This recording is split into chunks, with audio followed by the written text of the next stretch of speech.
Chapter 1442. Da-da-da. In the morning of Chong and City, the streets were bustling with pedestrians.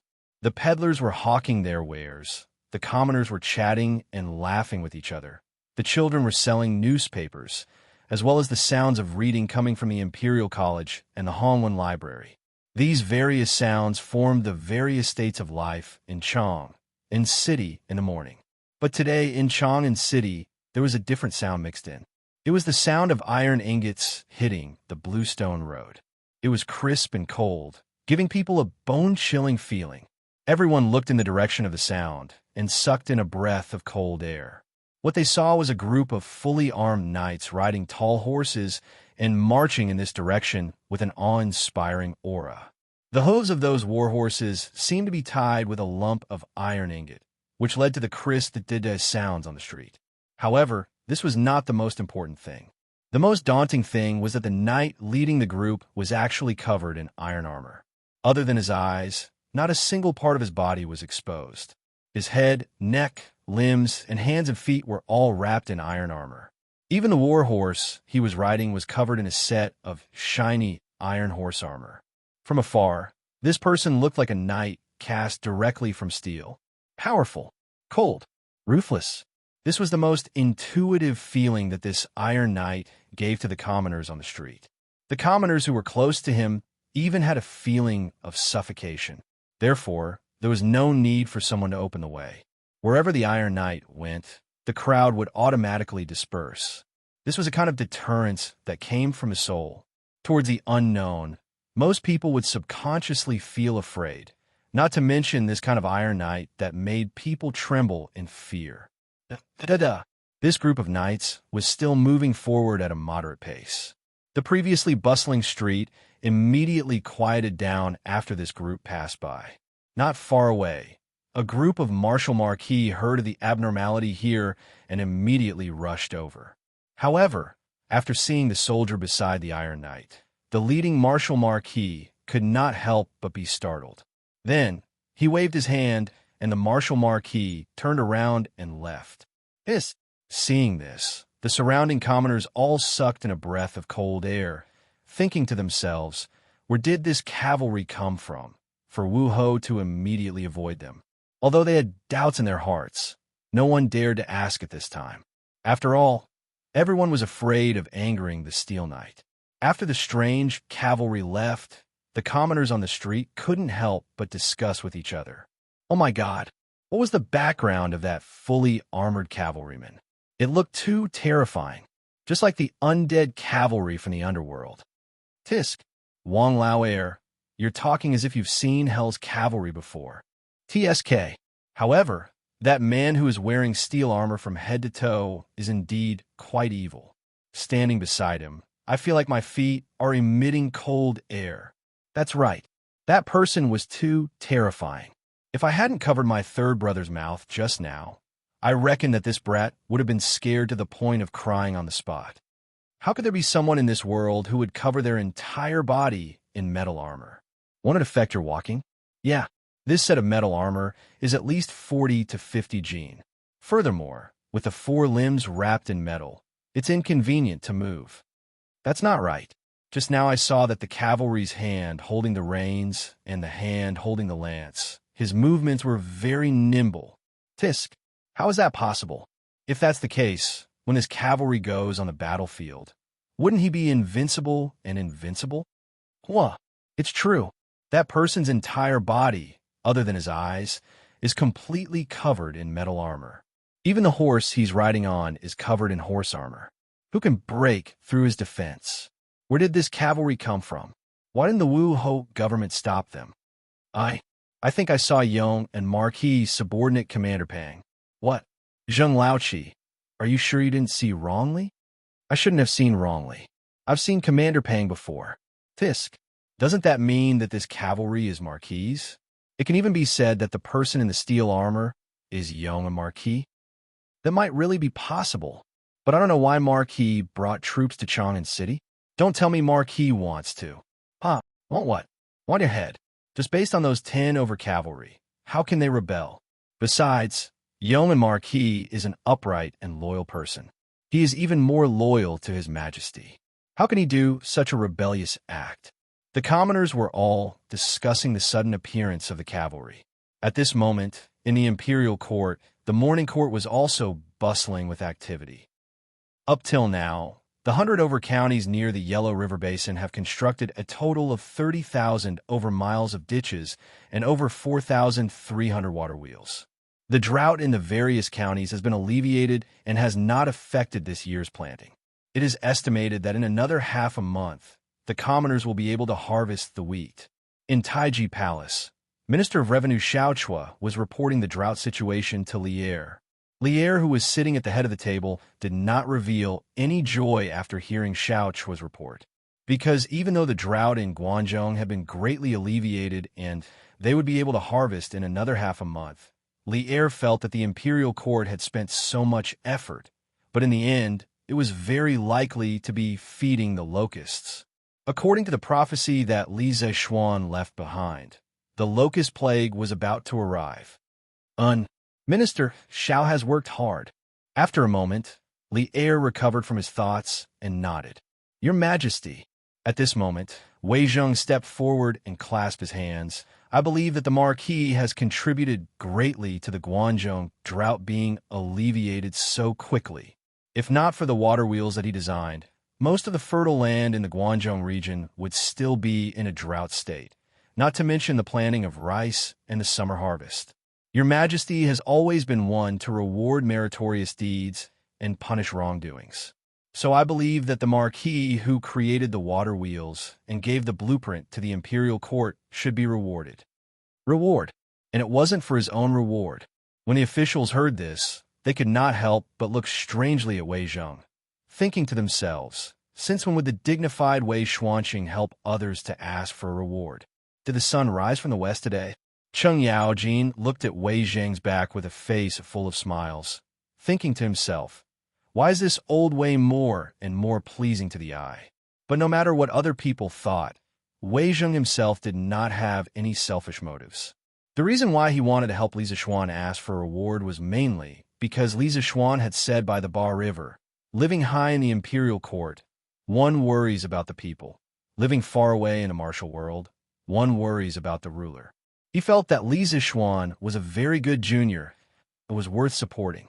Lier also looked at Wei Zheng curiously and then said lightly, Minister Wei, you don't have to worry about this matter. This time, Li Zexuan has contributed greatly to the drought, so I've already rewarded him in private. Wei Zheng frowned and subconsciously thought that Lier was deliberately patronizing him. So he cupped his hands and said, May I ask how your Majesty rewarded him? No matter how good Lier's temper was, he could not help but feel angry at this time. He frowned and said unhappily, Minister Wei, are you doubting me?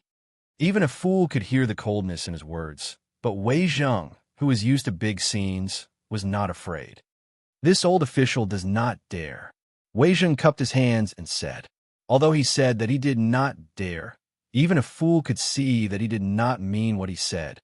You, Lier pointed at Wei Zheng and wanted to fly into a rage, but at this moment, a Jinwu guard walked in and cupped his fists. Reporting to your Majesty, the Marquis of Yong, and requests an audience. Lier could not help but laugh and said, quickly, let Minister Wei face to face and see if I have rewarded the Marquis of Yong'an. After saying that, he looked indifferently at Wei Zheng in the hall, but who knew that the Jinwu guard did not accept the order, but hesitated and said, Your Majesty, please bring the troops, armor, and horse in the hall. He says that he wants to give your Majesty a surprise. The moment these words were said, the entire hall was shocked. The civil and military officials, eunuchs, and palace maids were all stunned. Even Lier could not help but be stunned. Ever since Qin Shi Huang held the morning court, there had never been an official wearing armor, holding weapons, and riding a war horse to the morning court. This was disrespect to the emperor, treason, absurd, nonsense. Wei Zheng was the first to reprimand. Your Majesty, the Marquis of Yong, and is unscrupulous and has no respect for the emperor. This old official requests your Majesty to punish the Marquis of Yong. and for disrupting the court and disrespecting the emperor. At this time, Lier had already recovered from his shock and could not help but laugh. Minister Wei, you were the one who asked for a reward for the Marquis of Yong, and now you are also the one asking for a punishment for the Marquis of Yong's crimes. You keep going back and forth, what should we do? Wei Zheng straightened his neck and insisted with a proud face. Your Majesty, these are two completely different matters. This old official also said earlier that Your Majesty has always been clear about rewards and punishments. The Marquis of Yong, and should naturally be rewarded for his meritorious deeds and punished for his wrongdoings. Lier nodded and said in a low voice, Good. What a good reward for meritorious deeds and punishment for wrongdoings. Men immediately summoned the Marquis of Yong and let all the civil and military officials in the court judge whether the Marquis of Yong and meritorious deeds or wrongdoings today. Your Majesty, you must not. In the court, how can there be an official carrying armor and riding a horse to the palace? Wei Zheng was shocked and hurriedly said. Lier waved his hand and said, We have already made up our mind. Whether it is meritorious deeds or wrongdoings, after the Marquis of Yong and enters the palace, everyone can judge then. Wei Zheng was helpless and could only retreat. His heart was filled with questions. He did not understand why Li Zishuan would do such a disrespectful thing to ruin his future when he clearly had a bright future ahead of him. Second brother, this little Xian will be fine, right? Cheng Yaojin had an anxious face as he asked Qin Xiong softly. Qin Xiong shook his head and said, Jijia, don't be impatient. Look at the situation first. It might not be a bad thing. Seeing this, Cheng Yaojin could only calm down and quietly wait for Li Zishuan to enter the palace. Among the civil officials, Zhang Sun Wuji, Fang Xianling, and the rest were all silent, making it impossible to know what they were thinking in their hearts. Not long later, a series of crisp da-da-da sounds came from outside the palace. Everyone looked towards the source of the sound and saw a knight dressed in silver full-body armor, holding a cold lance in his hand, riding a warhorse wrapped in horse armor, and slowly walking into the palace. Bang, bang, bang. Facing such an awe-inspiring yet strange cavalry, many of the civil officials retreated a few steps in fright. And in the military officials' camp, many of the generals' eyes lit up when they saw the steel cavalry. It was like the light in a wolf's eyes when it saw its prey. Bang! Arriving in front of the officials, the steel cavalry nimbly jumped down from the horse and fastened the lance to the saddle. He cupped his fists towards Li Zishuan and said, This subject, Li Zishuan, greets your Majesty. Today, I brought the armor and warhorse to court mainly for a reason. I hope your Majesty can forgive me. Everyone was stunned at this moment. They weren't shocked by Li Zishuan's words, but by the fact that Li Zishuan had dismounted from his horse and cupped his fists in one smooth motion, without the slightest hesitation. This caused the civil and military officials, especially the generals, to almost cry out in shock. Lier was also an expert in military formations, so how could he not see Li Zishuan's extraordinary armor? He waved his hand and said, Marquis Yong, and there's no need be so polite. What kind of armor are you wearing? Lier asked, even though he already knew the answer. A few days ago, Li Zishuan had told him about the new armor. Now that he asked again, he was mainly asking on behalf of the civil and military officials. Li Zishuan also roughly understood Lier's meaning.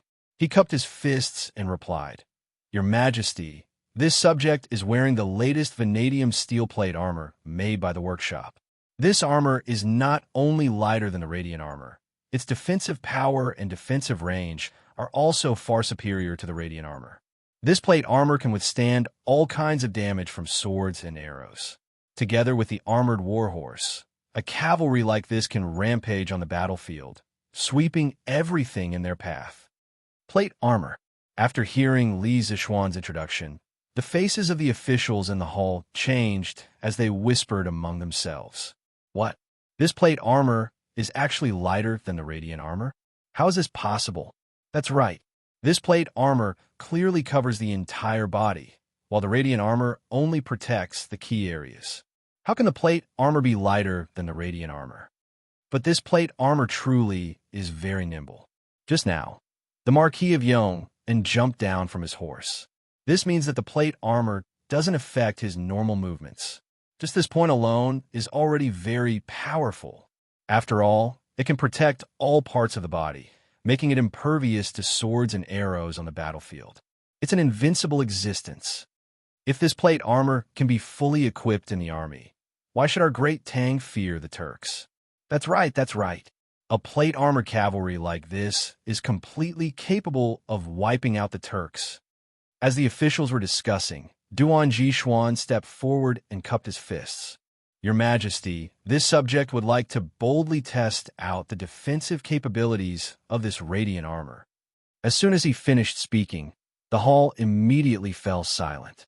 The civil and military officials all looked at Li Er in unison. After a few moments of thought, Li Er nodded and said, "Permitted." Chapter 1443. Marquis Owen, are you willing to let this old man try? Inside Taiji Palace, Duan Jishuan turned to Li Zishuan and asked. Li Zishuan, whose entire face was hidden behind the visor, nodded without any hesitation. General Duan, if you want to try it, then go ahead. The purpose of this plate armor is to be used in the army in the future. If we don't test it in advance, then won't we be harming innocent soldiers on the battlefield in the future? Good.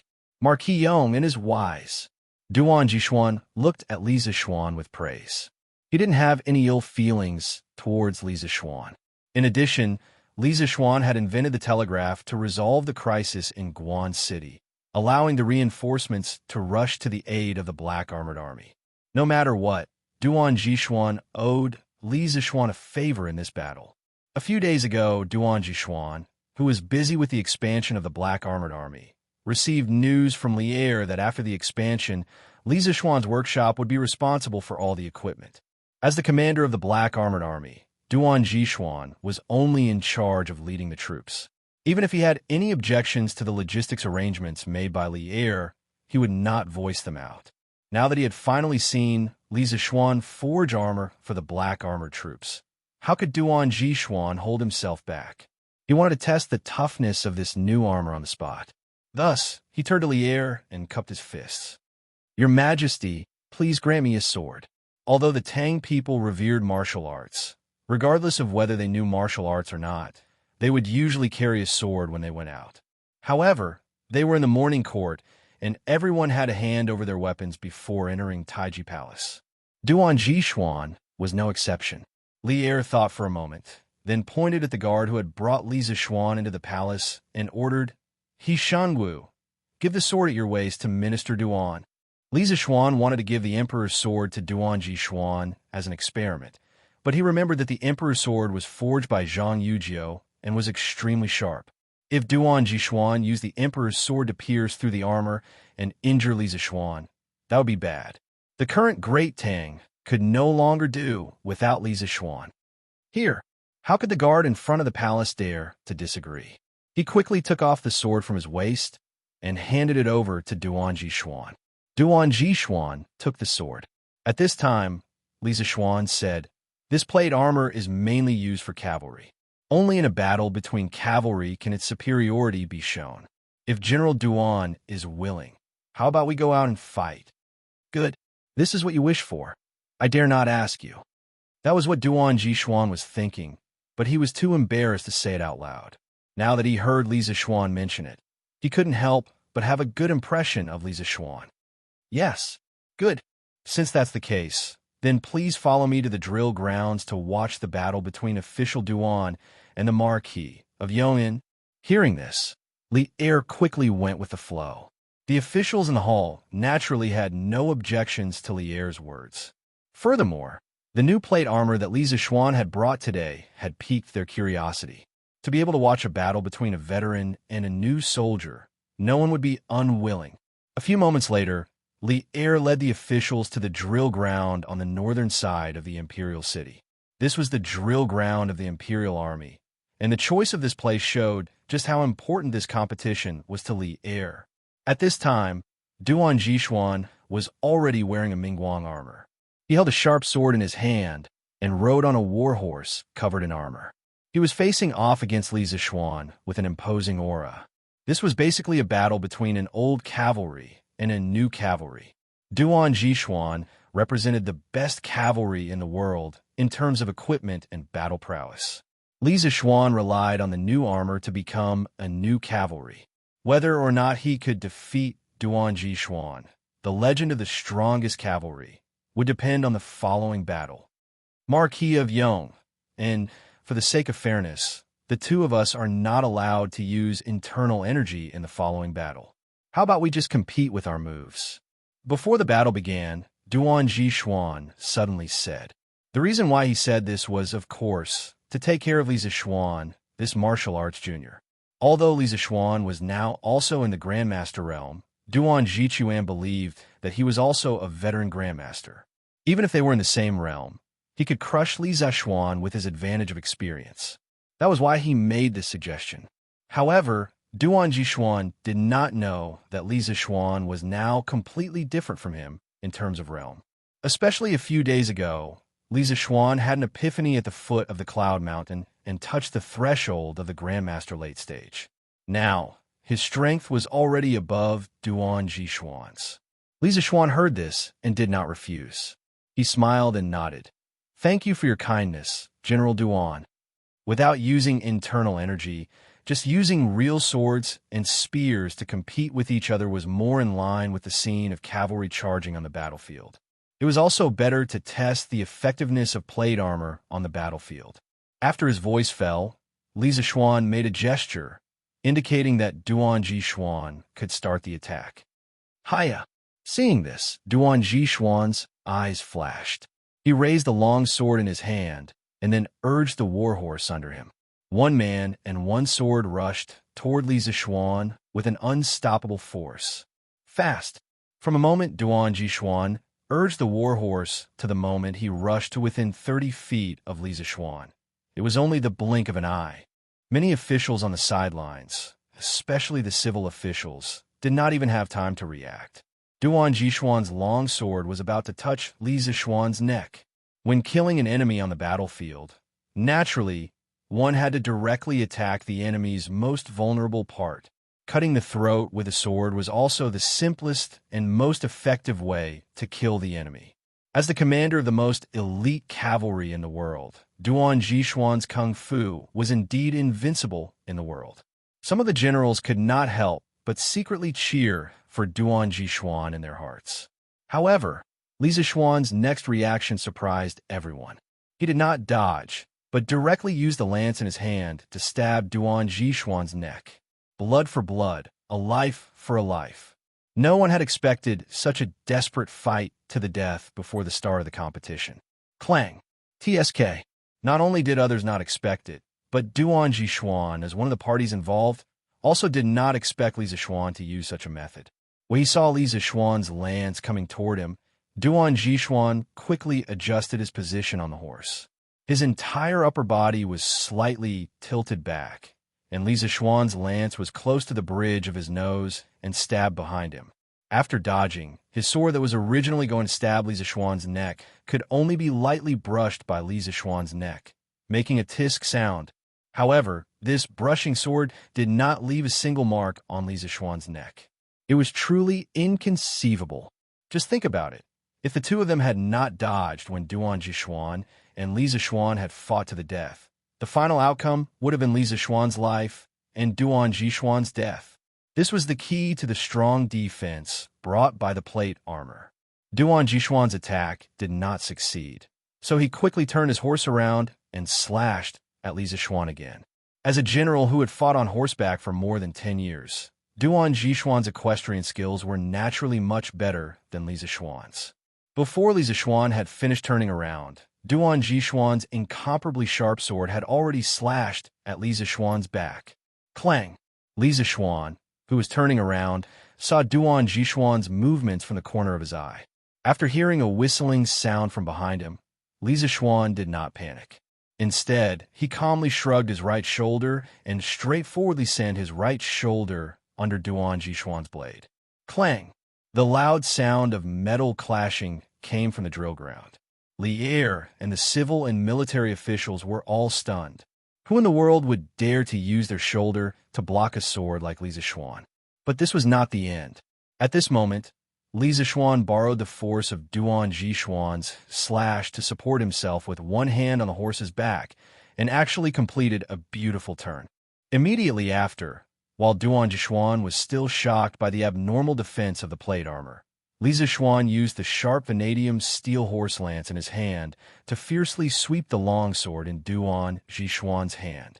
Kacha! In front of the sharpness of the vanadium steel horse lance, the fine steel sword actually had no resistance and was instantly broken. At this moment, Li Zishuan's big white had already turned its horse around. Li Zishuan then changed direction on the horse's back and looked at Duan Zhishuan. General Duan, you've lost. You've lost. On the battlefield, when a soldier's sword was seized or broken, it was basically a declaration of defeat for the soldier. Silence. The drill ground suddenly became quiet. No one had expected Duan Zhishuan to lose in this competition, and no one had expected Duan Zhishuan to lose so quickly. But with such a result, everyone could only sigh in admiration at Li Zishuan's equipment. This was because in the entire competition, Li Zishuan had completely relied on the almost invincible defense of the plate armor and the invincible attack of the vanadium steel horse lance to defeat Duan Zhishuan. In terms of horsemanship, Li Zishuan was far inferior to Duan Zhishuan. In terms of strength, everyone also thought that Li Zishuan was inferior to Duan Zhishuan. Good armor, good horse lance. This old man concedes defeat. Duan Zhishuan was stunned when he heard this, but he was not upset by his own failure. Instead, he was excited and happy. This was because the better Li Zishuan's equipment was, the more powerful the black armor troops would be in the future. Back then, Li Zishuan was able to lead 3,000 black armor troops to destroy Wang Shichong. Now, Duan Zhishuan felt that if his 5,000 black armor troops could all be equipped like Li Zishuan, he could directly lead them into the lair of the Turks. In any case, you can't break through my defenses, and I can break through your defenses whenever I want. This sort of battle, where there was a severe disparity in strength, was simply maddening. Duan Zhishuan was already looking forward to beating the Turkic cavalry into a frenzy and grinding them into the ground. Your Majesty, this old subject earnestly requests that the weapons, plate armor, and horse armor made by the Marquis of Yong and be used in the black armored troops. Duan Zhishuan looked deeply at Li Zishuan and clasped his hands together. Li Zishuan nodded and said, "Granted, my beloved officials. Please return to the main hall for the morning assembly." "Yes, Your Majesty." Under Li Zishuan's lead, the officials returned to Taiji Palace and the morning assembly continued. At this moment, Li Zishuan had already removed his visor. The reason why he didn't remove the plate armor completely was because not only was it troublesome to put it on, it was also troublesome to remove it. The various straps on his body had to be removed one by one, and he knew that he wouldn't be able to do it alone in a short period of time. Thus, he could only remove his visor and stand in Taiji Palace for the morning assembly. It was just that it was strange for him to stand in front of the officials in such an attire. What do my beloved officials think of the plate armor and lance presented by the Marquis of Yong today? In the morning assembly, Li Zishuan asked calmly. When everyone heard this, they couldn't help but recall the duel on the training ground. Cheng Yaojin couldn't suppress the excitement in his heart, and he was the first to step forward and laugh heartily. "Your Majesty, this old subject thinks that the plate armor and lance are very good. First of all, the plate armor can't be pierced by ordinary swords and sabers. It's like wearing a tortoise shell, and no one can hurt you on the battlefield. With this plate armor, our soldiers will die a lot less in the future. Moreover, this lance is too powerful. If we charge into the enemy's formation with this thing and chop the enemy's spears and swords into pieces, how will they fight back then? At that time, who will be a match for us? Thus, Your Majesty, on behalf of the soldiers of the Left Guard, I also ask Your Majesty for a batch of such armor and lance." When Cheng Yaojin finished speaking, Li Zixuan's face turned green. What did he mean by wearing the plate armor was like wearing a tortoise shell? Wasn't this king cursing him in a roundabout way? When did old Cheng become so immoral? Not only was this fellow immoral, he actually wanted equipment for the tens of thousands of soldiers of the left guard. Li Zixuan couldn't help but curse inwardly. Old Cheng, you're really thinking too much. Your Majesty, you mustn't. At this moment, Xiao Yu stepped out from the crowd and cupped his hands towards Li Zixuan. Your Majesty, although the plate armor's defensive power is better than the Mingguang armor, it must consume a lot of steel to make, right? If your Majesty is like the black armored army and only uses a small amount of it in the army, it may be possible because the money in the national treasury can still meet your Majesty's needs. However, your Majesty is doing things according to Lu Gong's wishes and using the so-called printing of all the plate armor. I'm afraid you'll have to empty the treasury of Chong and City. It's quite militaristic. I hope your Majesty will reconsider. At this moment, Li Jing also stepped forward and cupped his hands. Your Majesty, the plate armor made by the Marquis of Yong and can not only protect the whole body, it also doesn't affect the body's flexibility. These are 2 points that the Mingguang armor can't compare to. In addition, the lance of the Marquis of Yong is far sharper than ordinary weapons. If such technology can be used in the army, it will be a blessing for the Tang Empire. However, your Majesty must also control your actions. You must not use it all to enter the treasury and use it all to forge weapons. Chapter 1444. I know what you are all worried about. I am not a cruel and merciless ruler. Even though the plate armor and vanadium steel horse lances are good, I will only equip them for the black armored army. Furthermore, the Marquis of Yong is willing to provide all the equipment for the black armored army with his own strength. In the Taiji Palace, Li Er saw Li Jing, Xiao Yu, and the other important officials step forward to persuade him. He couldn't help but smile. The moment he said those words, all of the officials turned to look at Li Zixuan. The armor and equipment of thousands of cavalrymen were all on a single person. No matter how one looked at it, the amount of metal required to make these armor and equipment was at least 200,000 jin. In the entire Great Tang, there were no more than 3 people who could take out so much metal. Coincidentally, Li Zixuan was one of them. Besides, excluding the cost of steel, the cost of labor was definitely not a small sum. This was especially so for the plate armor and vanadium steel horse lances. The cost of labor and equipment needed to manufacture a few thousand sets of armor would definitely be an astronomical figure. Li Zixuan was willing to provide so much manpower, resources, and wealth for the black armored army. How could they not be shocked? If Li Er had said it to anyone else, the officials would have probably cursed the other party without hesitation. However, since Li Er said it was Li Zixuan, the officials had no choice but to believe him.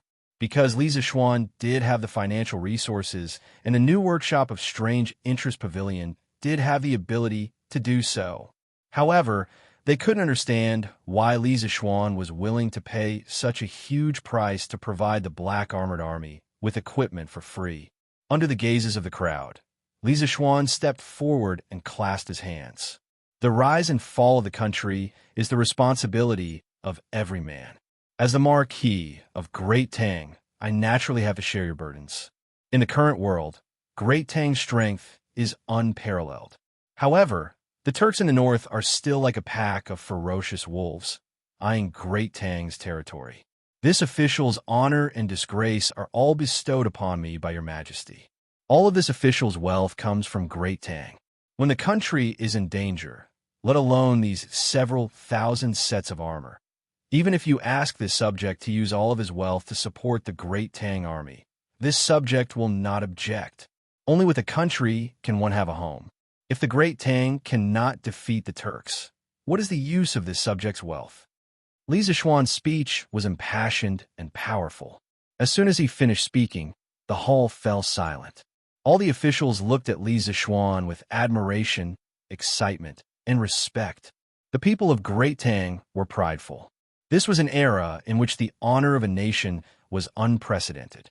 Today, Li Zixuan's speech had caused many people in the court to be overwhelmed with emotion.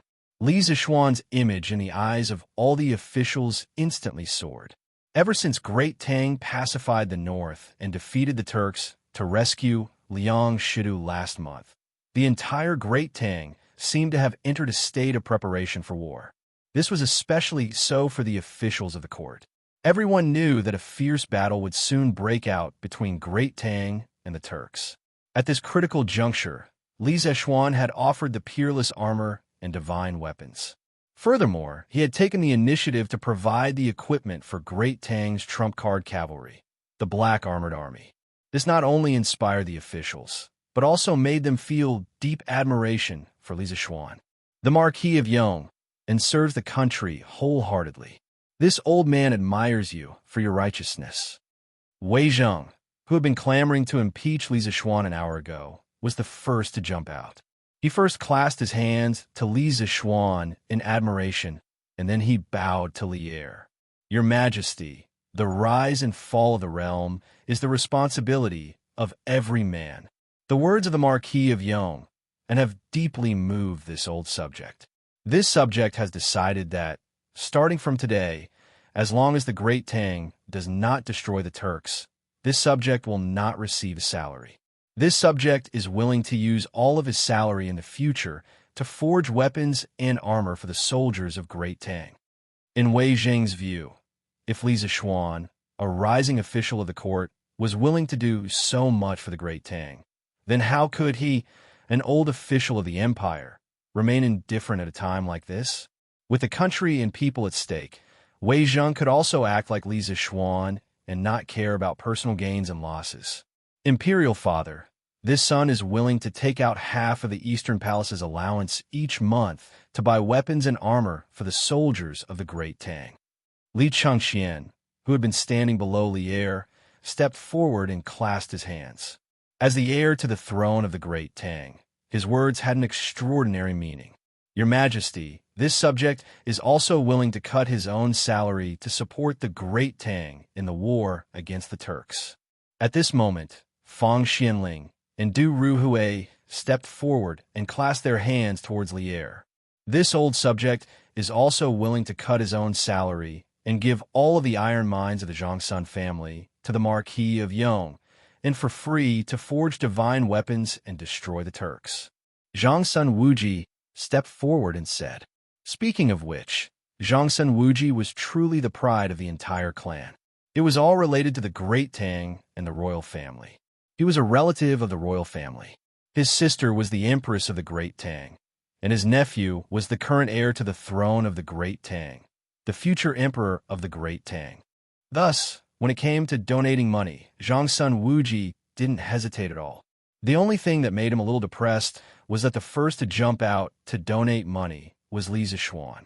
At most, he was just adding flowers to the brocade, not providing charcoal in snowy weather.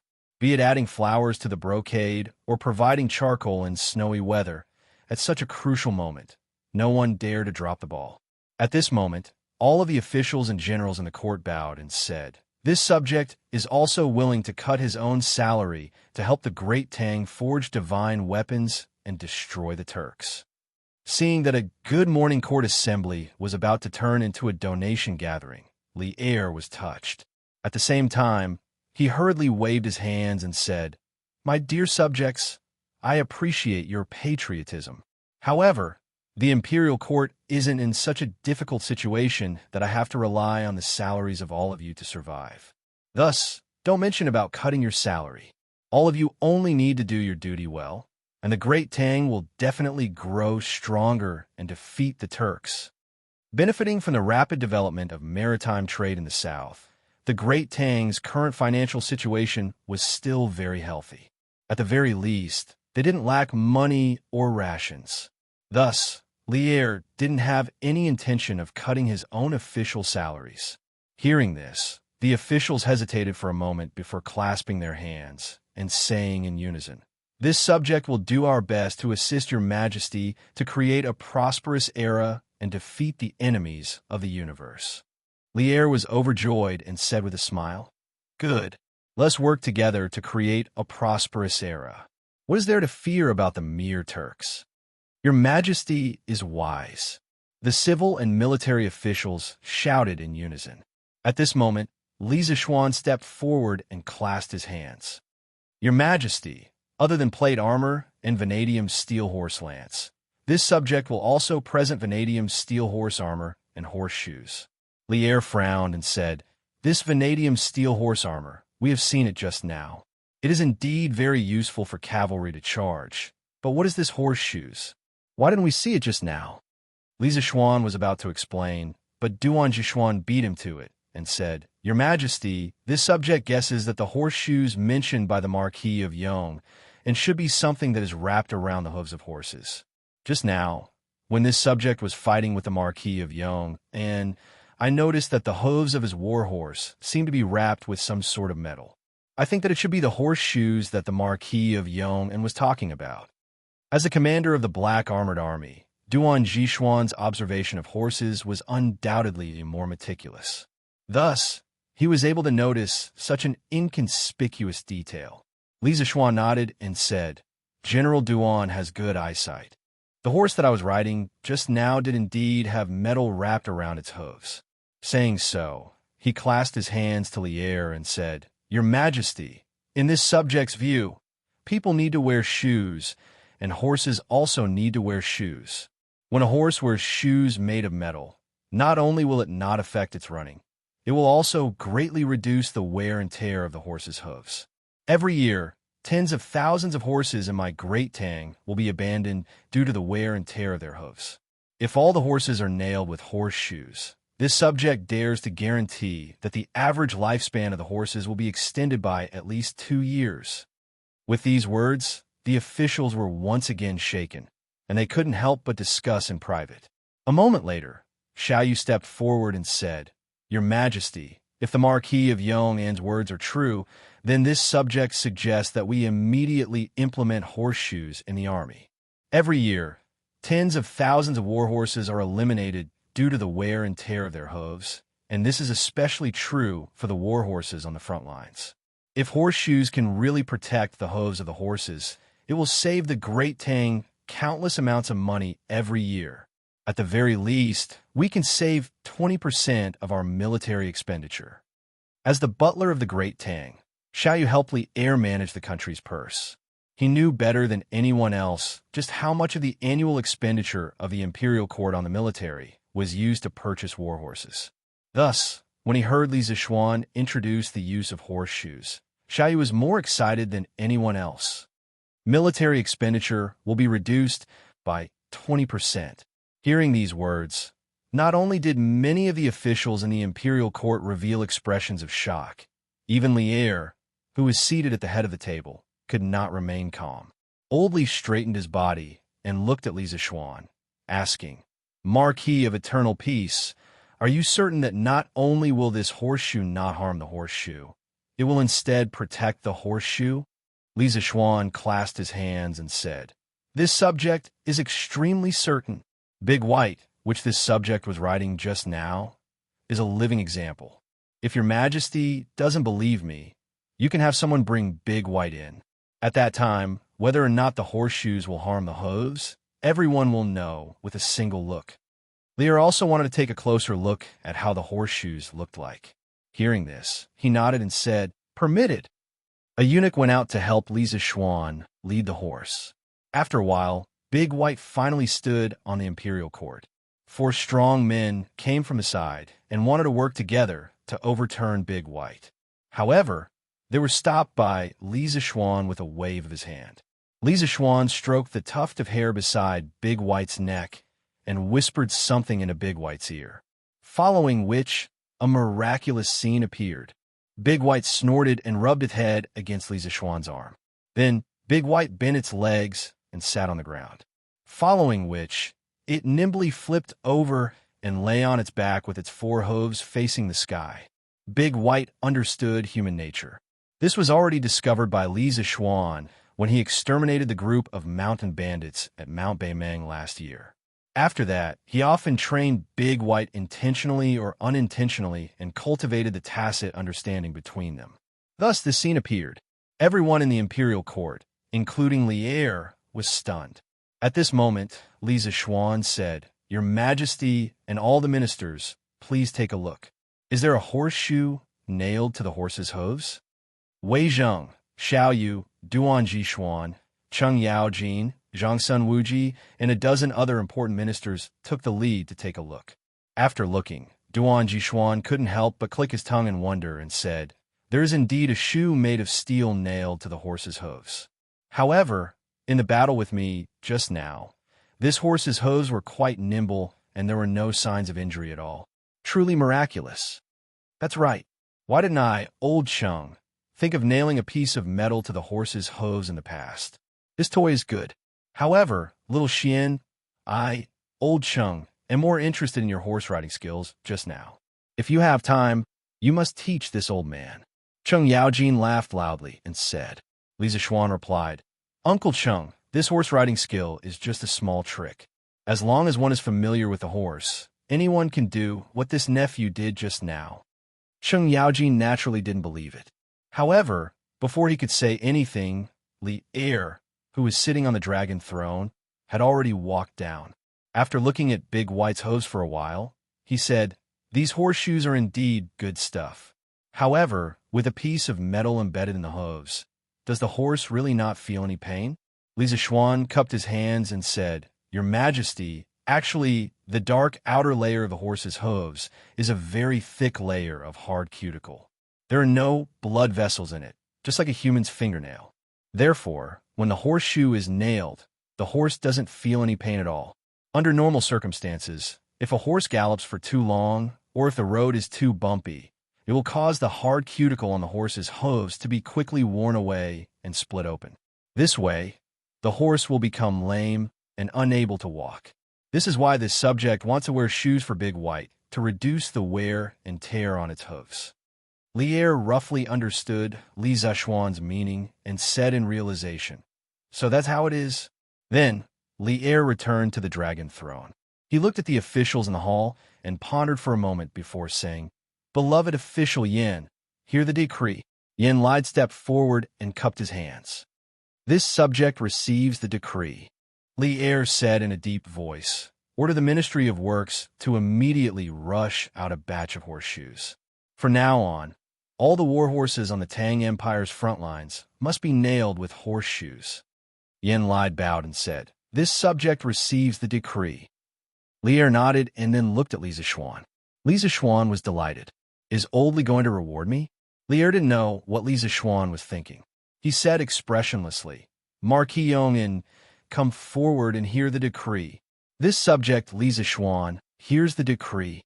Li Zishuan cupped his hands in anticipation. Unexpectedly, Li Er said, "Marquis Yong, and has contributed plate armor, vanadium steel horse lance, vanadium steel horse armor, and horseshoes. You have contributed greatly. In view of your knowledge of military affairs, I hereby appoint you as the Black Armored Army's registrar. You will assist Duan Jishuan in quickly replacing the Black Armored Army's equipment. You will also incorporate the new equipment and come up with new training methods and battle tactics."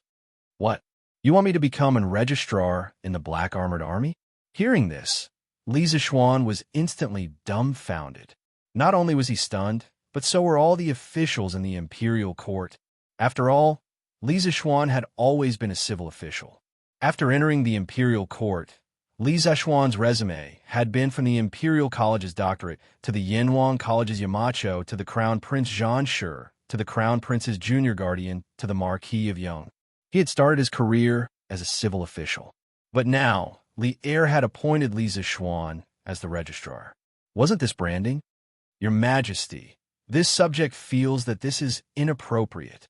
Before Li Zishuan could voice his objection, Wei Zheng had already started to scold him. He had spoken. Chapter 1445. Beloved official Wei, is there anything wrong with my conferment? In the Sweet Dew Hall, Wei Zheng jumped out to oppose Li Zishuan the moment Li Er announced his decision to confer the title to Li Zishuan. This made Old Li extremely displeased, and at the same time, furious. After all, this was a decision he had made after careful consideration. It was undeniable that Li Zishuan's talent in engineering was unparalleled. Furthermore, During his time as the Yamacho of Yanhuang College, he had been extremely diligent. However, on the other hand, Li Zixuan's attainments in martial arts and military affairs weren't lacking either. Firstly, his martial arts realm had surpassed all of his peers, and even the majority of the older generation couldn't compare to him. Secondly, the invention of plate armor, vanadium steel horse lance, vanadium steel horse armor, and horseshoes, as well as his suggestion to attack Liang Shidu, all of these showed that Li Zixuan was talented in military strategy. He was a good seedling. Apart from that, Li Er felt that a martial arts expert who was well-versed in engineering was someone who was born for war. After quelling the rebellion in the city in the 3rd month, Li Er had a deep understanding of the importance of engineering in war. The Turks were powerful, and they had millions of soldiers who could control their bowstrings. If they could use the most advanced engineering in war, Li Er felt that Great Tang's chances of victory would be even greater. Li Zixuan was the perfect combination of engineering and military affairs. This was why Li Er decided to appoint Li Zixuan as the military secretary. He wanted to see what kind of different sparks could be created from the clash between engineering and military affairs. It had to be said that Li Er's mind was open enough and his ideas were bold enough. He did not see new things as different. Instead, he thought about how to make use of new things. If it was any other emperor, they probably would not have such a tolerant heart. Facing Li Er's questioning, Wei Zheng wasn't afraid at all. He clasped his hands and said in a deep voice, "Your Majesty, this old subject doesn't deny that the Marquis of Yong and has outstanding literary talent and vast knowledge. Thus, even though he was appointed as the junior guardian of the crown prince at such a young age, this old subject didn't have any objections. But the military would determine the rise and fall of the Great Tang. The Marquis of Yong and was skilled in civil affairs. So how could he be so rashly sent into the army? The consequences would be unimaginable if we were to delay the war." Once these words were spoken, everyone fell silent. Li Zixuan, who was standing beside Wei Zheng, couldn't help but frown. Although Li Zixuan had never thought of joining the army before, Wei Zheng had made him sound so unbearable. Li Zixuan was a little unconvinced. Just as he was about to refute, Cheng Yaojin spoke first. "Bah, Wei Xuanqing, don't try to flaunt your seniority here." When Cheng Yaojin heard that Li Zixuan was going to be the military secretary of the Black Armored Army, he was very happy. Because from the beginning, Old Cheng wanted to let Li Zixuan gain experience in the army, because the Tang Empire valued military achievements a lot. So when he saw Wei Zheng jump out to object, how could Cheng Yaojin hold back? He quickly jumped out and unceremoniously retorted, "The Marquis of Yong, and studied under spiritual master Ling Su, and his martial arts attainments are not below mine. Moreover, because of Han Tianhu, the Marquis of Yong, and is a relative of the medicine master. If he wants to learn the art of war, won't he be able to learn it at any time? Also, the previous rebellion in Guan City and the punitive expedition to Liang Shidu. These two battles were won so smoothly because of the Marquis of Yong'an's contributions. Such a good general seedling. Why did you, Wei Xuanqing, call him a weak scholar who doesn't know anything about military affairs?" Li Jing, who rarely attended morning court, didn't expect to be used as a scapegoat. He couldn't help but shake his head, but he didn't refute. If it was really as Cheng Yaojin said, if Li Zixuan wanted to ask him for advice on the art of war, he probably wouldn't refuse. Wei Zheng's face flushed red as he refuted. "Duke Liu, you are twisting words and forcing logic. During the rebellion in Guan City and the punitive expedition to Liang Shidu, the Marquis of Yong and did make a great contribution, but that was only behind-the-scenes planning. The Marquis of Yong and is not good at war. If His Majesty forcibly places the Marquis of Yong and in the Black Armored Army, it will only backfire. In fact, the reason why Wei Zheng was so vehemently against Li Zixuan joining the army was because he had a certain selfish motive. He admired Li Zixuan very much and hoped that Li Zixuan would have a better development in the field of civil affairs. Not to mention anything else, as long as Li Zixuan could develop Yanhuang College well, it would definitely benefit countless people. However, Lier suddenly wanted Li Zixuan to join the army. How could Wei Zheng bear to let such a good seedling be buried in the army? Cheng Yaojin grinned and sneered. Wei Xuanqing, I'm afraid you don't know what kind of position the registrar of the army is. Marching and fighting is the job of the great general. What does it have to do with the registrar of the army? In my opinion, with the Marquis of Yong'an's current ability, he is more than qualified to be a 6th-rank registrar of the army. When Wei Zheng heard this, he couldn't help but be startled. He was having a great time just now and had almost forgotten about this point. Li Jing took this opportunity to step forward and said, "The registrar of the army is a subordinate of the great general. He is in charge of the great general's records, and he is responsible for investigating good and evil. He is also responsible for strategizing for the great general. From this point of view, the registrar of the army is an official position in the army that is biased towards civil officials. For someone like the Marquis of Yong, who is full of talent and knows a little about military affairs, that is the most suitable position." This, Wei Zheng didn't expect that Li Jing, who had always kept a low profile, would actually express his opinion on this matter. He couldn't help but be caught off guard. Lier, who was watching from the sidelines, saw that the time was ripe and announced, "What the medicine master said makes sense. When I appointed Li Zixuan as the registrar of the Black Armored Army, I also had this consideration. Furthermore, the Black Armored Army is the most elite cavalry of the Great Tang Empire. This time, for the Black Armored Army to change their equipment, it must be handled by Li Zixuan personally. Therefore, there is no need to discuss this matter further. Marquis of Yong, and are you willing to be the registrar of the Black Armored Army?" After saying this, Li Er's pair of tiger eyes stared unwaveringly at Li Zixuan. Li Zixuan instantly felt a sense of pressure. This was because he wasn't mentally prepared to be the registrar of the Black Armored Army. Li Zixuan glanced at Cheng Yaojin and Li Jing from the corner of his eyes. Seeing the two of them nodding vigorously at him, Li Zixuan gritted his teeth, stepped forward and bowed. "This subject is willing to share your Majesty's worries and contribute to the Black Armored Army. However, this subject isn't willing to give up on Yanwang College. Your Majesty, please allow this subject to take on 2 positions at the same time." Back when the Great Tang Army pacified Shuafang City, Li Zixuan had a premonition that he would participate in the future war between the Great Tang and the Turks. Now, he could make use of this opportunity to participate in the military preparations of the Great Tang Empire. Only by personally participating in a war could he be at ease. As the Turks were too powerful, the Great Tang didn't have a 100% chance of winning against them.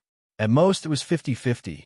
According to the official history, the Great Tang Empire defeated the Turks in the 3rd year of Xingguan. However, the current Great Tang had deviated from the original history in many areas. Only the heavens knew if the Great Tang Empire could still achieve victory in this war. Thus, for the sake of insurance, Li Zixuan had to participate in the Tang Army's preparations to increase the odds of victory for the Great Tang. Only when the scales of victory were completely tilted in the Great Tang's favor, turning the odds of victory from 50-50 to 70-30, or even to none, would Li Zixuan feel at ease. Otherwise, it would be too late for him to make a move when the war was disadvantageous to the Great Tang Empire. It was because of this consideration that Li Zixuan agreed to this task. Otherwise, with his mischievous personality that would never stand if he could lie down, it was impossible for him to find trouble for himself. Good. This emperor approves. Hearing this, not only were Cheng Yaojin and Li Jing overjoyed, Lier was also overjoyed. He laughed loudly and said, "Duan Jishuan, this emperor will transfer the Marquis of Yong and into the Black Armored Army. You have to work together with him to build the Black Armored Army into the world's #1 cavalry. If the Black Armored Army's battle prowess is not up to this emperor's expectations, this emperor will hold you accountable." Duan Jishuan's heart skipped a beat, but at the same time, a sense of pride rose in his chest. He clasped his fists and said solemnly, "This official will do his best to build the world's #1 cavalry for your Majesty." Lier nodded and said, "If there is nothing else to report, the court is dismissed. After he finished speaking, it was unknown whether it was intentional or not, but he turned his gaze to Lisa Schwann. If he remembered correctly, Lisa Schwann should have something important to report in the morning court. Feeling Emperor Air's gaze, Lisa Schwann was taken aback. However, he quickly reacted and clasped his fists and said, "Your Majesty, this official still has something to report." Hearing this, all the officials in the hall turned to look at Lisa Schwann. Today's morning court was really lively. It had been going on since around 7 in the morning, and the sun was about to reach the top of their heads. Many of the officials who had not eaten breakfast were so hungry that their stomachs were growling. Originally, when they heard Lière's words, everyone thought that the court was going to be dismissed. However, at this crucial moment, the main character of the morning court, Lisa Schwann, interfered.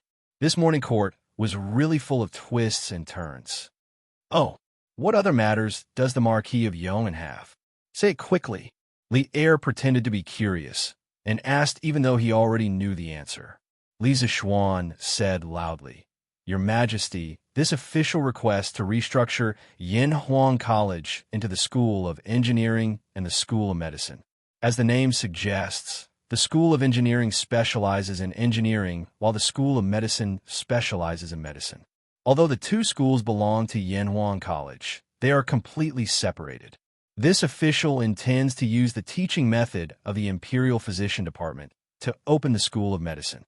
When the time comes, this official will not only recruit men who are interested in medicine, but also women who are slightly knowledgeable in medicine and come from medical families. This official requests for your Majesty's permission." As soon as he finished speaking, everyone in the imperial court, except for Lière, looked at Lisa Schwann in shock. Letting women enroll in the college, he really dared to dream. Many of the officials could not help but sigh in their hearts. Ridiculous. Simply ridiculous. Kong Ingda stood up angrily and reprimanded. "Marquis Owen, this old man will not stop you if you want to develop engineering in Yanshan, because your engineering can indeed bring a lot of convenience to the people of Tang Empire. But to let male and female students cohabit in the same college, this old man will definitely not agree. Since ancient times, there has always been a difference between men and women. If men and women are allowed to study together in the same academy, not only will it be immoral, it will also go against the Confucian school's 5 relationships, and it will also ruin the reputation of women. This old man will definitely not agree to this." As a descendant of Confucius, Kong Ingda was naturally the staunchest defender of Confucianism. Although he was different from those narrow-minded scholars who rejected other schools of thought, he would not make any concessions in terms of the moral principles of men and women. Lisa Schwann retorted, "Chancellor Kong, I have already said that before the School of Medicine enrolls students, I will order people to completely separate the School of Engineering from the School of Engineering.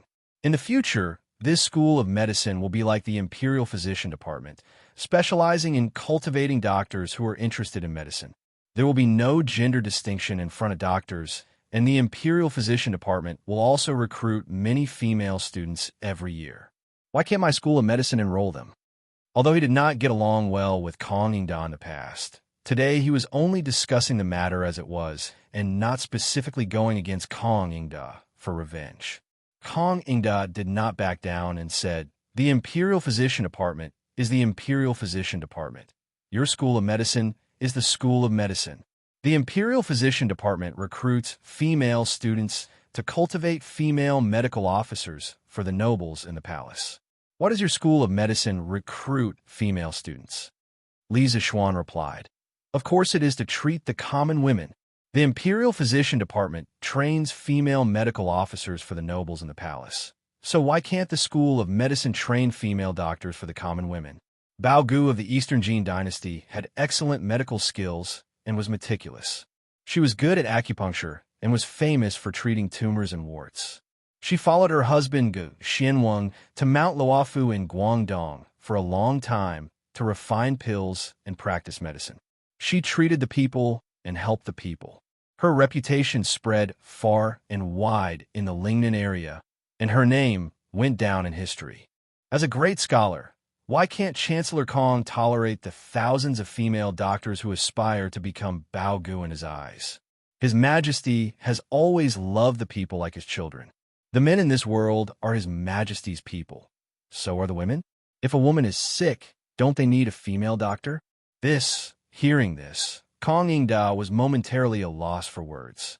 However, after pausing for a moment, he still stubbornly said, "It is said that one can't hide their illness for fear of treatment. If a woman is sick, so what if she is treated by a male doctor? Furthermore, there is no lack of female doctors in the world today. There is no need for your school of medicine to do something superfluous." Li Zishuan couldn't help but say, "Chancellor Kong, you just said that there is a difference between men and women. Now you are saying that one can't hide their illness for fear of treatment. Aren't you contradicting yourself? If a woman is sick with a very private illness, in order to protect her reputation, she would rather die of her illness than seek treatment from a male doctor. At that time, what would you say, Chancellor Kong?" Kong Yingdao was instantly speechless. At this moment, all the officials in the imperial court were silent. Firstly, Li Zishuan had entered the palace today to present plate armor, vanadium steel horse lance, and other new equipment. He had also shouldered the logistics of the Black Armored Army by himself, greatly increasing the military strength of the Black Armored Army. No one could deny such a contribution. At this time, if they stood out to reject Li Zishuan's suggestion, it would seem unreasonable. Secondly, which family didn't have a woman? Li Zishuan's words were right. Some women's private illnesses were indeed not suitable for a male doctor to treat. Therefore, in their hearts, they actually hoped that Yinhuang College's School of Medicine could cultivate more female doctors. Chapter 1446. In this debate regarding Yinhuang College's recruitment of female students, Li Zishuan won by a very small margin. The reason for his victory was mainly because Li Zishuan had performed a great service today. In addition, there was the precedent of the Imperial Medical Department. As long as Yinhuang College separated the medical department, it was basically equivalent to a second Imperial Medical Department. The only difference was that the Imperial Medical Department served the Imperial Court, while his Imperial Medical Department served the common people. After Li Er announced in front of the civil and military officials that Yinhuang College's medical department could recruit female students, he ordered the court to withdraw. The civil and military officials, who had long been hungry, hurriedly withdrew from the Taiji Palace and returned to their homes. Marquis Yong'an, have you thought it through? Do you really plan to join the Black Armored Army? Wei Zheng suddenly asked when he passed by Li Zishuan. Li Zishuan stopped in his tracks and nodded. That's right. This marquis has already decided. Cavalry is what we need the most in the grasslands. If we can build the Black Armored Army into an invincible force, our chances of victory in the future war with the Turks will be much higher. When Wei Zheng heard this, he still felt that Li Zishuan was taking things for granted. He shook his head and sighed deeply. AI, you're still thinking too simply. The situation on the battlefield is ever-changing and complicated. It's not that easy to deal with. You're full of talent. You should be concentrating on teaching and educating people, but now you're going to join the Black Armored Army. What a pity. What a pity. After saying this, Old Wei sighed and left with his hands behind his back. Li Zishuan wanted to refute, but Wei Zheng had already walked far away. However, Wei Zheng's attitude towards him now seemed a little strange. It felt like heroes sympathizing with each other. This made him feel a little puzzled. He thought to himself, when did Wei Zheng start treating me so well? Hey, little Xian, don't listen to Wei Xuanqing's nonsense. While he was deep in thought, Cheng Yaojin's laughter suddenly came from behind him. Old Cheng quickly walked to Li Zishuan's side and said, Wei Xuanqing, that stubborn old man, wants to keep you in the court to promote culture and education so that you could be an upright civil official whose name will go down in history. But Xiao Xian, with your martial arts and strategy, wouldn't it be a pity if you don't help our Tang Empire pacify the four sides? It's a pity that His Majesty didn't arrange for you to join this old man's left guard camp. However, Duan Jixian's Black Armored Army isn't bad either. It's a good place to gain experience. Little Xian, you definitely won't regret going there. Old Chung had always had high hopes for Li Zixuan when it came to military affairs. However, Li Zixuan wasn't interested in joining the military in the beginning. In addition, he was the only child of the old Li family, so Old Chung couldn't persuade him. Now, with Lier's push, Li Zixuan had finally entered the military. Old Chung was happy from the bottom of his heart. After all, in his opinion, how could promoting science and education be more satisfying than going to war and killing enemies? When Li Zixuan heard this, he smiled slightly and said, "This nephew understands. As the saying goes, men should be hot-blooded. Serving the country isn't just one way to promote science and education. Going to war and killing enemies is also considered serving the country." Little Xian is right. However, you're proficient in both civil and military affairs. Even if the situation is special, it's best that you don't fall behind in both civil and military affairs. Qin Xiong had unknowingly followed behind the two of them and chuckled. He looked at the problem more comprehensively and profoundly than Cheng Yaojin. He knew that Yanhuang College was likely to become Li Zixuan's strong foundation in the Tang Empire in the future. Therefore, he felt that while Li Zixuan joined the military, he shouldn't give up on Yanhuang College's career. After all, since ancient times, the country had been founded by martial arts and ruled by civil letters. Once the world was completely settled, the role of military generals in the imperial court would become smaller and smaller. At that time, promoting science and education would be the way to go. Uncle Qin, you're right. This nephew is indeed planning to do so. Li Zixuan nodded and replied, That's for the best." The few of them left the palace and went home separately.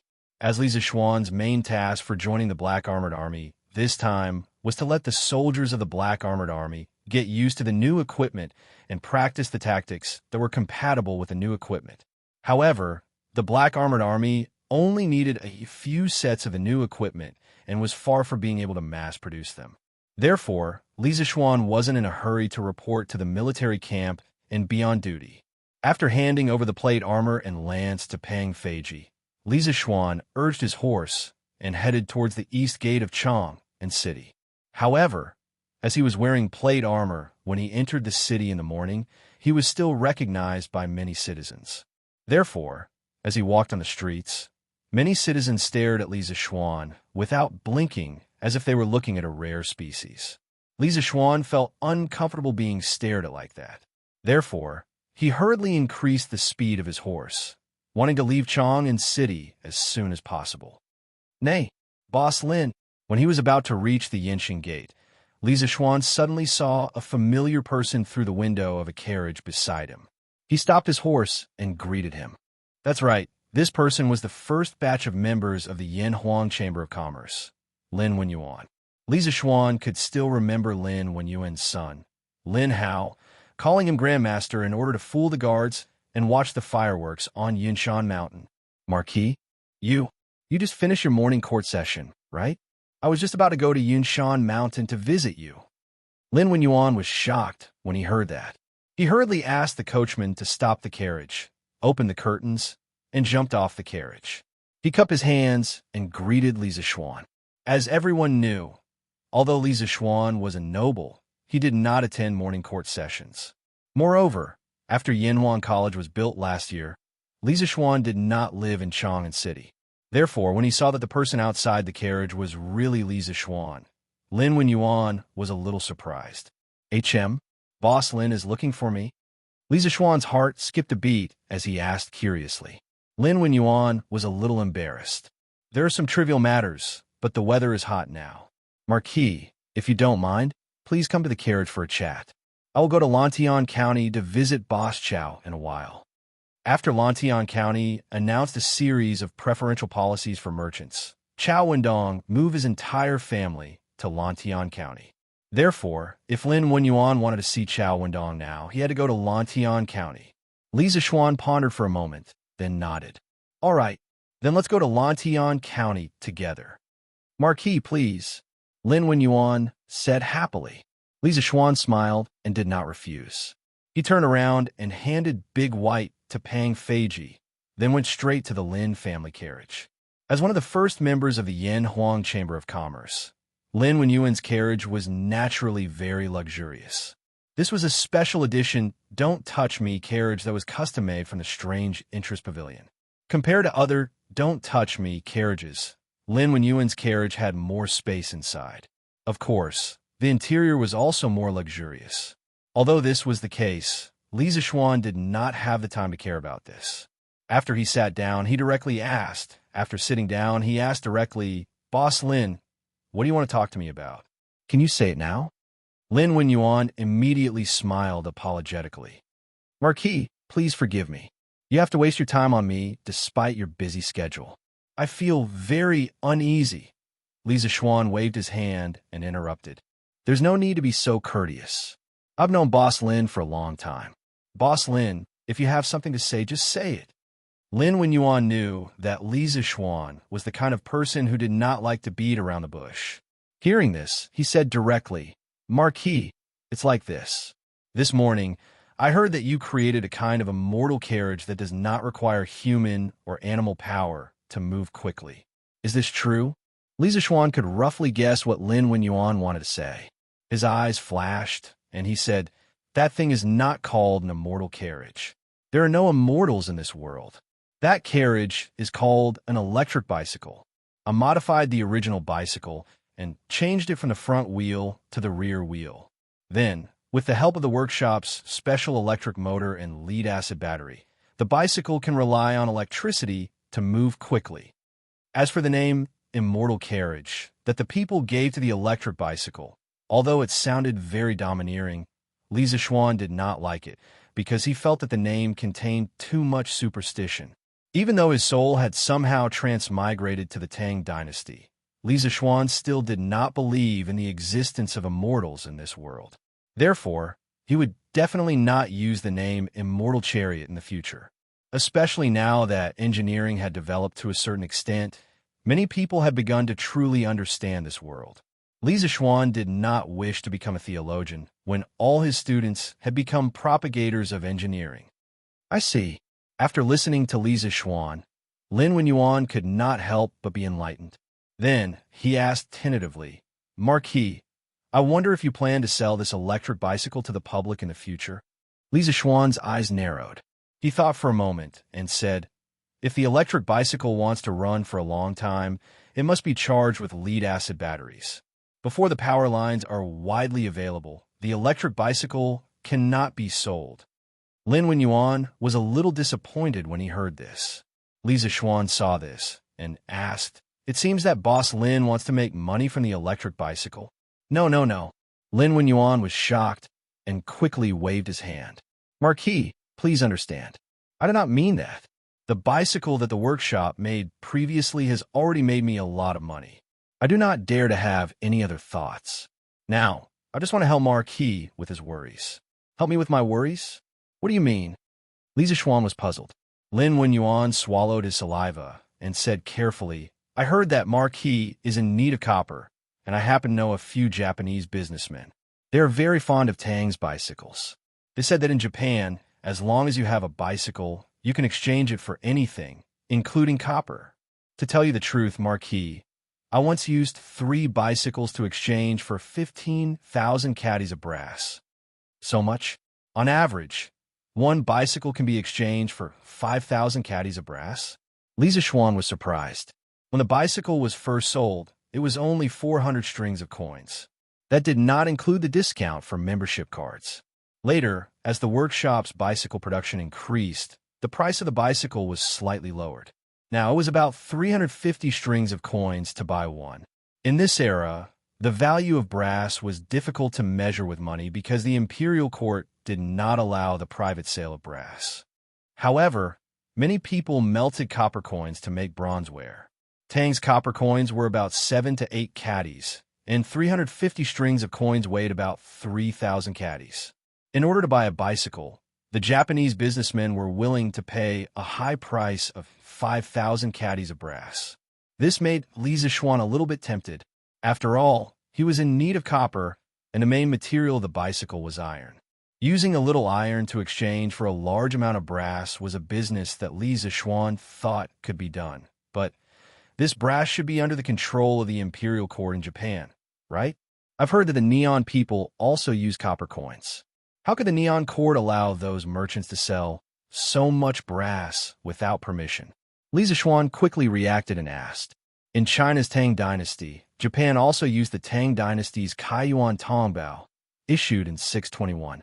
At the same time, they began to issue the Hutong Kaishi, silver cast by Nara in 708, followed by Wanyan Tongbao, Shingon Kaibao, Longping Yongbao, Fusho Shunbao, Qinghe Changbao, Chanyan Debao, Raoi Shinbao, Jingguan Yongbao, and Quamping Debao. In 907, when the Tang dynasty ended, they also issued Yinshi Tongbao and Tihu. In short, it was very messy, but many currencies were made of copper. The Japanese rulers were also very strict about the control of copper mines. Lin Wenyuan quickly replied, Marquis, you may not know, but the current Japan is very different from before.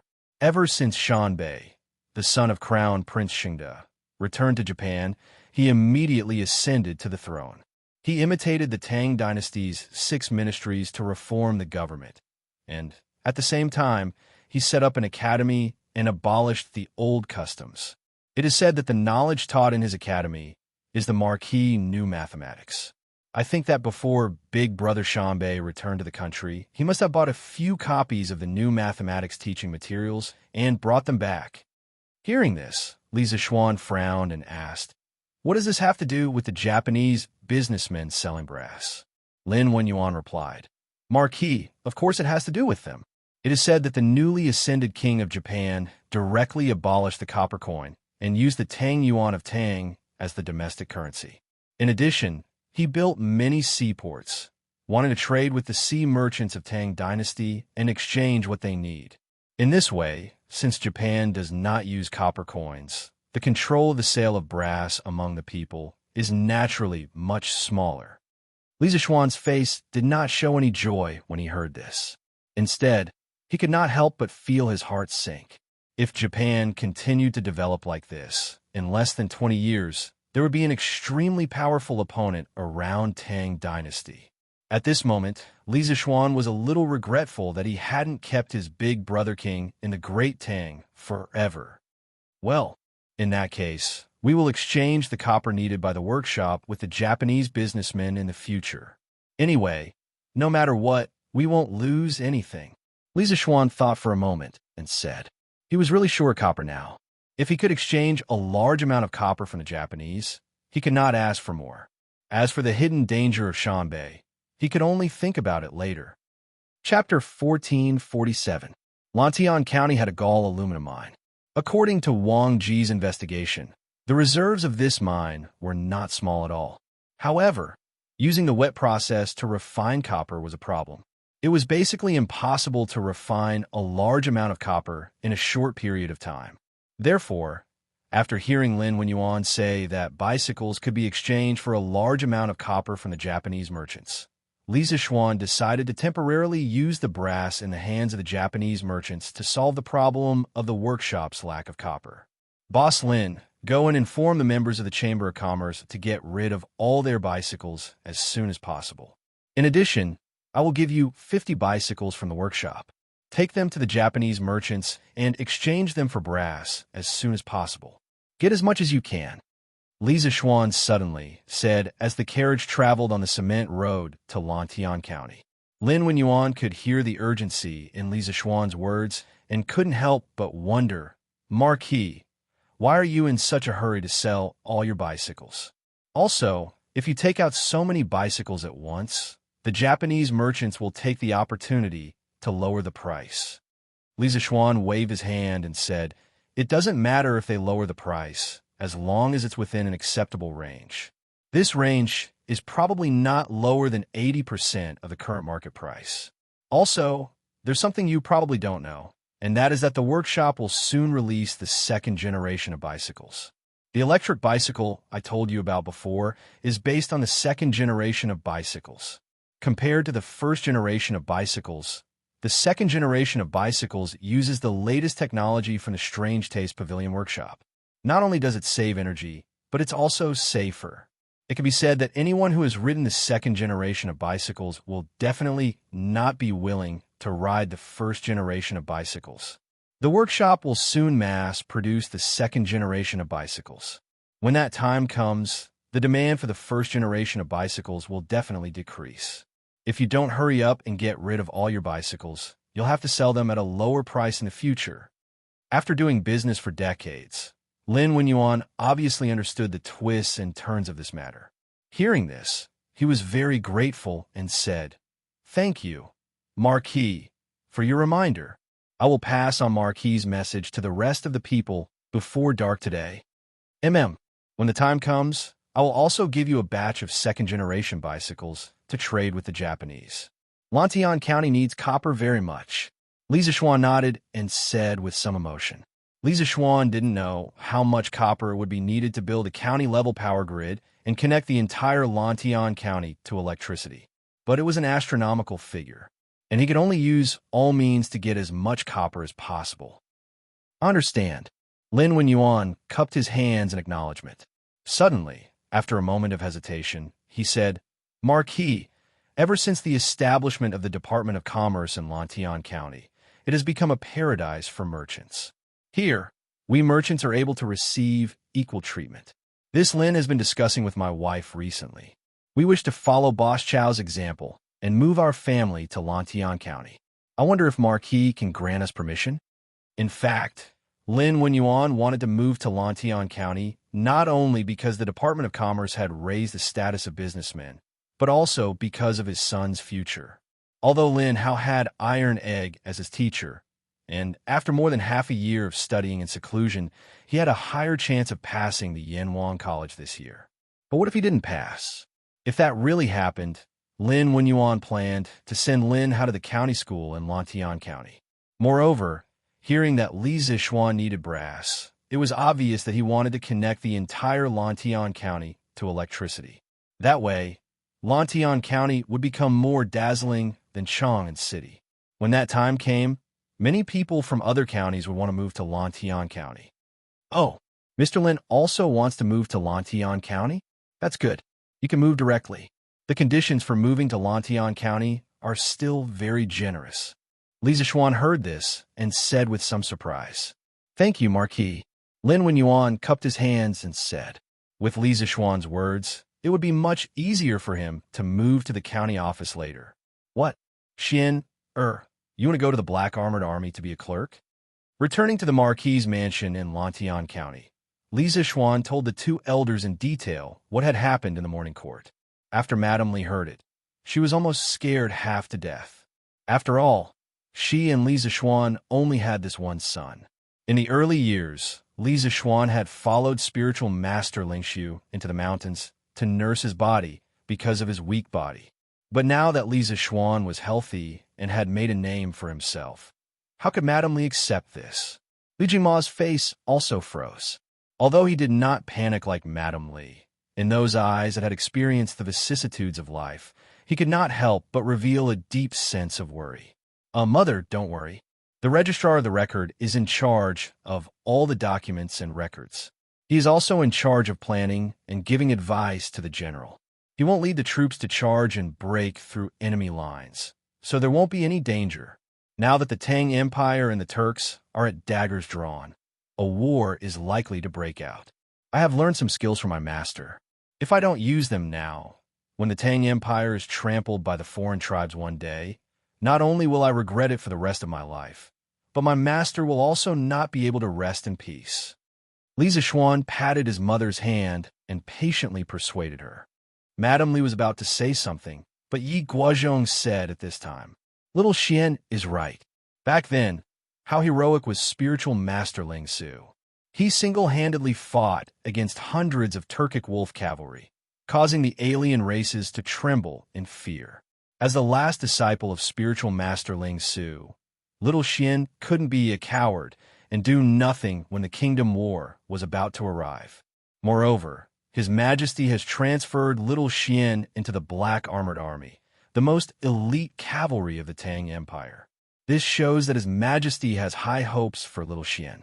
How can this imperial favor be easily rejected?" Madame Li was not an unreasonable person. She understood the general principles, but when it came to her son, she would rather be muddle-headed. At this time, her eyes were red. Father, Yuju doesn't care about imperial favor.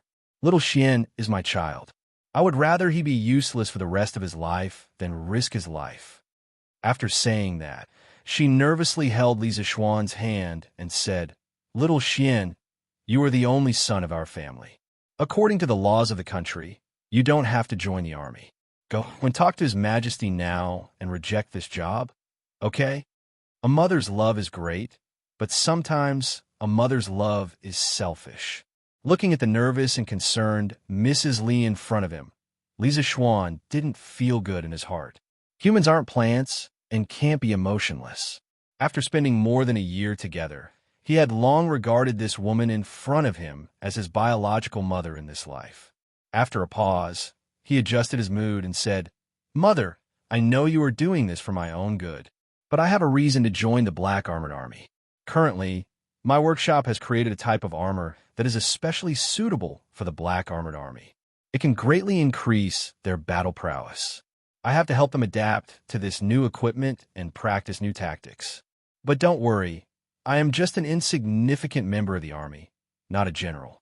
I don't have to lead troops in a battle, and I won't be in any danger. In fact, I don't want to be rich in this life. I only hope to protect my family and let the people around me live in peace and happiness.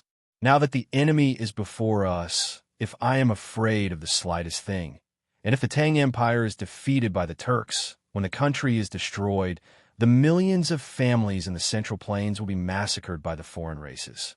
No one will be spared. Mother, do you really want to see that kind of scene? After listening to Li Zixuan's description of the terrifying scene, Madame Li couldn't help but tremble. She hurriedly shook her head and said, Mother, of course I don't want to see that kind of scene. But, little Xian, there are many famous generals in the imperial court. Even if you don't go, it won't affect the overall situation, right? Li Zixuan replied, Mother, if a war breaks out between the Tang Empire and the Turks, the chances of victory will be 50-50. At this time, if we can increase the chances of victory by a little, we can change the outcome of the war. Yi Guozhong stroked his beard and nodded. Little Xian is right. Yuju, there is no small matter when it comes to the country. It is rare that little Xian is so capable, and His Majesty is willing to give him a chance to serve the country. As his mother, you should understand. Li Jingma knew that this matter was almost a foregone conclusion. He allowed a long sigh and looked at his wife. He also comforted her. Madam, father-in-law is right. Little Xian has grown up. What path he wants to take is his own choice. As his parents, we can only silently support him from behind. We only hope that we don't cause him any trouble. Seeing that her husband and father were both comforting her, Madame Li knew that there was no turning back. She wiped away her tears and looked at Li Zixuan. Little Xian, then you have to promise me that you will never put yourself in danger at any time. Mother, don't worry. Li Zixuan naturally nodded in agreement. After such a commotion, Madame Li felt physically and mentally exhausted. She shook her head and returned to her room to rest. Li Jingma looked at Li Zixuan with a complicated expression. In the end, all the words he wanted to say turned into a sigh. Xian, you've already grown up. In the future, no matter when or where, before you make a decision, I hope you can think about your mother, your wife, and this family. After saying that, without waiting for Li Zixuan's response, Li Jingma left with his hands clasped behind his back. Han Yushi, who had been standing silently at the side, wrung her hands and silently left. Li Zixuan felt a little guilty, but when he made this decision, he had already expected his family to oppose it. At this time, he couldn't say anything. The next day, the second enrollment announcement for Yinhuang College's medical school was officially published by Datong Daily. After reading the contents of the new enrollment announcement, the public was completely stirred up. Yinhuang College's medical school is accepting students regardless of gender? What? Does that mean Yinhuang College is going to recruit female students? What kind of scandal is this? That's not it. Didn't you see that the medical school is allowed to recruit female students? Right now, Yanhuang College is divided into two major schools, the medical school and the engineering school. It is said that these two schools are separated by a high wall and are completely independent. The medical school is almost like the Imperial Medical Department. Now, that's good. The female students recruited by the Imperial Medical Department will be sent to the palace to be female medical officers. The female students trained by Yanhuang College's medical school might be sent to Marquis's Great Tang Joint Medical Center in the future. When that time comes, there will be more female doctors among the people. Wives and daughters won't have to look for female doctors to treat their illnesses. Yes. That's very possible. I heard that there are already female doctors in the Great Tang Joint Medical Center in Lantian County. There might be more in the future. Marquis is really considerate of us commoners. Oomph. The Marquis of Yong, and is immoral. You're actually praising him here? I am going to the palace to impeach the Marquis of Yong'an. Don't you dare slander the Marquis of Yong'an. Do you believe that I won't beat you up? Yes. Beat him up. Most of the people were supportive of the Yanhuang College's medical school's recruitment of female students. After all, there was the precedent of the Imperial Medical Department. Moreover, Li Zixuan was doing this for the good of the people. How could they not support him? However, when some of the scholars heard the news, they privately reprimanded Li Zhe for offending public decency. However, whether they were truly angry or enraged out of jealousy, that was something that no one knew. In any case, Yanhuang College was currently in a state of jubilation. Yinfu, did you hear? The medical school is going to recruit female students? What? Is that true? Of course it's true. Look, it's written in today's Datong Daily. I heard that even the emperor agreed. This is too crazy. What a pity. What a pity that a high wall will be built between the medical school and the engineering school. The students from both sides will not be able to walk around. Even if we want to see the new female students, I'm afraid it won't be easy. Ahem. Yuan Shua, your thoughts are too filthy. If you really want to see the new female students, why don't you just transfer to the medical school? You think I don't want to? If I want to enter the medical school, I have to pass the exam. I don't know anything about medicine. How can I pass the exam? Chu Yanfu was just saying it casually. However, when he heard Yuan Shua's words, he could not help but vomit blood. Similar conversations took place in every corner of Yanhuang College. It was no wonder that the students were so excited. In fact, Yinshan Mountain was mostly filled with men. It was like a temple for monks. As the saying goes, a gentle and graceful woman is a gentleman's dream. They were still in their adolescence. How could they not be excited when they heard that the college was going to recruit female students? Baolin, Ziffin, I have a good idea. In Class 1, during the break, Chung Chumo suddenly shouted excitedly. What good idea do you have, Chumo? Tell me. Sun Ziffin's eyes lit up, and he immediately said excitedly. Chung Chumo smirked and whispered, Binoculars. We can go to the courtyard on the 4th floor and use binoculars to see the view of the medical school. Smack! As soon as Chung Chumo finished speaking, he felt a strong gust of wind at the back of his head.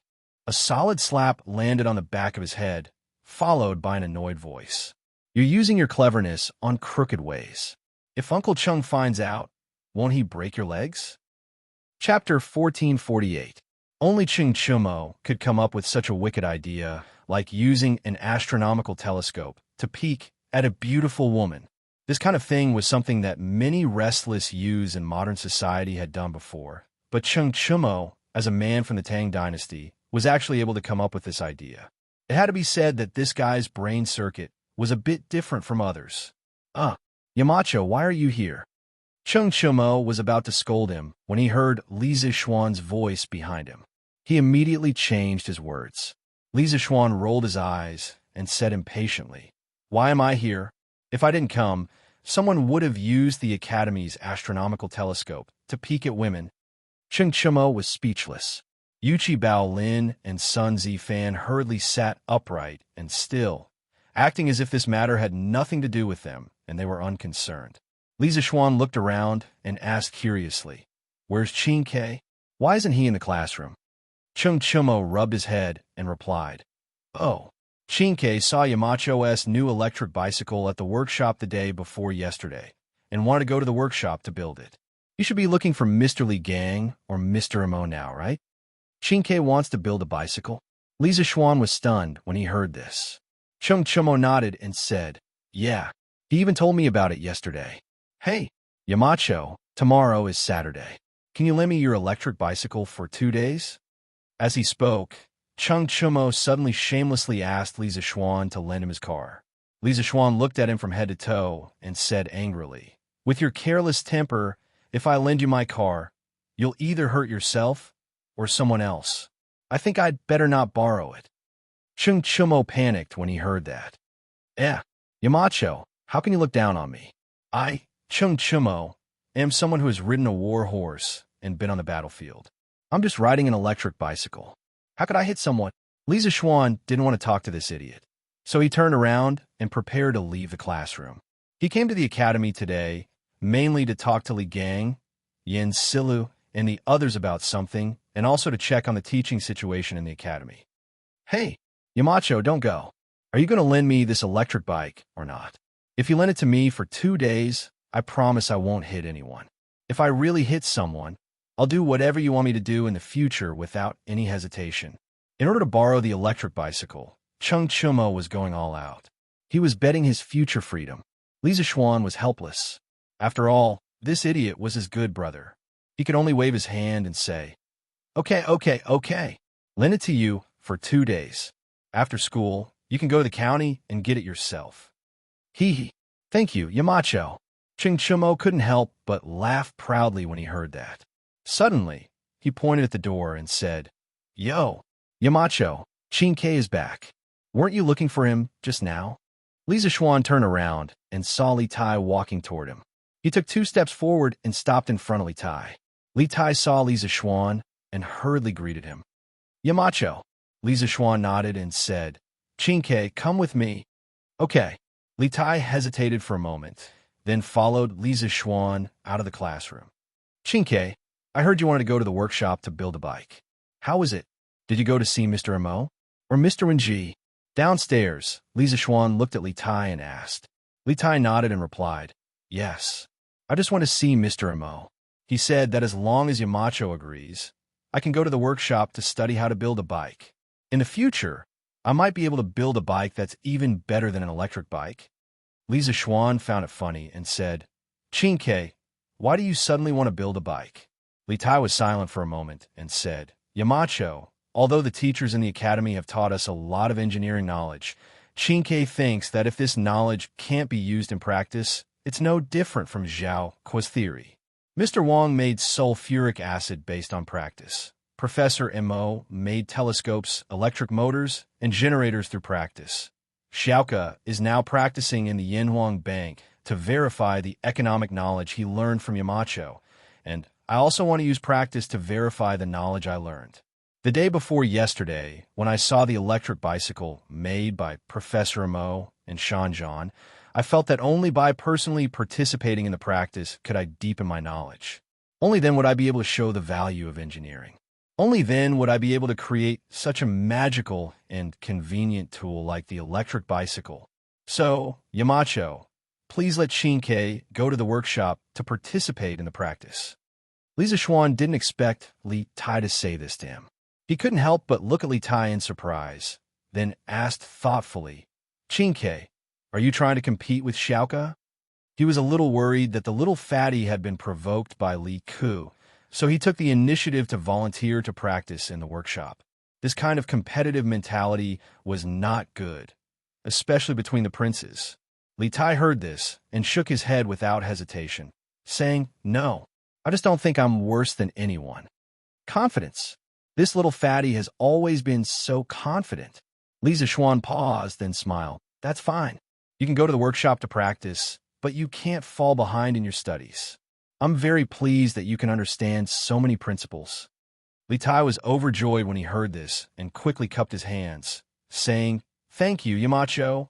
Oh, right. I heard from Mr. Mo that Professor Mo and Xiaoning are about to get married, so he hopes that I can take over Professor Mo's work as soon as possible. Yamacho, then I'll go to the workshop today. Li Zishuan was stunned and said, "Ink Girl and Shouting are about to get married? Aren't they not engaged yet?" Li Tai said strangely, "They were engaged yesterday. Don't you know about Yamacho?" Yesterday? Li Zishuan was busy attending the morning court and dispelling the worries of his family yesterday. How could he have the time to pay attention to Yin Shan? However, if what the little fatty said was true, then Yin Shouting and Mo Lingwei's wedding date was very likely to be soon. "Chinke, do you know when they're getting married?" Li Zishuan asked. Li Tai thought for a while and answered, "Yamacho, I think I heard from Mr. Mo that they should be getting married at the end of this month." At the end of the month. No wonder Mo Huai wanted Mo Lingwei to hand over her work to Li Tai so quickly. It turned out that in half a month, Mo Lingwei would be getting married.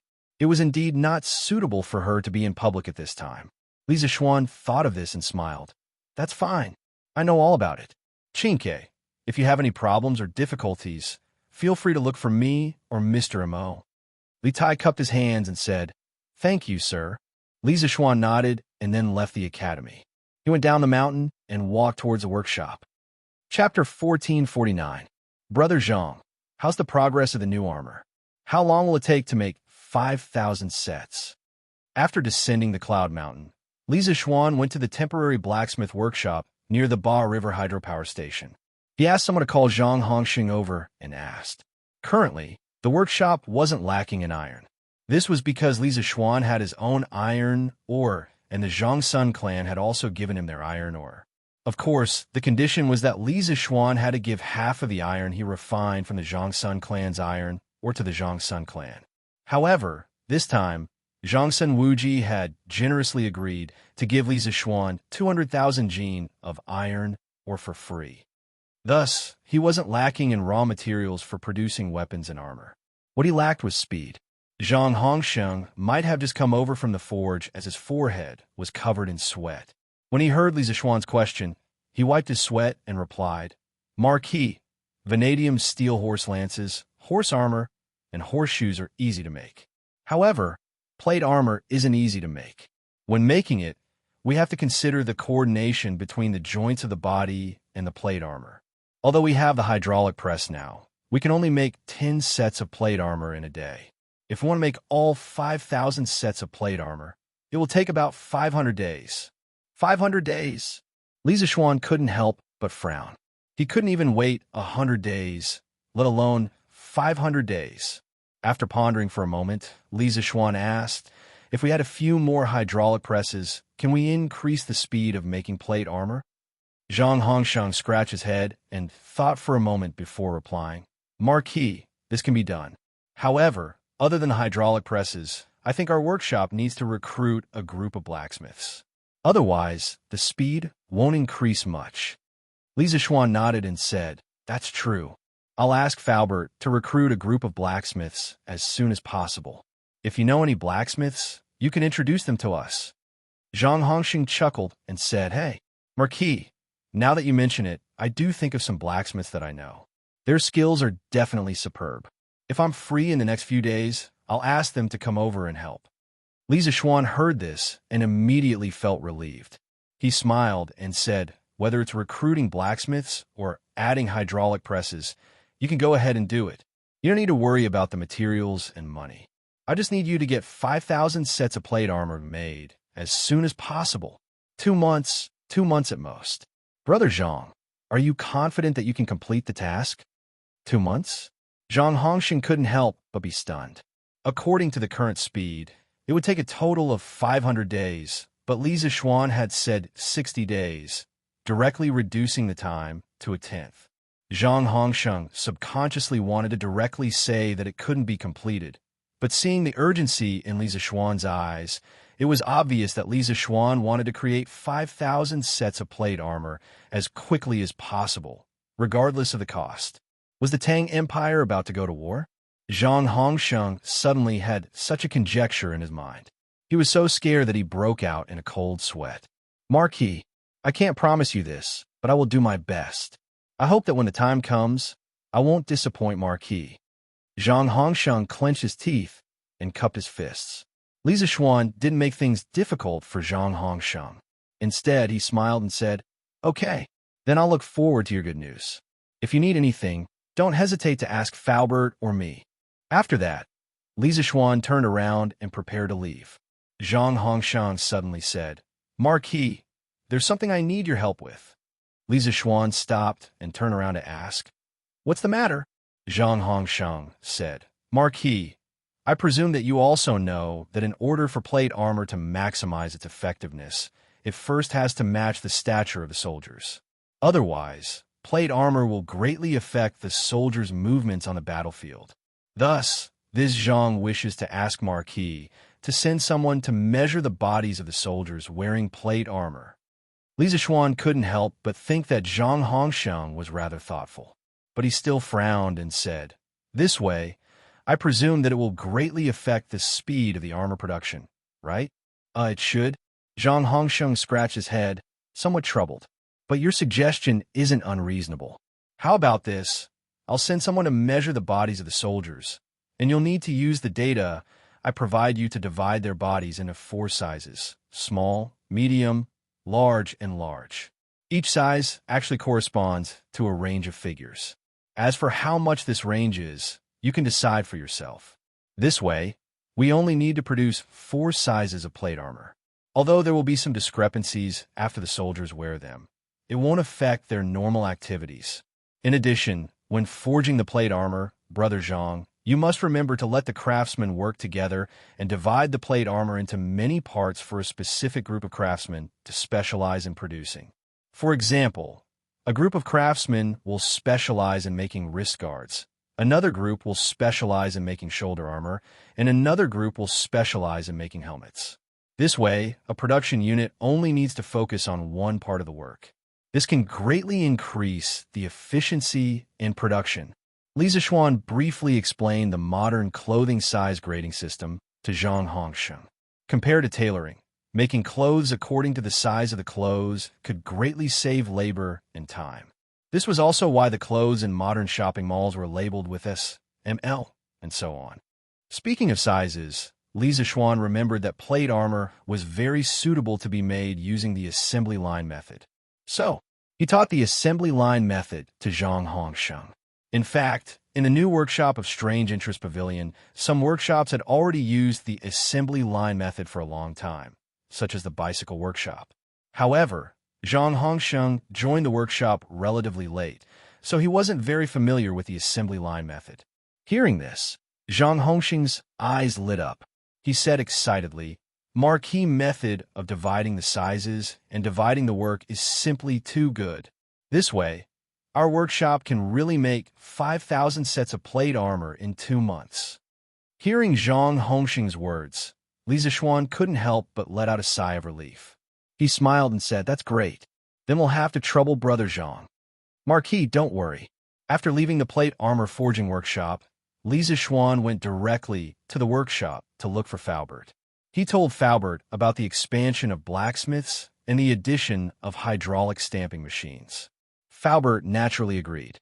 After repeatedly reminding Faubert to do his best to ensure Zhang Hongsheng's production, Li Zixuan turned and went to the laboratory in the workshop. In the morning, Li Tai said that Yin Xiaoning and Mo Lingwei were about to get married. As a good friend and boss, Li Zixuan had to personally go and see the newlyweds. Xiaoning, connect it quickly. See if the motor can turn? She used to be called Little Ningzi, but now she's called Xiaoning. It seems that women who are about to get married are generally more polite than before. Okay. Wait. Okay. Woo. It turned. This small motor can rotate stably, which means that our rectifier circuit is finally successful. When Li Zixuan approached Mo Lingwei's laboratory, he heard such a conversation coming from inside. Finally, he heard Mo Lingwei's cheers. He couldn't help but feel happy. Could it be that the electronic diode was made? So, he quickly quickened his pace and walked into the laboratory. Shouting, Ink Girl, you guys made the electronic diode? After entering the laboratory, Li Zixuan saw Mo Lingwei and Yin Xiaoning giggling at the small DC motor spinning crazily on the table. Ah, Yamacho, you're here. Hearing Li Zixuan's voice, Mo Lingwei quickly stood up to greet him. Then, she said excitedly, Yamacho, shouting, and I not only made the electronic diode, but also the rectifier circuit. We tried it with a small DC motor just now, and it's totally feasible. In the future, as long as we match it with the rectifier circuit, we can directly use AC to charge the battery. Lisa Schwann went forward to take a look. Seeing that the motor's rotor was rotating stably, he nodded and said, "Okay. I didn't expect you to make the diode so quickly. I thought you would make the DC generator first, then study how to make the diode." Mo Lingwei glanced at Yin Xiaoning and said embarrassedly, "I originally planned to do so, but a few days ago, Xiaoning was injured by me. Even if I made the DC generator, he couldn't accompany me to the dam to verify it. So, I took care of him in the workshop while trying to make the electronic diode that Yamacho mentioned. I didn't expect the two of us to really make it." Looking at the bright-eyed girl in front of him, Lisa Schwann couldn't help but give her a thumbs up and said, "Ink Girl's talent in physics is really admirable. I'm afraid that many men can't even compare to 1/10 of you." Yin Xiaoning was instantly displeased. Hey, Xiao Xian, why do I feel like you're implying something? Your mini-min probably includes me, right? Lisa Schwann smiled and said, "How is that possible? Xiaoning, your talent isn't any worse than Ink Girl's. Isn't that right, Ink Girl?" Mo Lingwei heard and looked at Yin Xiaoning with a slightly threatening gaze. Yin Xiaoning quivered and quickly said, No. Xiao Xian, what are you talking about? My talent is still a little worse than Wei Er's. Hee. Lisa Schwann was instantly speechless. He thought to himself that his brother would definitely be a henpecked husband in the future. That's more like it. Mo Lingwei snorted and nodded with satisfaction. Lisa Schwann looked at Yin Xiaoning and asked, "Xiaoning, how's your recovery? Will it delay the wedding at the end of the month?" Hearing this, Mo Lingwei's face instantly turned red, but Yin Xiaoning's expression froze, and he said embarrassedly, You even know about Yamacho? Don't worry, I'm fine now. It shouldn't delay the wedding." The reason why the wedding date was so tight was all his own fault.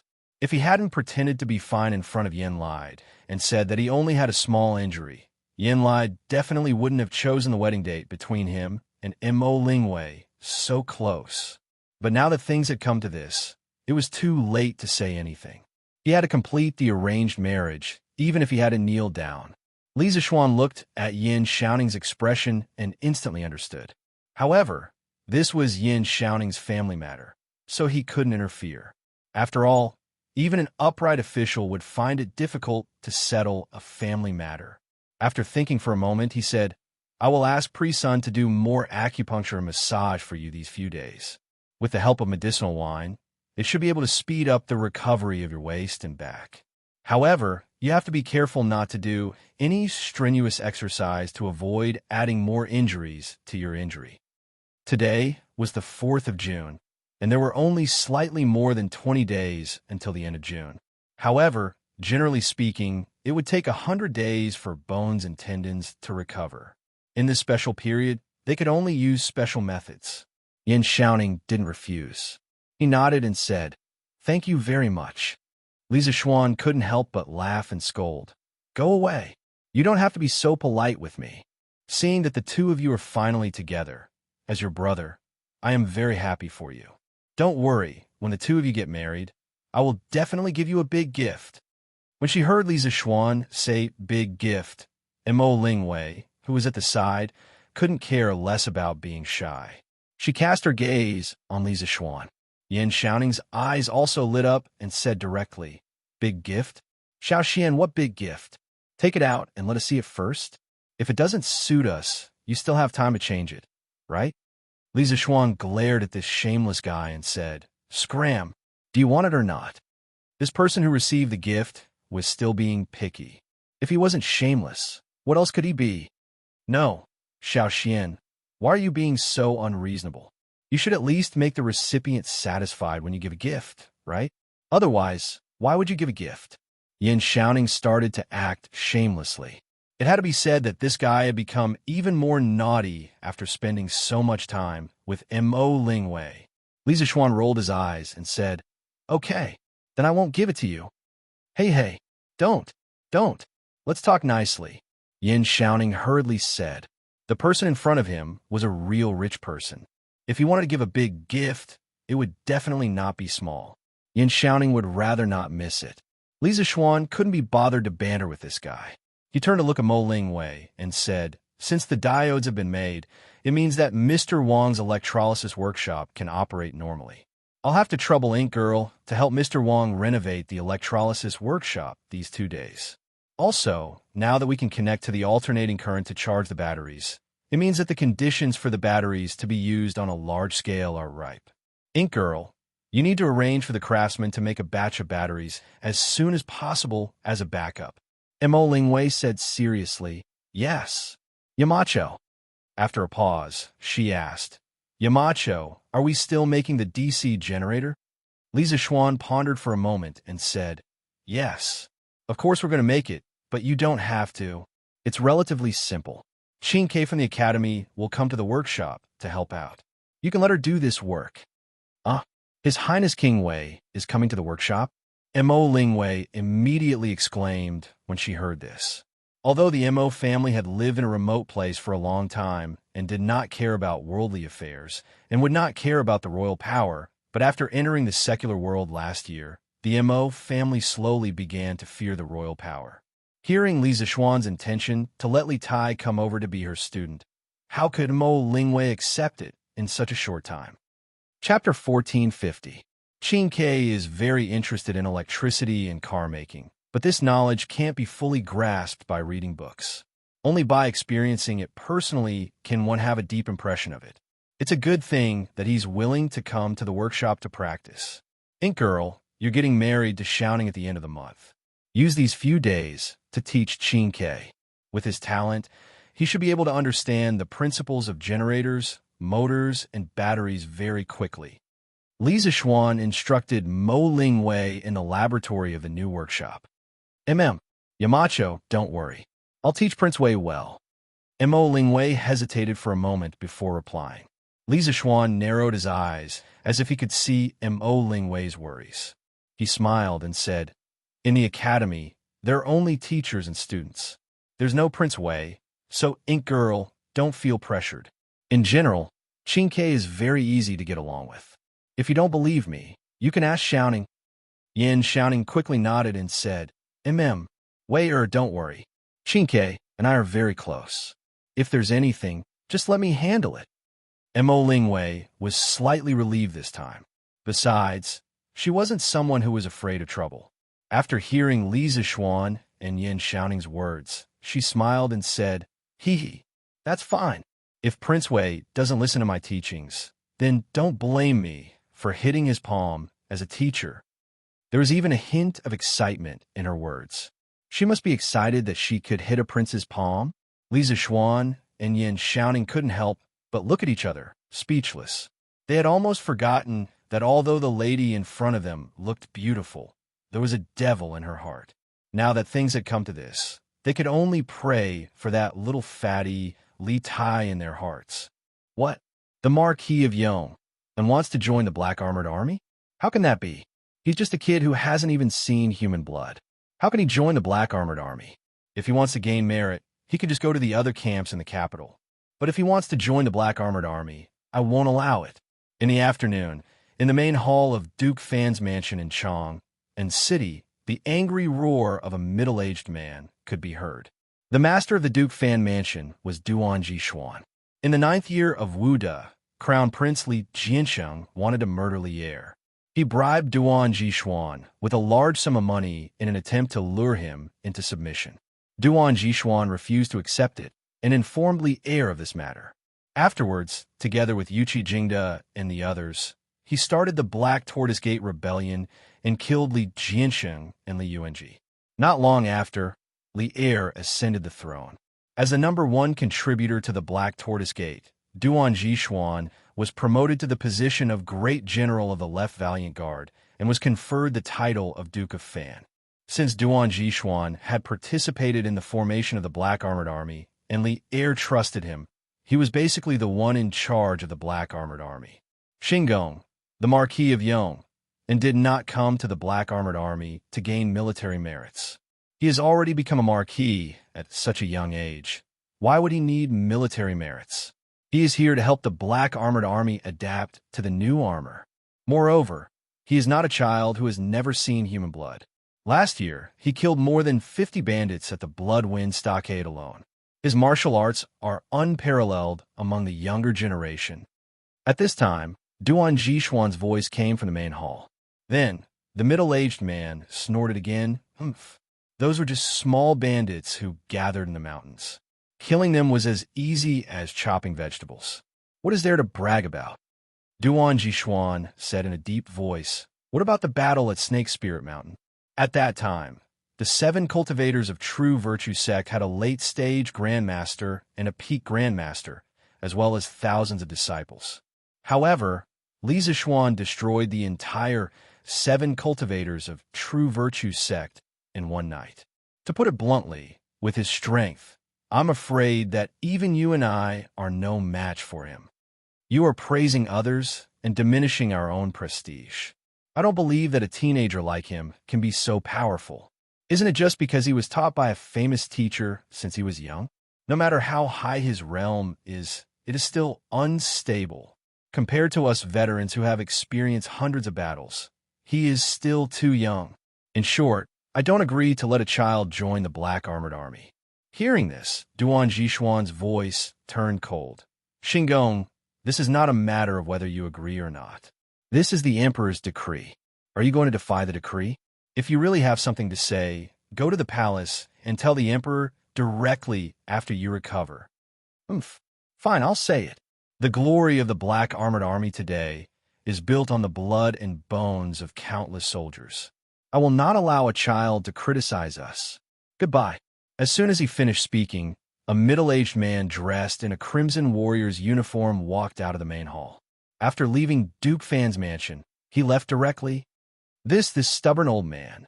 In the main hall, Duan Jishuan sat on the seat of honor and muttered to himself. From a frown on his face, it could be seen that the middle-aged man's attitude just now had put him in a difficult position. Master, Marquis Yoan requests an audience. After some time, a person who looked like a housekeeper walked up and said carefully to Duan Jishuan, who was deep in thought. Hearing this, Duan Jishuan was shocked and immediately recovered from his deep thoughts. He hurriedly said, "Quick, invite him in."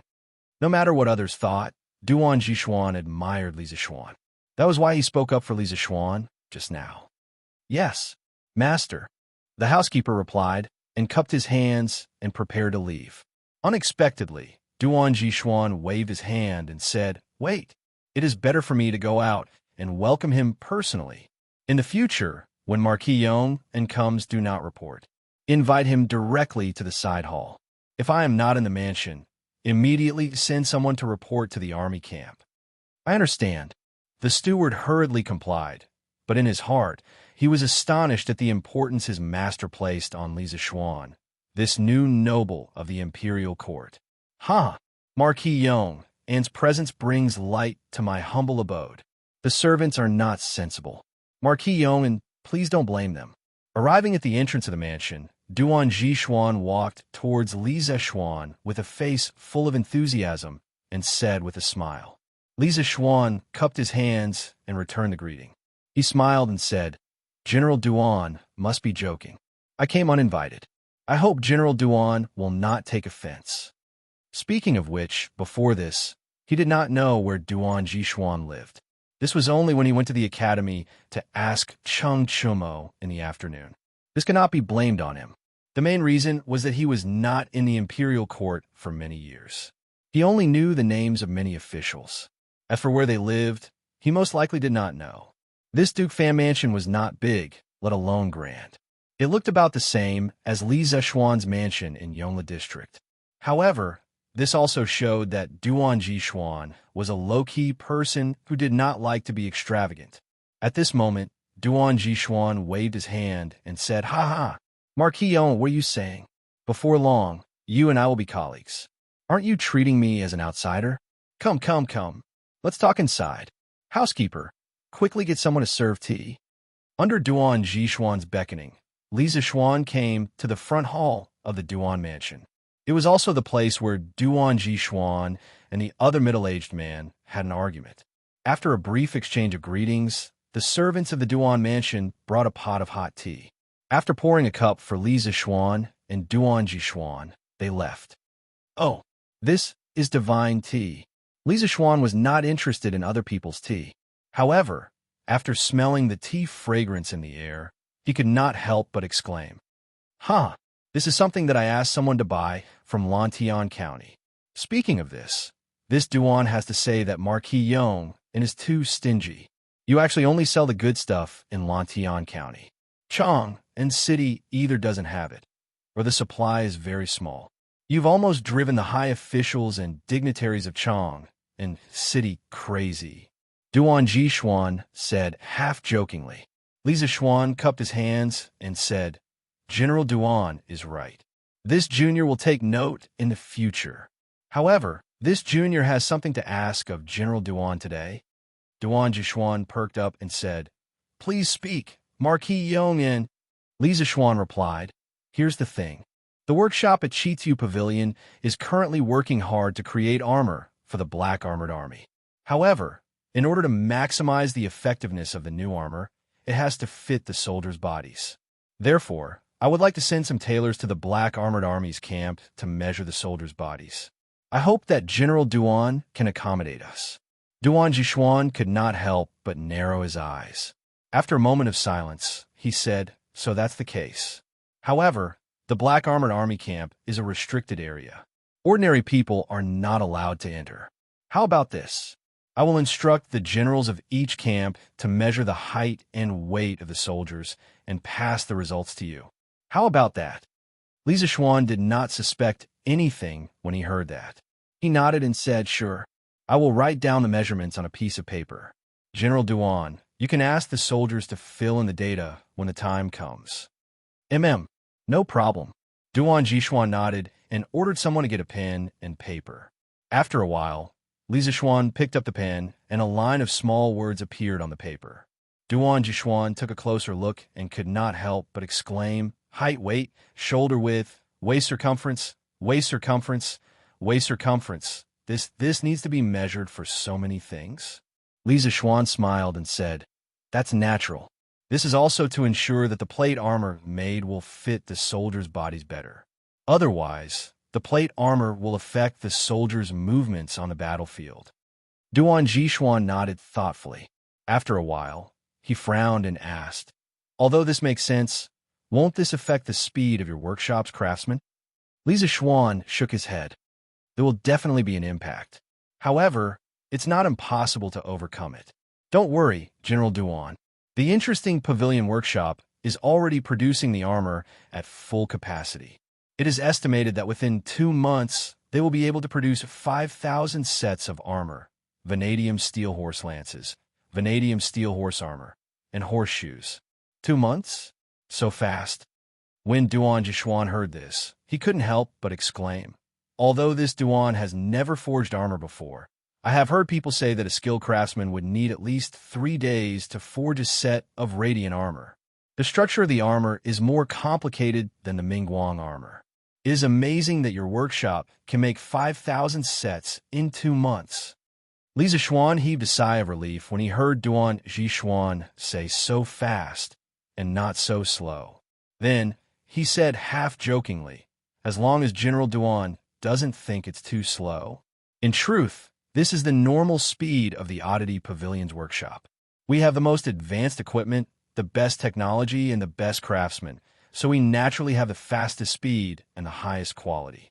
Otherwise, the products of the Oddity Pavilion wouldn't be so popular throughout the Great Tang." Duan Jishuan nodded in agreement and said with emotion, "That's indeed the case. In less than a year, the interesting pavilion workshop has grown from a small workshop to the largest in the Tang Empire. Not even the Imperial Palace's general supervisor can compare. In the end, it is all thanks to Marquis Yong An's talent. Otherwise, if it were anyone else, the interesting pavilion workshop would not be able to reach its current scale. General Duan overpraises me." Li Zishuan smiled. Then he stood up and said, "I've achieved my goal today. It's getting late now. so I'll take my leave first. Once the matters at the academy and workshop are settled, I will report to the Black Armored Army's camp. Duan Jishuan's expression froze for a moment, but he quickly regained his composure. He gave an unnatural smile and said, "Good, good, Marquis Yong, and you don't have to worry about entering the camp. His Majesty has also said that you have to take care of both the academy and the camp." "I understand." Although Duan Jishuan's expression changed quickly, it did not escape Li Zishuan's eyes. Li Zishuan looked at Duan Jishuan and clasped his hands. "Thank you for your understanding, General Duan. However, the matters at the camp are more important. After I settle the matters at the academy, I will return to the camp as soon as possible. I hope that General Duan can calculate the figures of the soldiers as soon as possible." Duan Jishuan nodded.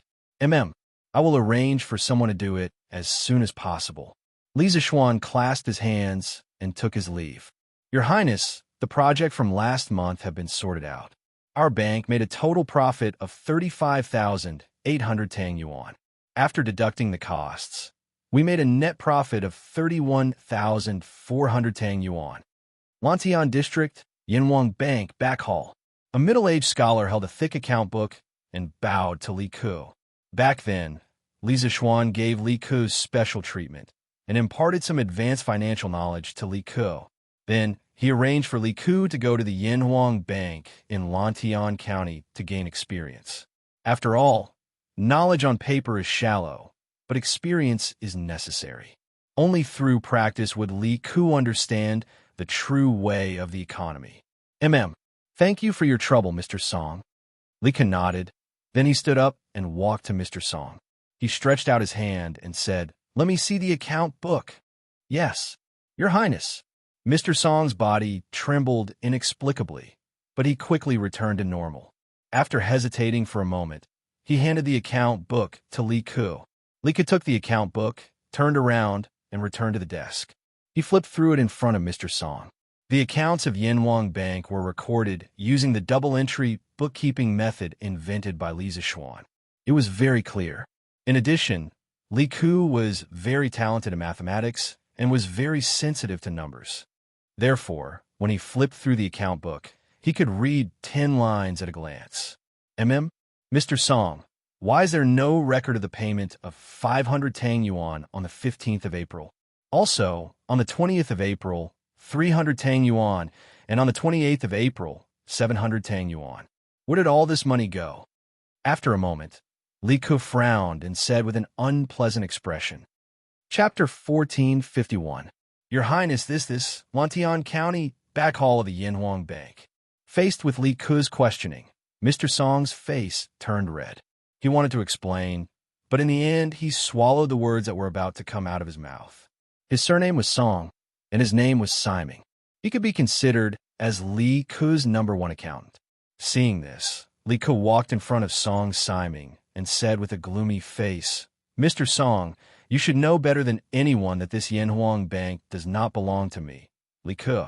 It belongs to my father, the Marquis of Yong, and the other nobles. The annual profits of the bank also do not go into my pocket.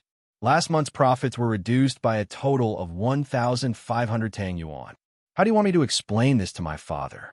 How do I explain this to the Marquis of Yong and the other nobles? When Li Zishuan opened the bank, in order to increase the capital of the bank and increase the credibility of the bank, not only did he pull in the royal family, even Qin Xiong, Cheng Yaojin, Zhang Sun Wuji, and the other nobles all generously donated to buy the shares of the Yinhuang Bank. Therefore, in theory, the annual profits of the bank should be distributed according to everyone's shares. Although Li Ku was now in charge of the management rights of the Lantian County Bank, he did not have the right to distribute the profits of the bank. The atmosphere in the room suddenly became oppressive. A layer of sweat gradually appeared on Song Siming's forehead, but even so, he did not say anything to explain himself. He just lowered his head, as if he had done something wrong, and stood quietly in front of Li Ku. Facing such a stubborn old man, Li Ku was a little angry. If it was another person in a higher position, they would probably directly lock this old man up for corruption and interrogate him severely. However, Li Ke knew the character of the old man in front of him. He knew that the other party would definitely not ruin his reputation for such a small amount of money. After a moment of silence, Li Ke opened his mouth again and said, "Mr. Song, this is not a small matter. You should not think of taking responsibility for it yourself. I, Li Ke, do not wrongly accuse a good person, but also will not let a bad person go. Mr. Song, please tell me who exactly used the 1,500 Tang Yuan. Otherwise, when this prince investigates thoroughly, no matter who it is, it won't look good for anyone's face." Hearing Li Ke's words, Song Siming's body trembled. After a moment of hesitation, he finally opened his mouth and said, "Your Highness, this matter must not be made public because the person who embezzled the money is the sixth prince." Li Ke's expression changed. His originally gloomy little face suddenly became like the sky before a storm. Dark clouds gathered. "You mean Xiao Xiao? How dare he?" After taking a deep breath, Li Ke said in disbelief. The so-called sixth prince was Li Er's sixth son. His name was Li Ke, and he was born from Yangfei. He was Li Ke's younger brother from the same mother. Because Li Ke was not yet 10 years old and had a mischievous personality and was ignorant and incompetent, he was not favored by Li Er. Thus, he did not have an official title. According to the normal course of history, Li Ke would only be conferred the title of King Liang in the 5th year of Zhengguan's reign. Right now, this troublesome brat was doing his best to cause trouble for the imperial family. In official history, Li Er had once reprimanded Li Ke like this: "Beasts can be tamed after being trained. Iron and stone can be smelted and sculpted to be made into tools. People like Li Ke are worse than beasts and iron and stone." From this, it could be seen how much Li Er loathed this child. At this time, Song Siming said with a bitter face, "Your Highness, last month, the sixth prince and His Highness King Lu came to this song many times, saying that they needed to withdraw a sum of money urgently. This old man also knew that the money in this bank could not be used, so I flatly refused. However, the sixth prince threatened this old man, saying that Your Highness was in charge of the entire bank and that he was Your Highness's younger brother, so it was no big deal for him to withdraw a bit of money. He also said that if this old man did not give him the money, he would sell this old man's little granddaughter to 100 Flowers Tower. The sixth prince's past misdeeds were all over the place, so how could this old man dare to risk my granddaughter? Your Highness, this old man's granddaughter is only 10 years old." At this point, Song Siming's old face was filled with shame and fear. Bastard! Bastard! Xiao Gue actually dares to commit such atrocities. When Li Ke heard this, even though the other party was his younger brother from the same mother, he could not help but curse angrily. After cursing, he looked at Song Siming and said, "Why didn't Mr. Song tell me about this earlier?" Song Siming smiled bitterly and said, "Your Highness, the sixth prince also said that if this old man told you about this matter, not only would he sell my granddaughter, he would also break the legs of my entire family. This old man will resign today, Your Highness, and bring my entire family to another place to avoid disaster before the sky turns dark." Seeing that his loyal subordinate had been forced to resign and leave, Li Ke could no longer hold it in and said in a deep voice, "Brother Li, don't worry. Mr. Song, you can't go anywhere. This prince promises you today that as long as this prince is alive, as long as you do not violate the laws of the Great Tang Empire, nothing will happen to you and your family. This prince swears to the heavens." The ancients placed great importance on oaths. Seeing that the great king of Shu was actually swearing on his behalf, Song Siming was instantly moved. He hurriedly said, "Your Highness, you are too kind. Your Highness has always been generous and loyal to others.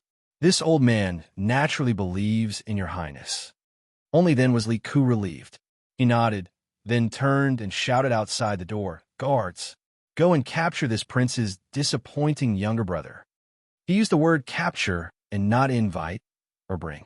It was enough to see how angry Li Ke was at this moment. "Yes, Your Highness." The two guards who came in could not help but look at each other, but seeing Li Ke's gloomy face, they could only quickly salute and accept the order. Smack!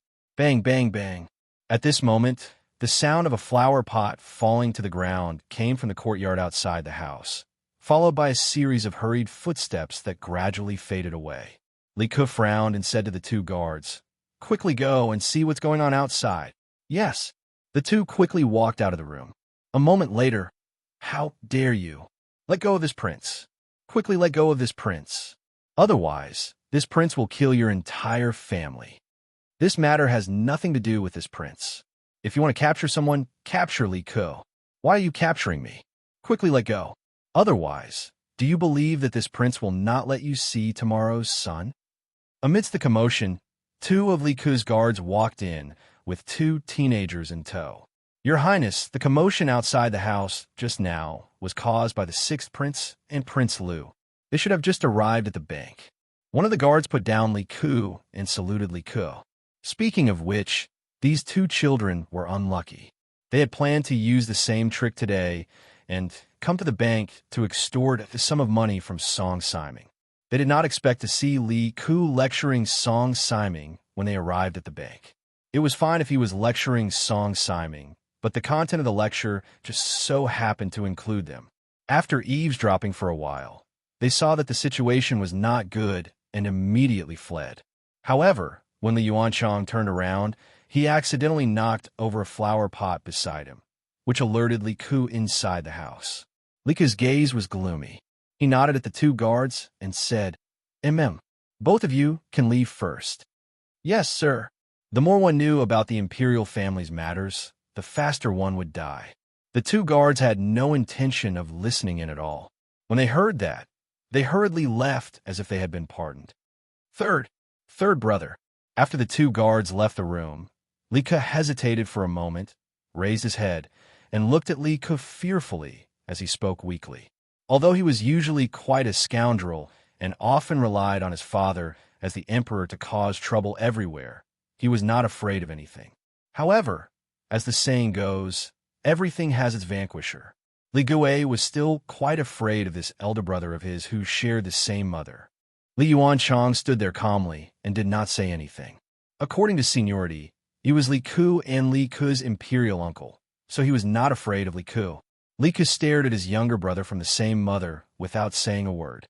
Just as Li Ke could not take it anymore, he heard Li Ke say coldly, "Apologize to Mr. Song immediately." The cold voice seemed to have no warmth, and there was no room for negotiation. "What? Third brother, you want me to apologize to this rotten old man? Impossible. I'm a prince. Who does he think he is?" Hearing this, Li Ke exclaimed in disbelief. Song Siming narrowed his eyes and pretended not to hear Li Ke's rude words. Bam!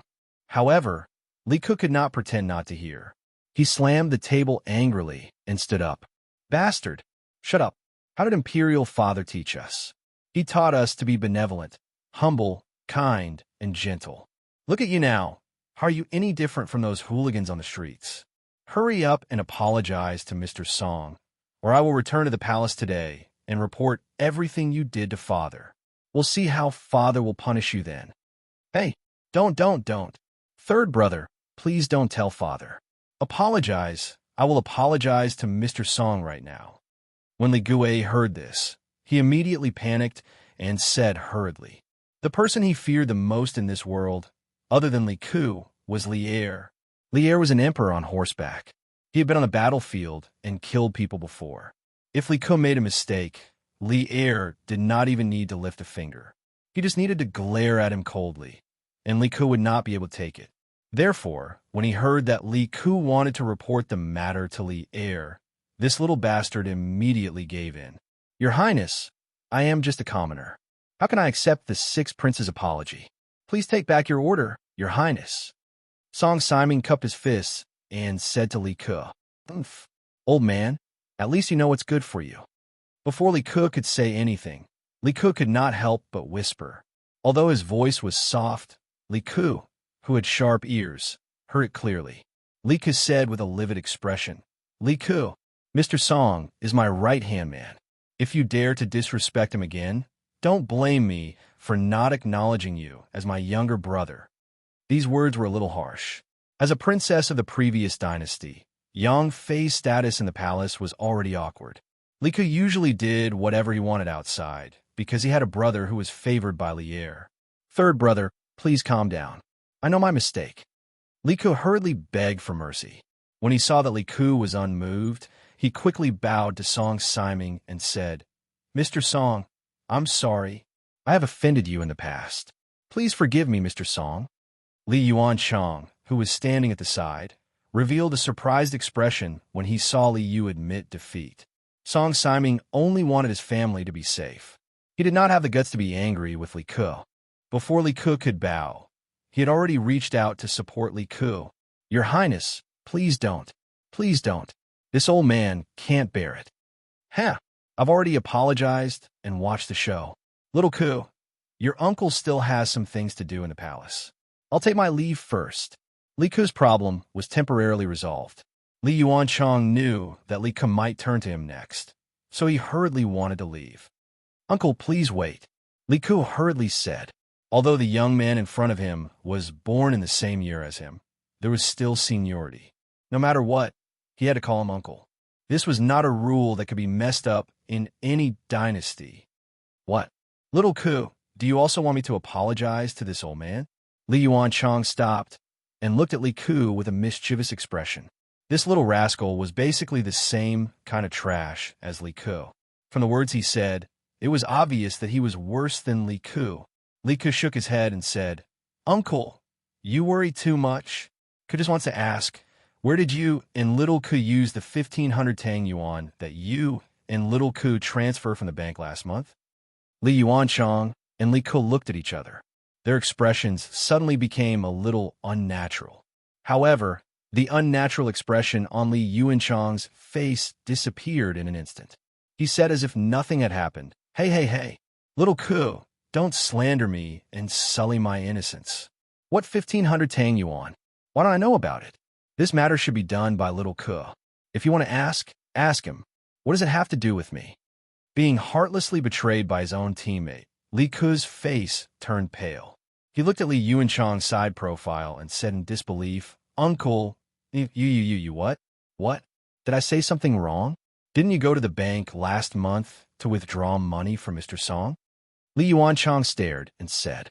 After he said that, he turned his eyes and looked at Li Ke again, saying, Little Ke. Maybe Little Ke is a little tight on money recently, so he wanted to borrow some money from Mr. Song. It's not like he won't return it. Why do you have to be so serious? Li Yuanchang's face was black for a while, then red for a while. Not only did he remove himself from the situation, he also secretly sold Li Ke to make the other party feel grateful to him. It had to be said that this move of his was really good. Sure enough, Li Ke's eyes, which were filled with resentment before, now had a faint trace of gratitude in them. He turned to Li Ke and said, Yes. Third brother, this money is only borrowed from Mr. Song. I will definitely return it in the future. Don't be so stubborn. Li Ke was unmoved. He said in a low voice, Little Ke, if you still treat me as a brother today, tell me honestly, what did you do with so much money? Hearing Li Ke's question, Li Ke's eyes suddenly dimmed. At this time, Li Yuanchang took the opportunity to say, Haha, Little Ke, if you two brothers have something to talk about, you can talk about it. Uncle, I really have something to do, so I'll take my leave first. After that, he lifted his feet and was about to leave. Unexpectedly at this time, a voice full of energy came from the door. If you two don't explain things clearly today, you can't go anywhere. Chapter 1452. Li Yong, Marquis Yong, Yinwang Bank. Just as Li Yuanchang was about to take the opportunity to slip away, a cold voice sent him into the abyss. Just as the voice fell, Li Yuanchang saw a person who often gave him nightmares stride in. Who else could it be but Li Zishuan? Back then, Li Yuanchang ordered the evil servant to cause trouble at the foot of Yinshan. After being taught a lesson by Li Zishuan, he ran back to Li Yuan to complain. Li Yuan had a son late and was rather doting on Li Yuanchang, his youngest son. After hearing the news, he wanted to take revenge for his son, who knew that after Li Zishuan saw Li Yuan, not only was he not scared to the point of kneeling and begging for mercy, he resolved the crisis with a few words and scared Li Yuanchang to the point of wetting his pants. Since then, Li Yuanchang realized that Li Yuan did not seem to dote on him as much. In the past, he could easily get money and people from Li Yuan, but now it was very difficult to get them. This made Li Yuanchang very confused and fearful. Of course, towards the man who caused all this, Li Zixuan, Li Yuanchang's heart was filled with resentment and fear. After several months, seeing Li Zixuan again, the shadow of fear in Li Yuanchang's heart did not fade. Instead, it grew stronger to the point that he stuttered when speaking. Yamacho. Seeing Li Zixuan arrive, Li Ko hurriedly went forward to greet him and heaved a sigh of relief in his heart. Li Zixuan nodded, then looked at Li Yuanchang lightly and said, "Your Highness King Lu, it's really been a long time. I didn't expect that the great King Lu would be interested in a mere 1,500 strings of coins." After returning from Chang and City, he passed by Yinhuang Bank in Lantian County. His heart moved, and he wanted to come in and see how Li Ko was doing in the bank. Before he went to the Black Armored Army, he wanted to straighten out all the errands on him, such as the workshop and Yinhuang Bank. Once Li Zixuan went to the barracks, he would have less time to do these chores.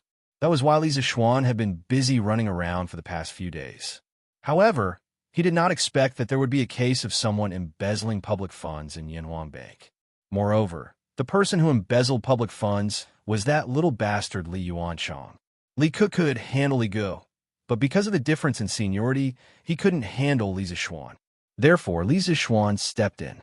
Yinhuang Bank was basically equivalent to a modern bank or even a central bank. It would never allow anyone to embezzle public funds. This was because not only would it be irresponsible to the shareholders of the bank, it would also be irresponsible to the people who deposited their money in the bank. Apart from that, it would also be a blow to Tang Yuan's credibility in the entire Tang dynasty. Li Zixuan would never allow such a thing to happen. What 1,500 strings of cash? Marquis Yuan, what are you saying? I don't understand. Li Yuanchang's face paled as he tried to defend himself. This was really being stubborn, even in the face of death. Li Zixuan's eyes narrowed as he said in a deep voice, "Your Highness King Lu, don't pretend to be confused. Today, I will say these words. If you don't clearly explain the 1,500 strings of cash, no one can leave. When the time comes, I will find His Majesty or the retired emperor to judge. Or you can think about it. Will those nobles who invested in Yinhuang Bank let you off?" As he finished speaking, Li Zixuan's voice gradually turned cold. Li Yuanchang and Li Gu couldn't help but shiver. After his expression changed, Li Yuanchang opened his mouth and said, "Isn't it just 1,500 strings of cash? I will send someone to return it to you when I return. This money was originally borrowed from Mr. Song. Today, I will return it all to you. In the future, don't bother us anymore." He had thought it through. Rather than completely falling out with Li Zixuan and causing a huge ruckus, he might as well grit his teeth and return the money. He was clear in his heart that even if this matter reached his father, Li Yuan, it would not end well. After all, he was not in the right.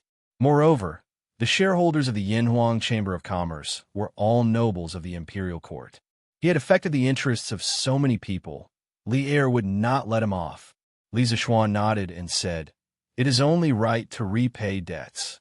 The money that your Highness King Lu owes should naturally be returned. However, where did you use the 1,500 strings of cash that you borrowed earlier?" Hearing this, Li Yuanchang evasively said, "This Marquis Yong, and you don't have to care. Don't worry, when I return to the palace, I will immediately send someone to send the money to you." Li Zixuan lightly said, "Why can't I care? I have to confirm whether the 1,500 strings of cash are still there or not. Or rather, I doubt your Highness King Lu's ability to repay the debt." Originally, in Li Zixuan's impression, Li Yuanchang was still very rich. However, thinking about how this little bastard had colluded with Li Zixuan to extort money from the bank, Li Zixuan concluded that this little bastard was definitely not doing as well as before. Otherwise, why would he do such a thing? Li Yuanchang's face was instantly filled with anger. He angrily said, "What a joke. A mere 1,500 strings of cash. I don't even care about it. Marquis Yeoman, don't go too far. Li Zixuan heard this and sneered. Oh, since your Highness King Lu is so rich, why did you come to the bank to extort money from Mr. Song last month? Li Yuanchang was instantly rendered speechless. At this moment, Li Ke looked at Li Zhe and said earnestly, Shao Li, tell me the truth. What did you use the money for? Otherwise, if you commit another crime in the future, I will definitely not plead with Imperial Father and Imperial Mother on your behalf. Li Zhe's heart was already shaken when he saw his Imperial uncle, whom he relied heavily on, being completely suppressed by Li Zixuan. Now that he heard Li Ke's words, how could he bear it? He hurriedly grabbed Li Ke's arm and said with a sobbing tone, Third brother, I was wrong. Don't ignore me. Li Zhe. Seeing that Li Zhe was about to give in, Li Yuanchang panicked and hurriedly stopped him. Your Highness King Lu, don't go too far. Li Zixuan grunted and said coldly. Li Yuanchang had seen Li Zixuan's martial prowess. Sensing the other party's unfriendly gaze, he hurriedly shrunk his neck and didn't dare to say another word. Li Ke struck while the iron was hot. Shao Li, if you tell me now, I can still help you. If you don't, Yamacho and I can find out on our own. But when that time comes, no one can help you. Imperial Father and Imperial Mother can't either. Third brother, I'll tell you.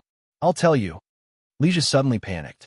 He hurriedly said, Last month, Imperial Uncle and I went to bet on football. At first, we won more than 2,000 strings of cash, but then we lost all of it. Even our own capital of more than 2,000 strings of cash was lost. Later, Imperial Uncle and I came up with an idea. We went to the owners of the teams and threatened them in advance before the game that they must lose. Then we would take the opportunity to bet on losing. We would definitely make a lot of money, but you also need capital to bet on losing. At that time, Imperial Uncle and I lost all our money. Later, Imperial Uncle said that third brother, you were on duty at Yinhuang Bank and made a lot of money every day. I came to the bank to look for third brother. Coincidentally, you weren't there on May 15th, so I borrowed 500 strings of cash from Mr. Song. Bet on football. Li Ke's eyes widened in shock when he heard this. He scolded with a face full of resentment. It's fine if you bet on football, but you actually went to threaten the owners of the teams to fix the game? Xiaozhe, how dare you? On the side, Li Zixuan's expression could not help but turn serious. He had never imagined that a misappropriation of public funds would actually involve a series of major cases of corruption in football. And he had another identity, which was the president of the Tang Football Association. Therefore, this matter was even more important to him. Li Yuanchang's face was now ashen. He had already decided to go all out, but he still looked at Li Zhe angrily from time to time. Third brother, I didn't do it on purpose. I just wanted to earn some money so that Imperial Concubine Mother wouldn't treat me like a child anymore. I also wanted to buy a few new clothes and jewelry for Imperial Concubine Mother, Li Zhe said with a sobbing tone. Hearing the second half of Li Zhe's sentence, Li Ke's cold eyes couldn't help but soften. He took a deep breath and said in a deep voice, A gentleman loves money, but he gets it in the right way. If you use this method, no matter how much money you earn, Imperial Mother and I will look down on you. Imperial Mother won't want the clothes and jewelry you bought with your ill-gotten money. In the palace, danger is everywhere. Imperial Mother is cautious every day, afraid of getting involved in trouble. But you, on the other hand, did such a thing outside to smear Imperial Mother's reputation. Do you still have a heart of loyalty, filial piety, and benevolence? Third brother, I was wrong. Li Zhe was ashamed by Li Ke's words and could only admit his mistakes. Li Zixuan picked up the account book on the table next to him. With his mathematical attainments and mental calculation ability, he could easily find the problem in the account book. After a while, he looked at Li Zhe and asked, Sixth Prince, you withdrew 500 and 300 Tang Yuan from the bank on the 15th and 20th of May. According to what you said just now, you should be able to make a lot of money by threatening the owners of the teams to fix the game. But why did you withdraw 700 Tang Yuan from the bank on the 28th of May? Were you still short of money at that time? Li Zhe knew that Li Ku respected Li Zixuan very much, so he didn't dare to put on airs in front of Li Zixuan. Hearing this, he thought for a while and replied, "Of course, it's very profitable to get people to fake matches, but the teams we found earlier weren't very strong. There weren't many people who thought that they would win, so the gambling house set very low odds for them to lose. All in all, Royal Uncle and I didn't make much money. At the end of the month, Imperial Uncle and I decided to do something big. We found a super strong team that was in the limelight this year, the Wind Thunder team. Their young master is called Zheng Qianjun. Imperial Uncle and I revealed our identities and threatened him to deliberately lose the game against the Firewolves team the next day. Although the Firewolves team is a First Division team, they are at the bottom of the First Division teams. They are no match for the Wind Thunder team. So there will be a lot of people who bet on the Wind Thunder team winning, and we bet on the Wind Thunder team losing, so we can make a fortune in one fell swoop. Do you mean that Zheng Qianjun agreed to fix the game for you?" Li Zixuan's face darkened. He interrupted Li Ku and asked. Li Zixuan valued Zheng Qianjun. The Wind Thunder team's current achievements were not 80% due to Zheng Qianjun, but at least 60%. So Li Zixuan arranged for him to be the tactical coach of the national team. But if he really agreed to fix the game for Li Ku and Li Yuanchang, Li Zixuan had to do things according to the law, no matter how much he thought highly of Zheng Qianjun. Li Ku nodded and said, "At that time, the young master of the Wind Thunder team did agree that we would deliberately lose to the Firewolves team. In order to win more money, Imperial Uncle and I went to the bank to ask Mr. Song for more money. Under the threat of Imperial Uncle and I, Mr. Song had no choice but to give us 700 strings of cash." Li Zixuan's heart suddenly sank. He said with an ugly face, "How much did you win in this game?" Li Ku said with a sad face, "We didn't win a single penny. We lost everything. That kid surnamed Zheng is not a good person. The day before, he clearly promised us that he would deliberately lose the game. But on that day, the players of the Wind and Thunder team did not show any modesty at all. They kicked the Firewolves team to 3-0. The more than 2,000 strings of money that we bet were all lost." Li Zixuan was stunned, but there was a glimmer of hope in his heart. He asked again, "You mean that Zheng Qianjun agreed to fix the game for you, but he didn't instruct the players to deliberately lose the game?" Li Ku said gloomily, "Yes." Seeing the boy's aggrieved face, Li Zixuan held back his laughter and said, "Then you didn't take revenge on him in private?" Li Ku said angrily, "Why didn't we take revenge? After the game, Uncle and I took a few guards to the Zheng family's house to find that bastard Zheng Qianjun. But the door of the Zheng family's house was closed. No one opened the door. The door of the Zheng family's house was so strong that it couldn't be opened even if we hit it with a piece of wood. In broad daylight, we couldn't make a big deal out of it, so we could only send people to guard outside the Zheng family's house. But after so many days, we didn't catch Zheng Qianjun." Li Zixuan nodded satisfactorily and said, "Well, you should be glad that you didn't catch Zheng Qianjun. Otherwise, if you caught him and tortured him, you and Prince Lu wouldn't be able to escape." Then he looked at Li Ku and said, "Little Ku, they not only misappropriated public funds, but also secretly bribed the team to fix the game. This seriously violates the Tang Empire's principle of fairness and justice. According to the rules, this should be handed over to the Supreme Court. What do you think? Marquis Yong, and you dare? My father won't forgive you." Hearing this, Li Yuanchang immediately panicked. Li Ku said with fear, Third brother, save me. I don't want to go to the Supreme Court. My father will kill me if he knows." Li Ku hesitated for a moment and looked at Li Zixuan and said, "Yamacho, Little Ku, and Uncle are in the wrong.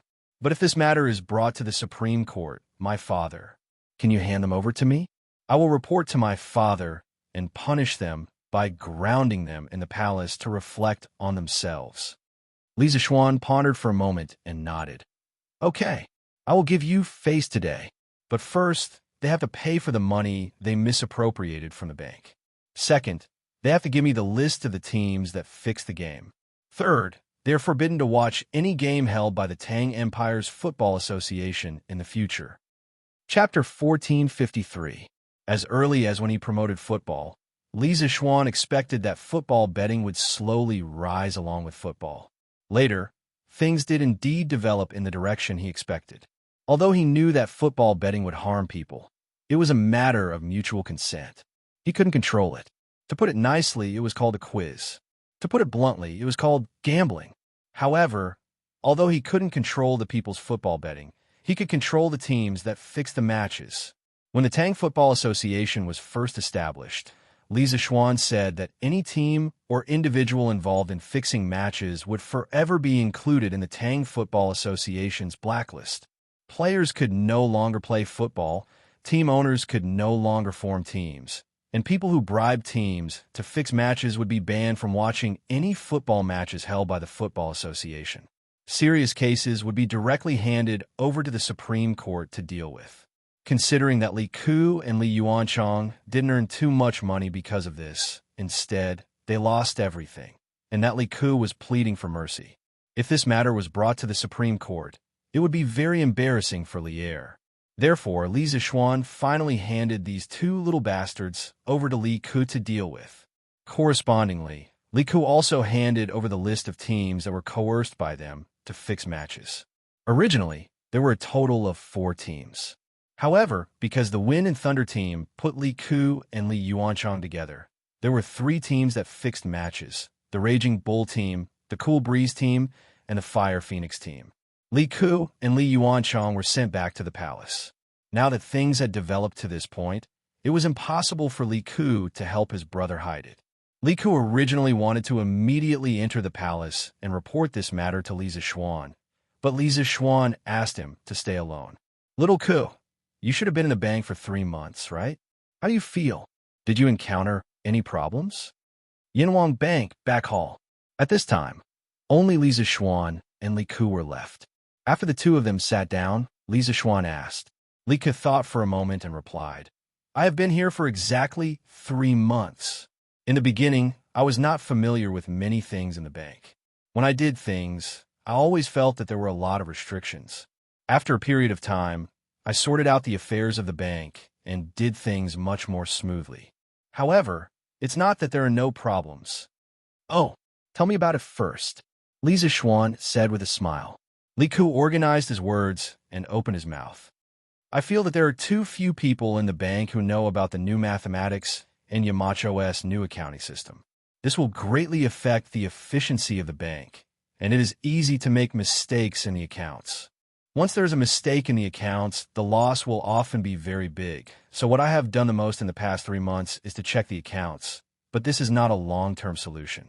When the scale of our bank is bigger in the future, I will not be able to do 2 things at once. Talent. In the end, the bank still lacked talents. Li Zixuan's new mathematics had only been introduced for less than a year. It was extremely difficult to find a group of bookkeepers who were proficient in the new mathematics and accounting system. This lack of talent situation might improve in a few years, but the bank could not wait. Li Zixuan frowned and thought for a moment, then said, "Actually, it is not difficult to solve this problem. Little Ku, you can recruit a group of students from Yinhuang College who are proficient in the new mathematics and accounting system. Hire them to the bank and use their weekends to check the accounts for the bank. This way, there are 2 benefits. First, it will allow the bank to operate efficiently and accurately. Second, these students will work part-time and part-time. They can use this to deepen their understanding of the knowledge that they usually learn from books, and they can also get in touch with the daily operations of the bank. When they graduate in the future, those students who are not interested in an official career can stay in the bank as bookkeepers. In terms of salary, they will definitely be able to ensure that their family will not have to worry about food and clothing." Yinhuang Bank's position in Tang Dynasty was equivalent to a modern-day bank or central bank. It was considered a large-scale, state-owned enterprise. Li Zixuan felt that assigning his students to work in the bank would not be a disgrace to Yinhuang College's reputation. "Yamacho, you intend to let the students of the college to work in the bank as bookkeepers?" Li Ku's eyes widened in disbelief. In the minds of the ancient people, there was no such thing as a state-owned enterprise. In their eyes, there was only the imperial court, Scholars studied and obtained scholarly honors in order to enter the imperial court and serve the country. They had never heard of anyone studying specifically to become bookkeepers. Why? Little Ku, are you looking down on Yinhuang Bank? Do you feel that it is a waste of talent for the students of the college to stay here? Li Zishuan's sharp eyes seemed to be able to see through people's thoughts. He looked at Li Ku and said with a faint smile, "No, no, could it not mean that?" Li Ku hurriedly said. Li Zishuan shook his head and said with a smile, "Little Ku, you have been in the bank for a long time. You should know what kind of place Yinhuang Bank is. Today, I can tell you with absolute certainty that in less than 3 years, Yinhuang Bank will become an existence that controls the entire economy of Tang Dynasty. Its importance is definitely not inferior to any of the 6 ministries in the imperial court. As such, do you still feel that it is a waste of talent for the students of the college to stay here?" Li Ku was a little shocked. However, after thinking about it carefully, Li Zishuan's words might not necessarily be true. He clasped his hands and said, "Yamacho's words are also what Ku hopes for. No matter what others think, Ku will never feel that it is a waste of talent to stay in the bank." Li Zishuan smiled. After pausing for a moment, he said, "Yinhuang College teaches engineering. Although there is a subject in the imperial court's imperial examinations, compared to the subjects such as Jinshi and Mingjing, the number of students admitted to this subject is much smaller. The number of students in Yinhuang College who can stand out in the imperial examinations every year is extremely small, and the number of students who can use engineering to gain a foothold in the imperial court is even rarer. Therefore, I feel that instead of letting the students be small officials in the 6 ministries and waste their time doing odd jobs for the officials, it is better to let them come to a place like Yinhuang Bank where they can truly display their strengths. Other than Yinhuang Bank, there's also the workshop of Chitu Pavilion. That place also needs them. Little Ku, don't look down on the workshop. This workshop is now the most technologically advanced workshop in Tang Dynasty.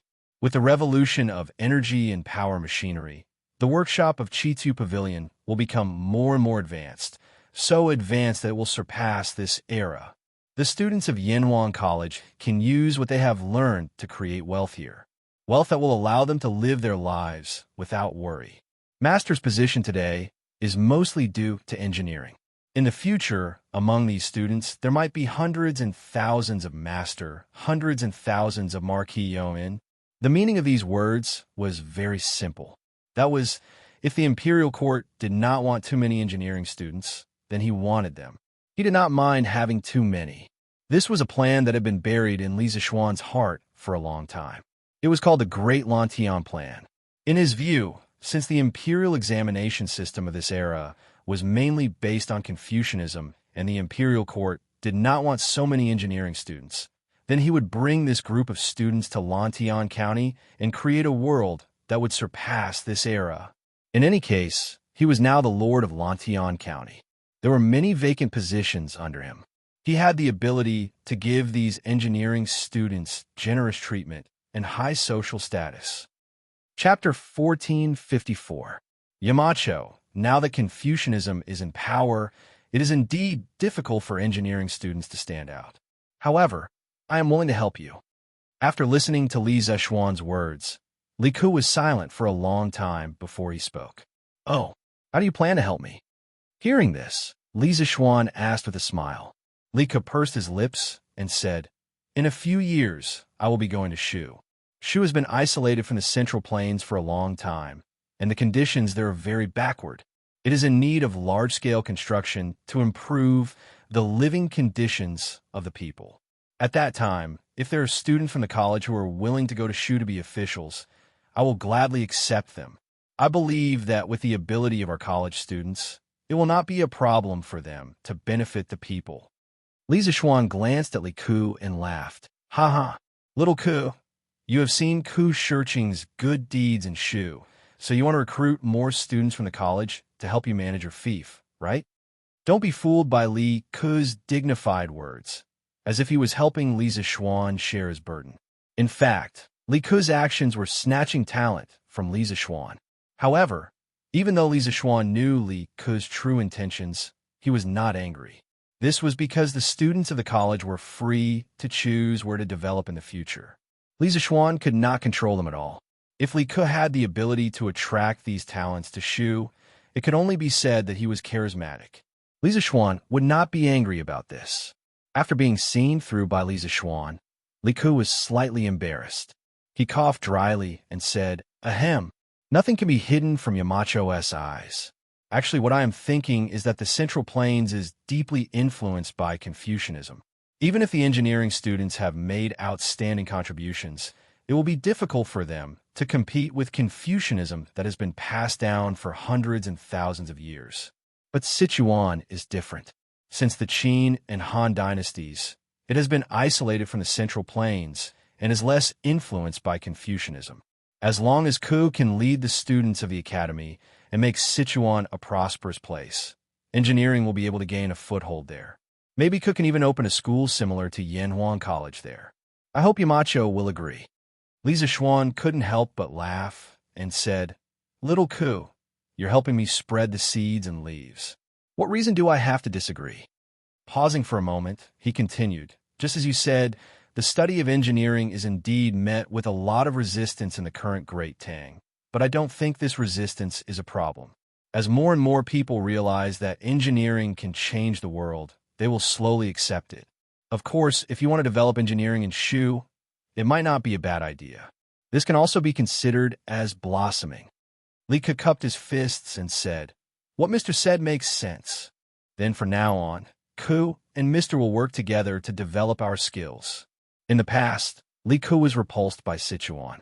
After all, he had lived in Chang, and since he was young, it was inevitable for him to have some resistance in his heart when he was asked to go to Sichuan, which was thousands of miles away. However, after talking with Li Zixuan, Li Ke even faintly looked forward to going to Sichuan as soon as possible, because leaving Chang was like a fish entering the sea. At that time, he could be like his idol, Li Zixuan, vigorously develop engineering in his fief and make the people there better. He was looking forward to the land of Sichuan being transformed into a true heaven on earth under his transformation. Li Zixuan nodded. Just as he was about to get up and leave, he suddenly thought of something and said to Li Ke, "Little Ke, I just saw in the account book that Yanhuang Bank's monthly income is more than 30,000 strings of coins. Is that right?" Hearing Li Zixuan suddenly ask this, Li Ke was a little confused. He paused for a moment, nodded, and replied, "Indeed, in recent months, the number of merchants in Lantian County has skyrocketed. Countless shops have sprung up in the city like bamboo shoots after a spring rain. These merchants are opening shops and purchasing goods, so it's inevitable that they will encounter problems with funds. Thus, more and more people come to Yanhuang Bank to borrow money, and our income is also increasing. However, if this was a bank in other places, it might not be able to earn so much money. But if there are too many people borrowing money, it might not be a good thing. After all, the money in our bank is limited. At the end of every month, the bank will have a shortage of money. Many merchants want to borrow money, but they can't, so they can only borrow money from those big families who specialize in lending money. Moreover, the amount of Tang Yuan issued is closely related to the total wealth of Tang Empire. We can't just rashly print more Tang Yuan, so we can only watch as those merchants are exploited by those big families." Li Zixuan knew that Li Ke was telling the truth. After all, in the current Tang Empire, if one were to talk about the most prosperous places, it would only be Chang and in Lantian County. But if one were to talk about the place where the scale of business grew the fastest, it would only be Lantian County. The expansion of business required a large amount of liquidity, and the bank was a place that specialized in providing liquidity for merchants. Currently, the capital of the bank was mainly accumulated from the investments of the bank's shareholders and the profits from the bank's operations in the future. The bank's source of profit was, first, from collecting the fees from the commoners when exchanging copper coins for Tang Yuan, and second, from lending money to the merchants to generate profits. After a moment of silence, Li Zixuan said, "Little Ke, one must know how to be flexible when dealing with matters. Since the bank will encounter a shortage of money at the end of every month, then we should think of a way to attract more funds. Li Ke frowned and asked, Yamacho, where should we go to find a source of funds? Li Zishuan smiled and said, of course it's from the commoners. Previously, Little Ke, you were able to think of lending money to the merchants to generate income for the bank. Now, why didn't you think of using small profits to attract the commoners to deposit their money in the bank? You can post a notice to inform the commoners of Lantian County that as long as they deposit their copper coins in the Yanhuang Bank, not only will we not charge them the fees for exchanging copper coins for Tang Yuan, we will also give them a certain amount of interest. This interest is divided into current interest and fixed interest. Current interest means that there is no fixed deposit period. If the commoners need money, they can come to the bank to withdraw it at any time. Fixed interest means that the money cannot be withdrawn until the agreed-upon date. Therefore, the fixed interest rate is higher than the current interest rate. Those commoners who have extra money can deposit their money in the Yanhuang Bank. This way, not only can they ensure the safety of their property, but they can also earn extra interest. I think there will be many commoners who will be willing to deposit their money in the bank. Li Ke's eyes widened when he heard this. His face was full of disbelief. At this moment, his mind was already in a daze.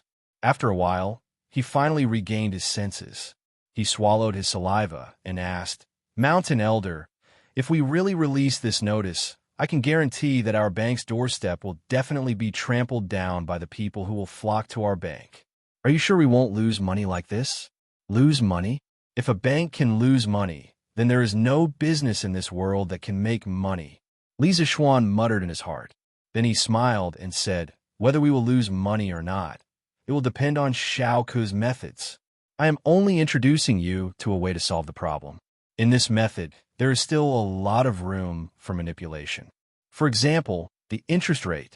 When the bank is short of money, you can slightly raise the interest rate to increase the commoners' enthusiasm to save money. When the bank is not so short of money, you can adjust the interest rate to reduce the cost of the bank's deposit. There is a limit in the middle. You need to consider and balance all the factors. As for your worry that the bank will lose money, this worry is completely unnecessary. The interest rate of the bank will always be higher than the deposit rate. Also, money can only create more value when it is in circulation. If everyone hides their money in their own homes, then money will always be money. But if they keep their money in the bank, and the bank uses the money to help businessmen expand their business, then money can easily become 2 strings of money, or even more. That is why I told you before that there is a lot of knowledge in the bank. Using money to generate more money is the fundamental purpose of the bank's existence. Li Zishuan seriously pondered over Li Zishuan's words for a long time. He couldn't help but sigh in admiration. Listening to Yamacho's words is better than reading books for 10 years. The knowledge contained in the way of the economy is really mysterious and endless. Thank you, Yamacho, for your teachings today. Li Zishuan waved his hand and said, actually, Xiao Ke, you have already done very well. When everything here is stable, I hope that you can return to the headquarters of the Yanhuang Bank in Chang, and city and shoulder more responsibilities. Our Yanhuang Bank is under the name of the Ministry of Revenue. But most of the officials in the Ministry of Revenue are old-fashioned. If we rely on them to manage the bank, I am afraid that in less than half a year, the bank will not be able to operate anymore. Therefore, the heavy responsibility of bringing the bank to greater heights still falls on your shoulders. There was nothing wrong with these words on the surface, but Li Ke felt that it sounded a little strange. After a moment of silence, he frowned and asked, Yamacho, what about you? Don't tell me that you intend to leave the bank alone? At this moment, he finally realized that something was wrong. Li Zishuan spoke too much today, as if he couldn't wait to impart all the knowledge in his mind to him. Li Ke suddenly had a bad premonition in his heart, and his whole body suddenly became nervous. Li Zishuan was silent for a long time, then sighed and said, Master has more important things to do. But if the bank encounters any problems in the future, Xiao Ke, you can still come to me. Li Ke didn't ask Li Zishuan what the more important things were, because he knew that if Li Zishuan wanted to talk about it, he would have told him directly. Since he didn't say anything, It meant that Li Zixuan didn't want to talk about it. Li Kun naturally wouldn't force him. Let's not talk about this anymore. Seeing that the atmosphere was a little stagnant, Li Zixuan laughed and broke the silence. The reform measures that I told you about earlier must be tested in Lantian County, because the demand for money here is large enough. In addition, not only can the bank lend money to merchants, but it can also lend money to the commoners. Now that the commoners in Lantian County are living well, some of the smarter commoners will want to make a living. The bank can lower the interest rate and lend them some money to create more wealth. Li Ku was puzzled. Merchants can use their shops as collateral to borrow money, but what can the commoners use as collateral to borrow money? Li Zixuan thought for a while and said, they can use land deeds, but when the amount borrowed is small, they don't have to use collateral. They are all from the same county, so even if they want to take the money and go far away, they can't go far. In ancient times, most of the commoners were more honest. Farmers were more conservative, and they didn't like to owe money to others. If they did, they would pay it back as soon as they had the money. If they delayed it for another day, they wouldn't be able to eat or sleep well. Therefore, Li Zixuan wasn't worried that the commoners would renege on their debts. Li Kun nodded and said, Yamacho's words make sense. In the future, if the commoners of Lantian County need anything, the bank will definitely lend them money. After leaving the bank, Li Zixuan went straight home. Firstly, it was getting late, and it was time to go home for dinner. Secondly, he was going to the Black Armored Army's camp soon. Before he went, he had to spend some time with his family. He was comfortably going home to spend time with his family, but there were some people who weren't feeling well. One was Li Tai, and the other was Chung Chumo. Around noon, Li Tai went to the workshop to look for Mo Lingwei to learn some technology. Mo Lingwei used the force-feeding method to teach Li Tai the principles of the workshop's newest products, such as DC motors, batteries, and diodes. Li Tai was busy wandering around the workshop, trying to understand everything that Mo Lingwei explained to him. He worked all the way until nighttime. Poor Wei Wang. He had to work overtime in the workshop at night. If word got out, no one would believe it. Now, he and Li Ku were brothers in the same boat. One was fighting in the bank, and the other was researching new technology in the workshop. Although it was hard work, the two brothers were willing to endure it. Hey, this electric bike is so fun to ride. It's so much better than riding a horse. No, I can't return the bike to Shaoxian so soon. I have to ride it for 2 more days. In the evening, Chung Chumo rode the electric bike that he borrowed from Li Zixuan. He was like a young man, attracting the attention of all the passers-by. He couldn't help but mutter to himself on the bike. F asterisk CK. So majestic. At this moment, Chung Chumo saw a woman riding a bicycle towards him. Of course, that wasn't the main point. The main point was that the woman had a particularly spectacular body part. As the bicycle bumped along the road, Chung Chumo's eyes widened. Bam! As the saying goes, extreme joy begets sorrow. All happiness is destined to have a price to pay. Chung Chumo was so focused on looking at the beautiful woman that he forgot to look at the road. With a bang, he and his car crashed into a newly erected electric pole on the side of the road. Ouch! Help! Soon, Chung Chumo's painful howls came from under the electric pole. That sound was really miserable. Chapter 1455. Ouch! Softer. It hurts so much. Night fell, but in a ward of Lantian County's Tang Tang Joint Medical Center, there was a faint light. A woman with a good figure was applying medicine and bandaging a burly man. What was annoying was that the man was still crying and howling from time to time. Those who didn't know the situation would think that they were doing something in the room. Serves you right. Who asked you to ride without looking at the road and like to look around? The woman with a good figure could not help but snort angrily. Looking at her face carefully, who else could it be but Gu Qingwei? And the man half leaning on the couch was Chung Chumo. It turned out that the woman Chung Chumo saw on the road today was Gu Qingwei, who had just finished work and was about to go home. However, this fellow was so fascinated by the scenery that he did not even know that he had crashed into a telephone pole. Hearing Gu Qingwei's scolding, Chung Chumo was not ashamed. Instead, he smiled proudly and said, Gu, Dr. Gu, You can't blame me for this. You said that a piece of iron was sucked away by a magnet. Can you blame the iron? If you want to blame someone, you can only blame the magnet for being too attractive. Summer was really a good season. Chung Chumo, whose hormones were exuberant, seemed to be enlightened at this moment. His speech was obviously much better than before. How could Gu Qingyuan not understand the meaning of Chung Chumo's words? But it was precisely because she understood that she felt both angry and a different kind of emotion in her heart. Ouch! Ouch, ouch, ouch! Dr. Gu, can you be gentler? Chung Chumo, who had just said something, suddenly felt a strong force coming from his knee, followed by a sharp pain. It was so painful that he almost cried. Oomph! Who told you to talk nonsense? Gu Qingyue's eyes were filled with anger as she glared fiercely at Chung Chumo. Obviously, she had deliberately taught Chung Chumo a lesson just now. Chung Chumo finally understood. Not only did the girl in front of him have a hot figure, but her temper was also quite fiery. He couldn't afford to offend them. Chung Chumo decided to restrain his wretched and dissolute nature a little, so as to avoid further physical pain later. If Dr. Gu thinks that I'm talking nonsense, then I'm talking nonsense. Today, I really have to thank Dr. Gu. Otherwise, where would I find a clinic at this time? But it would be better if you were a little gentler. Chung Chumo scratched his head and decided that a wise man knew better than to fight when the odds were against him. Gu Qingyue snorted and rolled her eyes at a certain someone. She said, back then, Guangong didn't even make a sound when he scraped his bones to treat his wounds. But you, on the other hand, are in so much pain from a small fall that you want to die.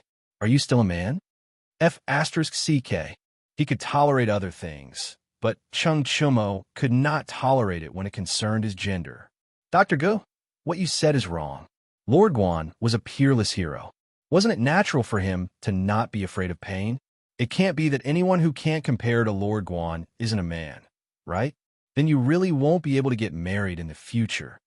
What he said sounded like it was true, but as he spoke, this idiot couldn't help but drive. Not only did he drive, but others also had evidence of him driving.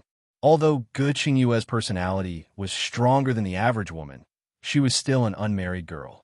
How could she tolerate others saying that she couldn't get married? You're the one who can't get married. Your whole family can't get married. You're really an ingrate. I shouldn't have saved you today.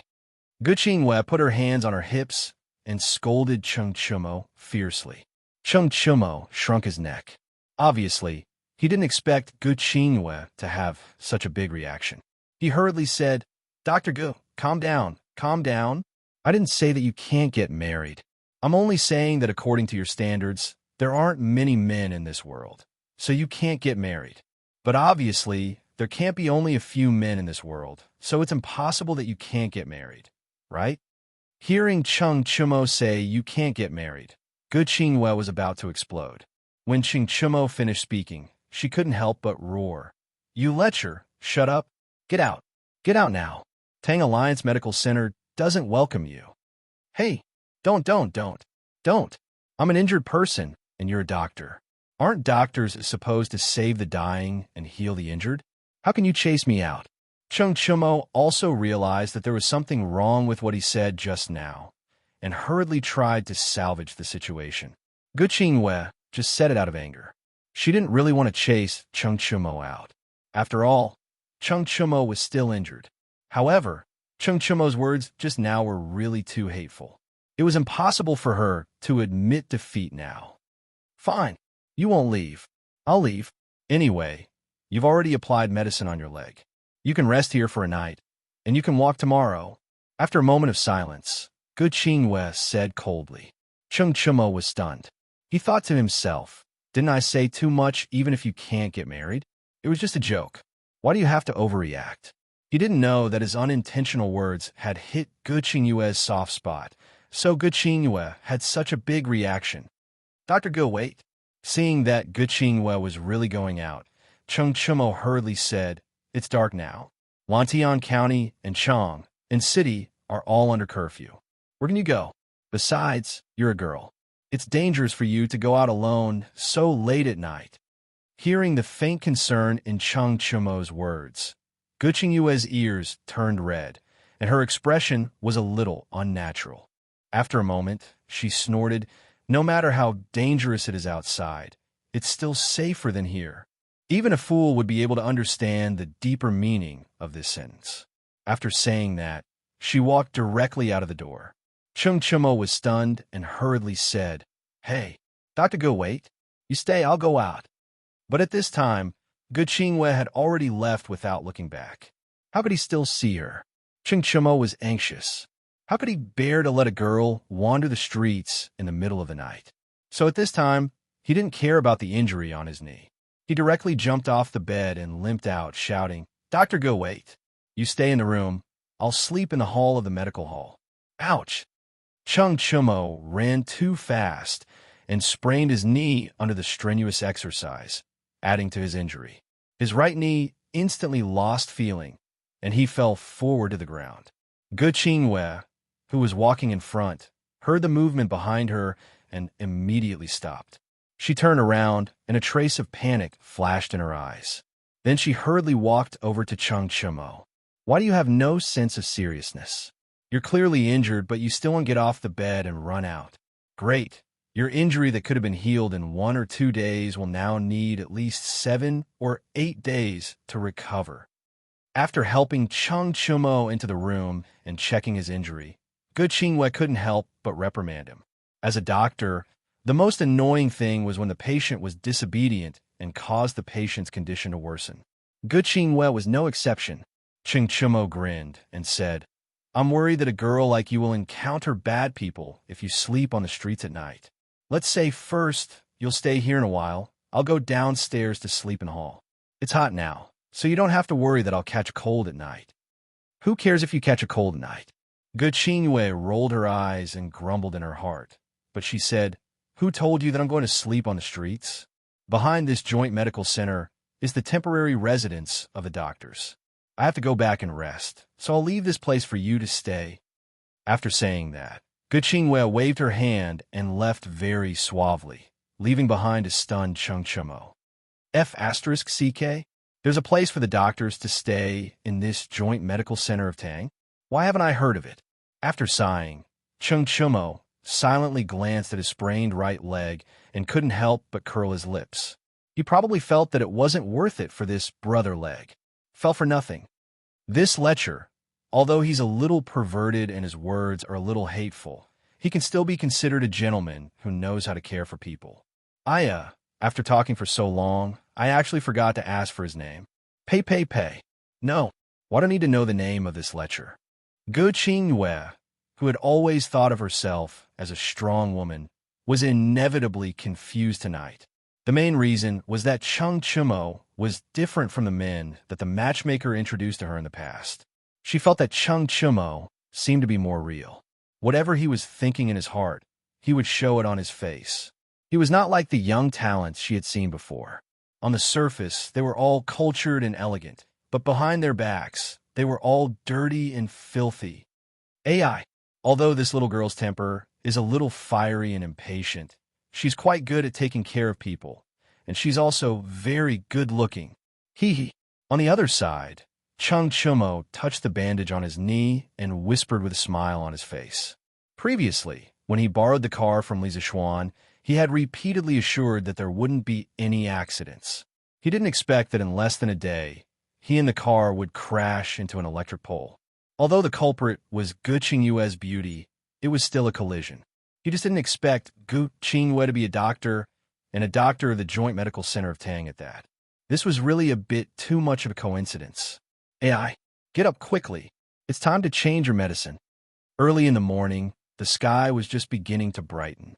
Chung Chumo was still chatting with Zhou Gong in his dreams when he heard a woman's voice in his ear. Moreover, the voice was a little loud, and it was difficult for him to not wake up even if he wanted to. "Miss Gu, Dr. Gu, how did you come in?" Chung Chumo rubbed his sleepy eyes and said in surprise, "Your door wasn't locked. How do you think I came in?" Gu Qingwei rolled her eyes and said in a bad mood, "Oh, I don't think I closed the door last night." Chung Chumo scratched his head and thought for a while before saying, "His knee was injured last night. After Gu Qingwei left, he didn't have the strength to get out of bed and close the door, so he fell asleep directly on the bed. Sit tight. I'll help you change your medicine. In a while, the clinic will start accepting patients, and I won't have time to take care of you then. Guqingyue put down the medicine box on her shoulder and said to Cheng Chumo as she took out the medicine from it. Oh! Cheng Chumo sat up obediently and rolled up his trousers, revealing the injured area on his knee. This time, Cheng Chumo learned his lesson. When Guqingyue was changing his medicine, he didn't take the initiative to say a word, not even a humph. It seemed like he wanted to learn from Guan Yu and be a tough guy. Just like that, Guqingyue quietly changed his medicine, and Cheng Chumo raised his head and stared at her without saying a word. Although the scene looked a little funny, it was more heartwarming. Guqingyue was now squatting. If Cheng Chumo lowered his head and looked, he should be able to see some scenery, but the people of the old Cheng family were all walking and sitting upright. Guqingyue was now helping him change his medicine. If he did something like that, how was he different from a beast? It's really strange. Why aren't you in pain today? After changing the medicine, Guqingyue stood up and asked curiously. Cheng Chumo said smugly, I used to be on the battlefield with my father. I don't care about such a small injury. Besides, I'm a man who wants to be Guan Yu. Why would I make a fuss over a small injury? Guqingyue couldn't help but burst into laughter and said, Keep bragging. Who was the one crying for his parents last night? Then, she felt that laughing like this might make people think that it was unladylike, so she quickly stopped smiling and shifted her gaze elsewhere. But after waiting for a long time, she didn't hear Cheng Chumo's voice. She couldn't help but turn her head to look at Cheng Chumo. At this time, Cheng Chumo was completely stunned. If one were to use 8 words to describe it, it would be that his face was dull and his eyes were shining. Because in Cheng Chumo's eyes, Guqingyue's smile just now was simply too beautiful. Did I look good? Guqingyue's emotionless voice inexplicably came from the air. Yes, yes, yes. Cheng Chumo replied subconsciously. To describe his current state of mind in one sentence, it was, I confirmed with my eyes that I've met the right person. Lecher. Shameless. Guqingyue glared fiercely at Cheng Chumo, then stomped her foot and left in a fit of anger. She didn't even want the medicine box. Ouch! In the ward, Cheng Chumo's wails and howls sounded again. It was Guqingyue's angry kick just now that happened to land on Cheng Chumo's foot. F***CK. Women's minds are really strange. If I said it didn't look good just now, would I have been trampled even more miserably? Cheng Chumo hugged his smelly foot and muttered to himself while sucking in cold air. What were you muttering just now? Coincidentally, at this moment, Guqingyue's voice sounded again. Cheng Chumo looked up and saw Guqingyue standing in front of the door expressionlessly, staring at him with a burning gaze. No, nothing. Dr. Gu, why are you back again? Cheng Chumo laughed dryly and said. Guqingyue walked in at this moment and reached out to take the medicine box on the table. Then, she said, I'm here to ask what your name is and where you live. Cheng Chumo's eyes lit up. Just as he was about to say something, Guqingyue mercilessly interrupted him. Don't think too much. I just want to ask clearly and send someone to inform your family to come and pick you up. At the same time, I'll hand over the consultation fee. Our Tang Alliance Medical Center never takes credit. Cheng Chumo was speechless and his heart instantly broke. Chapter 1456. That's right. The bike outside shouldn't be yours, right? It looks very similar to the legendary electric bike. What's your relationship with Marquis? Inside the Tang Alliance Medical Center, Guqingyue was secretly delighted to see Cheng Chumo's injured expression. The corners of her mouth curled up slightly. She suddenly remembered the car that Cheng Chumo had crashed into the telephone pole yesterday evening and couldn't help but ask. The reason why she was so sure that Cheng Chumo was related to Lisa Xuan was because as far as she knew, there was only one electric bike in the world, and it was in the hands of Lisa Xuan. However, Cheng Chumo also had one, so it was either stolen or borrowed. In this world, the number of people who could steal from Lisa Xuan could be counted on one hand. This mischievous lecher in front of her was obviously not one of them. Then there was only one possibility. Cheng Chumo's bike was definitely borrowed. To be able to borrow such an expensive bike from Lisa Xuan, it meant that Cheng Chumo and Lisa Xuan had a close relationship. Cheng Chumo thought about it and decided not to hide it. He smiled and said, "My name is Cheng Chumo. I'm good friends with Marquis Yong. How about it? Miss Gu, do you still want to ask me for the consultation fee?" Cheng Chumo, the son of Lu Guogong, Cheng Yaojin. Gu Qingwei was shocked, but when she saw a certain someone's proud expression, she tried not to show it on her face. Instead, she said lightly, "Yes, of course. Even if Marquis comes to the medical center to see a doctor, he will also take the initiative to pay the consultation fee. Since you are Marquis' good friend, how can you smear Marquis' face? Today, no matter what, you must pay the consultation fee." Cheng Chumo was stunned speechless. Gu Qingwei proudly snorted and said, "You stay here. In a while, I will send a servant to your house to inform Lu Guogong. I believe that with his unparalleled reputation, he won't go back on his word, right?" "No, no, no. Please don't. Wasn't it just a consultation fee? I'll hand it over now. How much is it altogether?" When Cheng Chumo, who was on his sickbed, heard that Gu Qingwei wanted to send a letter to the Cheng residence, he was truly startled awake from his deathbed. He hurriedly called out to Gu Qingwei and said, in the past, during the weekends, he often stayed at Yinshan Villa. Therefore, even if he did not return to his home in Chang and last night, his father and mother would not think too much about it. However, if Gu Qingwei sent someone to inform them, wouldn't his father know about the embarrassing incident of him crashing his bicycle into an electropole yesterday? This was something that Cheng Chumo would never allow. Not only did he embarrass himself, but he also embarrassed his father, Cheng Yaojin. Who knows, old Cheng might even beat him up. Gu Qingyue's eyes flashed as she was about to leave. She looked at Cheng Chumo with a smile that wasn't a smile and said, "The consultation fee and medicine fee is 200 copper coins. Will eldest young master Cheng use Tang Yuan or copper coins?" "Of course it's Tang Yuan." Cheng Chumo rummaged through his pockets and fished out 3 Tang Yuan notes. He handed it over and said rather generously, "Dr. Gu, here's your consultation fee. Keep the change." Gu Qingwei secretly curled her lips. With her family's financial situation, she naturally did not care about a few coins. The reason why she said that was purely to tease Cheng Chumo.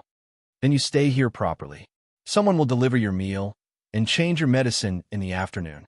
Your leg will need at least 2 days before you can get out of bed and walk." Gu Qingwei said worriedly as she took the Tang Yuan from Cheng Chumo's hands. Won't Dr. Gu be the one to change my medicine later?" When Cheng Chumo heard this, he stared at her and said, "In your dreams." Gu Qingwei rolled her eyes at this blockhead and turned to leave. Mr. Zhang San, immediately send people to Raging Bull, Cool Breeze, and Fire Phoenix to investigate. You must find out if they were involved in the betting and match-fixing cases between King Lu and the Sixth Prince last month. In the morning, Lisa Xuan came to the Football Association office next to the academy and told the bearded man about Li Ji's confession yesterday. Since the Football Association of Tang Empire had developed to this point, its personnel allocation was basically complete. As the bearded man was the academy's physical education teacher, and he was not a simple-minded person who was all brawn and no brains, he was good at military strategy and management. Therefore, Li Zixuan handed over the task of the Football Association to him for the time being. The bearded man nodded and said in a deep voice, "Yamacho, don't worry. I will send people to investigate and get to the bottom of this." Li Zixuan said in a deep voice, "Of course I'm not worried about Mr. Zhang San. Once this matter is confirmed, it will not be tolerated. Moreover, it will be announced to all the teams so that the rest can take note of it." The bearded man responded and paused. He wanted to say something, but in the end, he did not say anything. Seeing that the bearded man wanted to say something but stopped, Li Zixuan said, "If Mr. Zhang San has anything to say, please say it directly. Between you and me, what scruples do we have?" The bearded man hesitated for a moment and said, "Yamacho, it's June now. Although I've been living a carefree life in the academy for almost a year, this season is suitable for me to go out to sea. Back then, I promised Yamacho that I would protect Yinshan for a year, and it's about to expire. Yamacho, what do you think? After saying that, the bearded man's face looked a little unnatural. In his opinion, the academy had provided him with good food and drinks for so long, but he was going to say goodbye now. It felt a little unkind. Li Zixuan was stunned. Only then did he realize that the bearded man had actually stayed in the academy for almost a year. Time really flew. The scene of the bearded man being beaten into a pig's head when he went up to Yinshan to ask for the sea map was still vivid in his mind. But now he was going to say goodbye and leave. After lamenting in his heart for a while, Li Zixuan cupped his hands and said, "I was negligent and actually forgot about this matter. For almost a year, I thank Mr. Zhang San for protecting the academy in Yinshan. Since the agreed time is up and Mr. Zhang San wants to go out to sea, I naturally have no reason to stop you. However, I would like to ask Mr. Zhang San to stay for a few more days. At that time, I will hand over the sea map and compass and personally send Mr. Zhang San off." Hearing Li Zixuan mention the sea map and compass, the bearded man's face revealed a hint of excitement. He cupped his hands and said, "Thank you, Yamacho." Li Zixuan nodded and left. The bearded man looked at Li Zixuan's back and couldn't help but recall everything that had happened to him in Yinshan for the past year. At that moment, his steel-like heart couldn't help but have a trace of reluctance. Yinshan was infinitely good. The mountains were good, and the people were even better.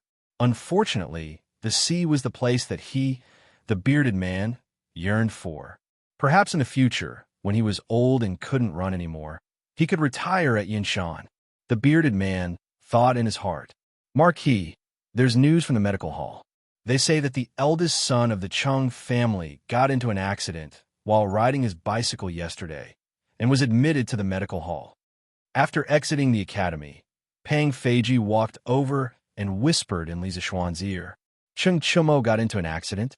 Li Zixuan heard and couldn't help but frown slightly. "This guy, I shouldn't have lent the car to him. How is he now? Are his injuries serious?" Pang Feiji replied, "His injuries aren't serious. When Mr. Chung got into an accident yesterday, Dr. Ge from the medical hall was at the scene. His injuries were treated by Dr. Ge. Ge? That's good. This idiot is really lucky." Li Zixuan couldn't help but laugh. Ge Qingyue's medical skills were considered the best in the entire Tang Alliance Medical Hall. With her treating Chung Chumo's injuries, Li Zixuan would be more or less relieved. "Let's go to the medical hall to see him." After a pause, Li Zixuan said again. He wasn't feeling sorry for the electric bicycle. He just thought that the speed of an electric bicycle was definitely faster than a bicycle. Chung Chumo's injuries were probably not light. Imperial Palace West Court, Concubine Yang's palace. Li Chung was kneeling on the ground with snot and tears on his face. He looked as miserable as he could possibly be. Sob. "Mother, I know I was wrong." Li Chung looked at Concubine Yang, who was so angry that her face turned green, and quickly cried. "Qing'er, I already knew that you were daring, but I didn't expect you to be so daring. As a descendant of the emperor, you actually threatened a civilian team to play a match. You've completely disgraced the imperial family. From now on, I don't have a son like you. Go to your father to receive your punishment." Concubine Yang looked at her son, kneeling on the ground, and said bitterly, although she said it casually, only she knew how painful it was to say the words, "I don't have a son like you." "Mother, no. Qing'er will always be your son." This time, Qing'er knows he was wrong. "Mother, please give Qing'er a chance to change." Li Chung quickly cried. Li Ku, who was standing at the side, couldn't help but plead, "Mother, please forgive Qing'er this time on the basis that he knows he was wrong." This time, he was also bewitched by Imperial Uncle, so he was momentarily blinded and made a big mistake. "Shut up," Concubine Yang quickly interrupted. "Qing'er, no matter how wrong King Lu is, he's still your elder. You must not talk about him behind his back." Li Ku's eyes narrowed, and he cupped his hands and said, "Yes, Mother, I know I was wrong." Concubine Yang couldn't help but sigh and said, "If Qing'er is half as sensible as you, I can be at ease. Now, we can only wait for your father to finish the morning court and see how he will deal with Qing'er." "Huh, what are you talking about?" Just as Concubine Yang finished speaking, Li Er's voice came from outside the hall. Concubine Yang and Li Ke quickly went up and bowed. "Greetings to your majesty, father." Cheng Er is also here? Li Er nodded. After seeing Li Ke, he couldn't help but be surprised. Replying to father, "I returned to the palace last night. At that time, it was already late. I was worried that I would disturb father's rest, so I didn't pay my respects to father. I hope father can forgive me." Li Ke bowed and said, "Ha, it's fine, it's fine." Li Er laughed and waved his hand. "Cheng Er, you can be considered to be busy with work in the Yanwang Bank. Furthermore, I heard that the bank in Lantian County is lending more and more money. Just the monthly interest alone is more than 10,000 strings of coins. It's comparable to a superior county's annual tax. Today, you can tell father about the bank's current situation." Li Er admired Li Ke very much. Not only was he skilled in both the pen and the sword, he was also very smart and knew his limits. He wouldn't fight for things that he shouldn't. Furthermore, Li Ke was able to obtain Li Zishuan's recognition and learn a set of economic skills from Li Zishuan. This made Li Er very happy. Although he trusted Li Zishuan, the economic lifeline of Tang Dynasty was still more appropriate in the hands of the royal family. This wasn't only for himself, but also for Li Zishuan's good. "Greetings to father." Li Ke, who was kneeling on the ground, turned around and bowed to Li Er with a guilty conscience. "Li Ke, you're here too? What are you doing?" Seeing Li Ke on the ground, Li Er couldn't help but be startled. His face couldn't help but darken. The dragon had 9 sons, and each of them was different. Li Ke was obviously one of the least likable of Li Er's sons. Li Er, who was still smiling when facing Li Ke, instantly pulled a long face when he saw Li Ke. Seeing old Li's long face, Li Ke felt even more terrified. He stuttered, "Father, Your Majesty." Xiao Ke forced the team to play a fake match outside the palace and used it to profit. "Your Majesty, please punish me severely." Yang Fei, who was at the side, saw Li Ke's stuttering and couldn't help but speak up. She knew that Li Er disliked cowardly people who dared to do things but didn't dare to admit it. The more Li Ke stuttered, the more Li Er would hate him. Rather than that, it would be better for her to clarify the matter quickly. There's such a thing?" Li Er's gaze darkened. He looked at Li Ke, who was on the ground with resentment, and said angrily, "Bastard! A dignified prince actually dares to threaten the people and do such dirty things. Our reputation is great. How do we give birth to such a disappointing thing like you?" "Father, please calm down. I know my mistake. I won't dare to do it again." Seeing Li Er angry, Li Ke trembled in fear and hurriedly begged for mercy. "In the future? There's a future? From today onwards, until the day you set up a government office, you can only stay in the palace. You can't go anywhere. When you have 30% of your third brother's ability, we will let you out of the palace." Li Er said angrily. Confinement. This was considered a long-term confinement. It would be at least a few years. After saying that, he looked at Li Ke and said, "Ke, we'll leave this stinking brat to you. We don't expect him to be as proficient in both the pen and the sword like you. As long as he doesn't do things that disgrace the royal family's reputation, we will be satisfied." Li Ke breathed a sigh of relief. To Li Ke, this was already a pretty good result. Thus, he hurriedly cupped his hands and said, "Yes, father." Li Er flicked his sleeves and left without even sitting down. It was obvious that Li Ke had angered him to no end. When it was close to noon, an imperial edict was sent out to the palace where Li Yuan lived. The king of Lu, Li Yuanchang, was reduced by 300 households, his salary was fined for a year, and he was grounded for half a year.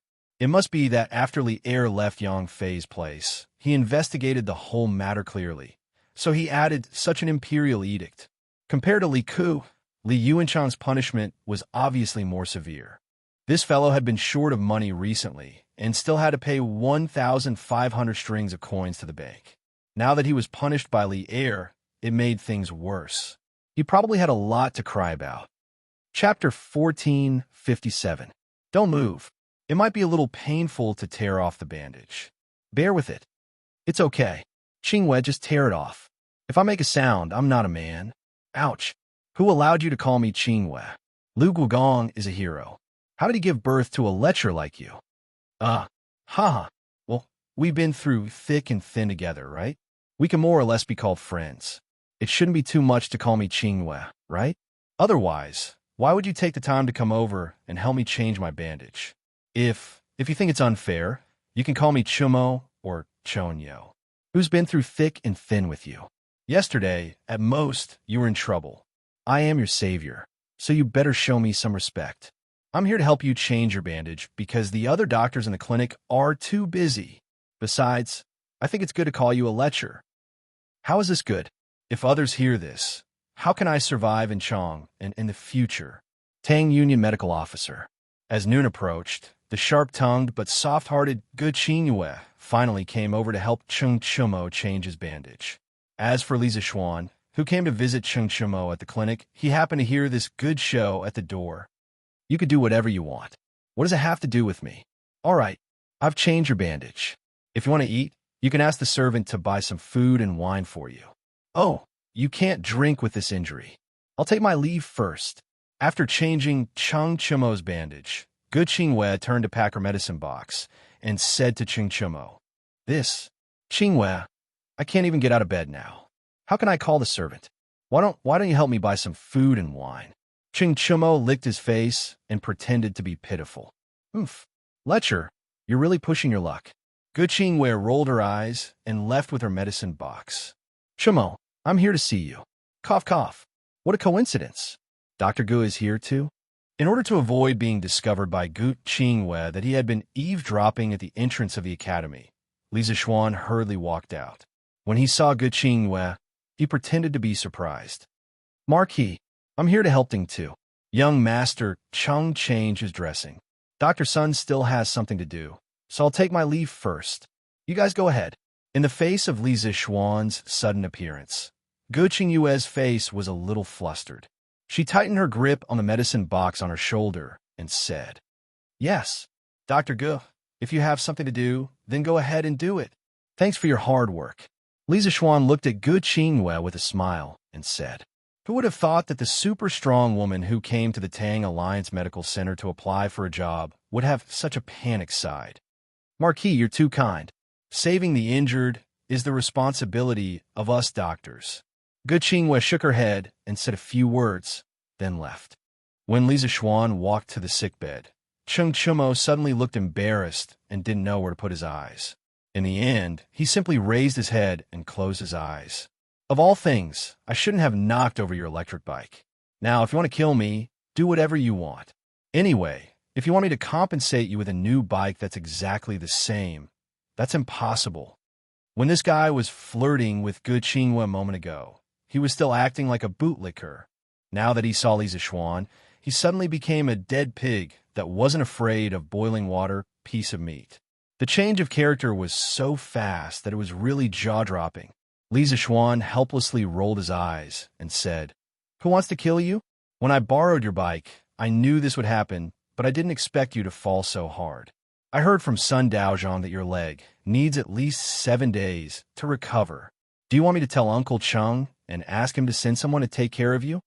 When Cheng Chumo heard this, he quickly waved his hand and said, No, no, no. Please don't. Xiao Xian, I'm begging you. Please don't tell my father about this. Why is that? Li Zixuan asked suspiciously. Cheng Chumo said with a bitter face, Aren't you asking the obvious? With my father's temper, if he knew that I hit a pole with my bike, wouldn't he come over and beat me up? How can I expect him to send someone to take care of me? Li Zixuan was silent. After a while, he said, In your eyes, Uncle Cheng is that kind of person? Well, as could it be? I've been his father for more than 10 years. How can I not know him? Cheng Chumo rolled his eyes and said in a muffled voice. Li Zixuan couldn't help but laugh. He waved his hand and said, Okay, I won't tell Uncle Cheng. In a while, I'll leave a guard here to take care of your food and lodging. I'll also apply for a week's sick leave from the academy. Here, I asked the drunken immortal restaurant to make some food for you before we came. Eat it while it's hot. When Cheng Chumo heard that it was a leave of absence and that there was good food to eat, he couldn't help but be overjoyed. He gave Li Zixuan a thumbs up and said, Hee hee, what a good brother. The best thing I've done in my life was to recognize you as my good brother at the Drunken Immortal restaurant. Li Zixuan teased at this time. Eat your food. But I reckon that this food shouldn't be as good as the food that Dr. Ge bought for you, right? Even though Ching Chumo had always been shameless, he couldn't help but feel a little embarrassed at this moment. Moreover, his love for Gu Qingwei was only one-sided. He didn't intend to announce his love for Gu Qingwei to the public. When Li Zixuan said this, he felt as if his old face was burning. Xiao Xian, what nonsense are you talking about? I'm going to eat. If you have something to do, quickly go do it. Cheng Chumo quickly took the food box that Li Zixuan handed over with both hands and ordered him to leave. When Li Zixuan saw this, his heart was suddenly shocked, because from Cheng Chumo's expression, it was obvious that he really liked Gu Qingwei. Was this still the rash Cheng Chumo of the past? He even learned how to pick up girls? You're really ungrateful. As your brother, I've worked so hard for you for so long. You're not even saying thank you, and you're directly chasing me away? Li Zixuan couldn't help but ridicule. Oh, we're brothers. Why are we still so polite? Don't you think so, Xiao Xian? Cheng Chumo said in a muffled voice as he ate the food in his bowl. Li Zixuan couldn't be bothered with this idiot. He waved his hand and said, all right, then you eat slowly. If there's anything, just get someone to inform me directly. The next day, Datong Daily published two major news, which shocked millions of people in and around Chang'an City. The first was an announcement issued by the Tang Football Federation. Tang Football Federation emergency announcement. Raging Bulls team, Cool Breeze team, and Fire Phoenix team. 3 teams of Tang League A have been permanently expelled from the Tang Football Federation because of 3 match fixing last month. All the players of the 3 teams are permanently banned from participating in any competitions related to the Tang Football Federation. The owners of the 3 teams are permanently banned from establishing any football teams in the Tang Football Federation. We hope that all the teams in the Tang Football Federation will take this as a warning to cherish the hard-won opportunity to participate in competitions in their own honor and stay away from betting and match fixing. If any players know that their team is about to play match fixing, please take the initiative to report it to the Tang Football Federation. For all the reporters, the Tang Football Federation will not punish them, but will instead reward them. From now on, the Tang Football Federation will increase its monitoring efforts. Teams that play match fixing and go against the spirit of competition will not be tolerated. All the people of the Tang Football Federation will also supervise this. Issued by the Tang Football Federation President, Li Zixuan. The second news was an announcement published by Yanhuang Bank. Yanhuang Bank announcement. From today onwards, Lantian County's Yanhuang Bank will introduce the following preferential policies to encourage the people to deposit money in the bank. First, all the people who deposit money in Lantian County's Yanhuang Bank, no matter how much money they deposit or how long they deposit it for, can enjoy the free exchange of Tang Yuan service. Money can be exchanged for 1 Tang Yuan, fair and square. Second, all the people who deposit money in Lantian County's Yanhuang Bank will receive different amounts of interest depending on the type of deposit, the amount of deposit, and the time of deposit. As for the details, the types of deposit can be divided into fixed deposit and current deposit. Fixed deposit means that the money can only be withdrawn at a fixed time. Current deposit means that the money can be withdrawn from the bank at any time.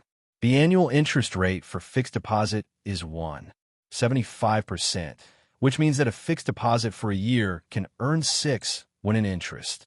10 strings of money is 61, and 100 strings of money is 600 when in interest.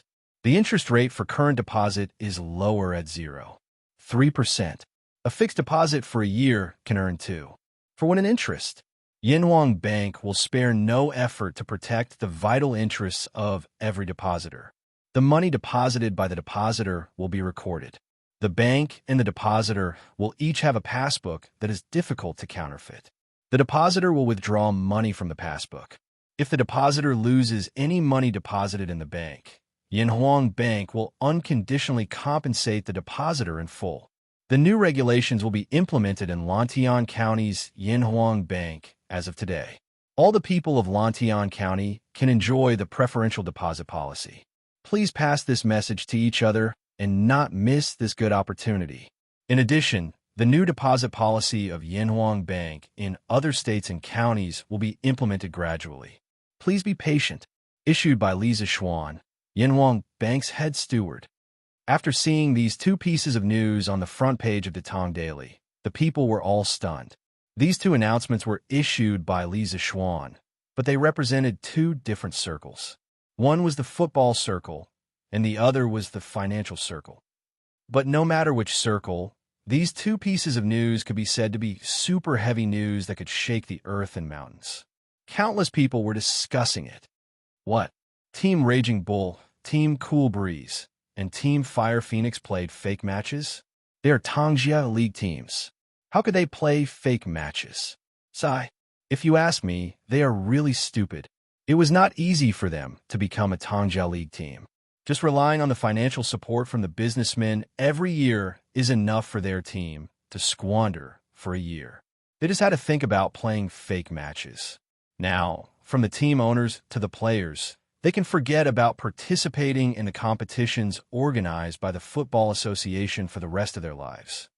Hey, who said it wasn't? But this is also good. Let's see if any other team dares to play fake matches in the future. Yes, the determination of the Tang Dynasty Football Association to investigate fake matches is unquestionable.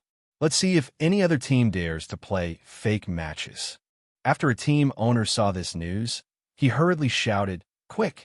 Inform all the players to gather in the front yard immediately. I have something to say." Immediately after, when the people saw the second piece of news, they immediately went crazy. What? Not only do you not need to pay a commission to exchange Tang Yuan at the bank, but you can also get interest? Is there such a good thing in this world? When the Tang Yuan was first introduced, there was a free exchange business for the Tang Yuan for a period of time. However, after the imperial court took over the Yanhuang Bank and the Tang Yuan was confirmed as the official currency of the Tang Dynasty by Emperor Lier, this free exchange business was canceled. However, even so, it could not stop the enthusiasm of the people to exchange Tang Yuan. Firstly, Tang Yuan had the endorsement of the Tang Dynasty's imperial court, so it was very secure. Secondly, Tang Yuan was very convenient to carry around. People who were used to using Tang Yuan basically did not want to use cumbersome copper coins anymore. With the support of these two reasons, even though there was a certain commission to exchange Tang Yuan, the people were still very happy to exchange all the copper coins in their hands for Tang Yuan. Now, not only was the commission for exchanging Tang Yuan canceled, but the safety of keeping copper coins or Tang Yuan in the bank was not only not safe, but they could also get interest. In the eyes of the people, this was no different from a pie falling from the sky. This was a good thing that could not be found even if one held a lantern. This little trick of the Yanhuang Bank was not worth mentioning to the modern people who were familiar with all kinds of financial management methods. In fact, many modern people would even feel that it was very low. This was because the interest rate given by the Yanhuang Bank was even lower than some of the modern banks. It was better to store it in the UX bao that could be used at any time. However, the ancient people did not know about all kinds of financial management methods. They only knew that the two preferential methods given by the Yanhuang Bank could be said to be unprecedented. Save money. I want to save all the money in the family in the Yanhuang Bank. Not only is it safe, the interest I get in a year is enough to buy dozens of dongs of rice. I want to go too, not to mention other things. With this saving until the new year, it is more than enough to use the interest to buy 10 jin of meat for the family. Save, save, save. Zhao San, quickly go back and inform Madam to save all the money in the family in the Yanhuang Bank.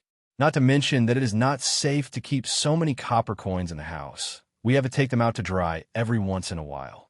Saving them in the bank will save us a lot of trouble. And the interest every year, old master, let me calculate. With our family's wealth, the interest every year will be dozens of strings of coins. Save, save. Hey, didn't you see that it is only limited to the citizens of Lantian County? The citizens of other counties can enjoy this kind of preferential treatment. Hey, Why is it that only the citizens of Lantian County can enjoy this kind of good treatment? Why? The Marquis of Yong, and is abusing his power for personal gain, especially for the citizens of Lantian County. What are you shouting about? Didn't you see what the newspaper said? The Yenwang Bank in Lantian County is only a pilot operation. If the results are good, the banks in other counties will slowly adopt it. What abusing his power for personal gain? The Marquis of Yong, and is selfless, wholeheartedly for the welfare of the citizens. Hey, I won't talk to you anymore. I am from Lantian County. I have to go to the bank to save money. Haha. Hey, after talking for so long, you are from Lantian County. Why am I not from Lantian County? Chapter 1458. Don't push. Come one by one and line up properly. Everyone will definitely be able to line up today. Lantian County, Yenwang Bank. When the commoners found out that the Lantian County Bank did not charge any commission and that they could earn interest from saving money, they all brought along most of their copper coins and flocked over. At this moment, the sun had just risen and the bank had just opened for business. The door was already filled with people. The manservants in the bank quickly came out to maintain order and calm the excited hearts of the commoners. After all, these commoners were all carrying a large bag of copper coins. If there was a dispute because of queuing, it was easy to lose money. Considering this situation, Liko hurriedly sent someone to inform the Lantian County's Yamen runners to come over and maintain the law and order here. However, there were still too many people who came to save money. There were more than 1,000 people. Although the streets of Lantian County were not narrow after the renovation, it could not accommodate so many people. The entire street in front of the bank was filled with people. There are so many of us. Will the bank not take our money when it's our turn? That's right. There's so much money. The bank can't take it all, right? Some of the commoners who were queuing at the back could not help but worry. The manservant of the bank had clearly been trained. Hearing this, he said loudly, "Don't worry. Since Marquis dares to say that we can save money to earn interest, our bank will definitely be able to take in everyone's money. Furthermore, we will definitely be able to guarantee the safety of everyone's savings. If you have something to do today and cannot wait, go ahead and do it first. Wait until there are fewer people behind you to save money. Our bank will take it all. This I guarantee you." The manservant's words made the commoners feel more at ease. Those who were queuing at the back were prepared to carry their bags of copper coins home. After all, the commoners had a lot of farm work to do during this season. However, there were still some rich people in the queue who were not at ease. They questioned, "You guarantee? You're just a manservant. What guarantee do you have? If everyone listens to you and goes back now, what if the bank doesn't take the money when they come back tomorrow? What will you use to compensate us for our losses?" The moment he said that, there were sparse voices of agreement from the crowd. "That's right. You're just a manservant. What guarantee do you have? When the time comes, who will compensate us for our losses?" "That's right. We can't go back. Today I must deposit all my copper coins in the Yenwang Bank." Right. I'm not leaving." After such a commotion, the people who were preparing to go home immediately stopped in their tracks. The manservant who shouted earlier couldn't help but blush when he saw this scene. However, no matter how much he said, it was useless because he was only a manservant of the bank.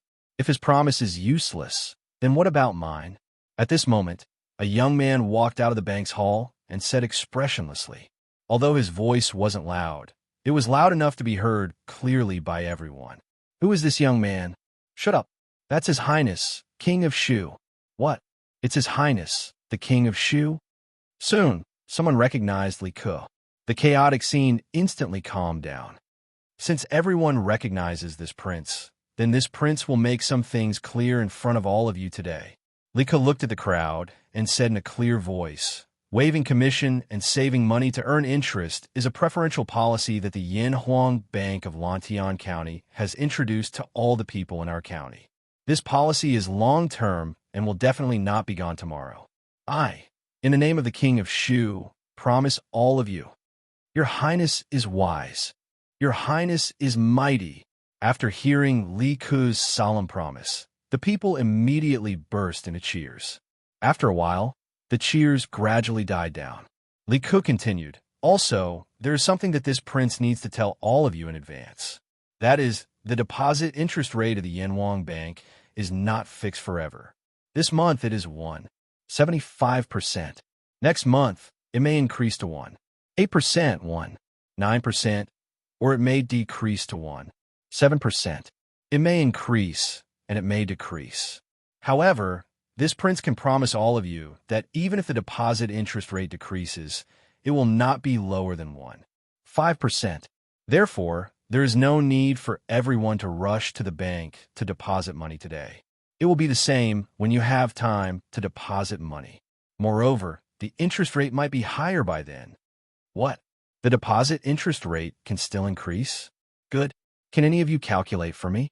If the interest rate increases to 1.9%, how much interest would 100 strings of cash earn in a year? Old master, 100 strings of cash earn 15-20 copper coins in a year. That's close to 2 strings of cash. Good.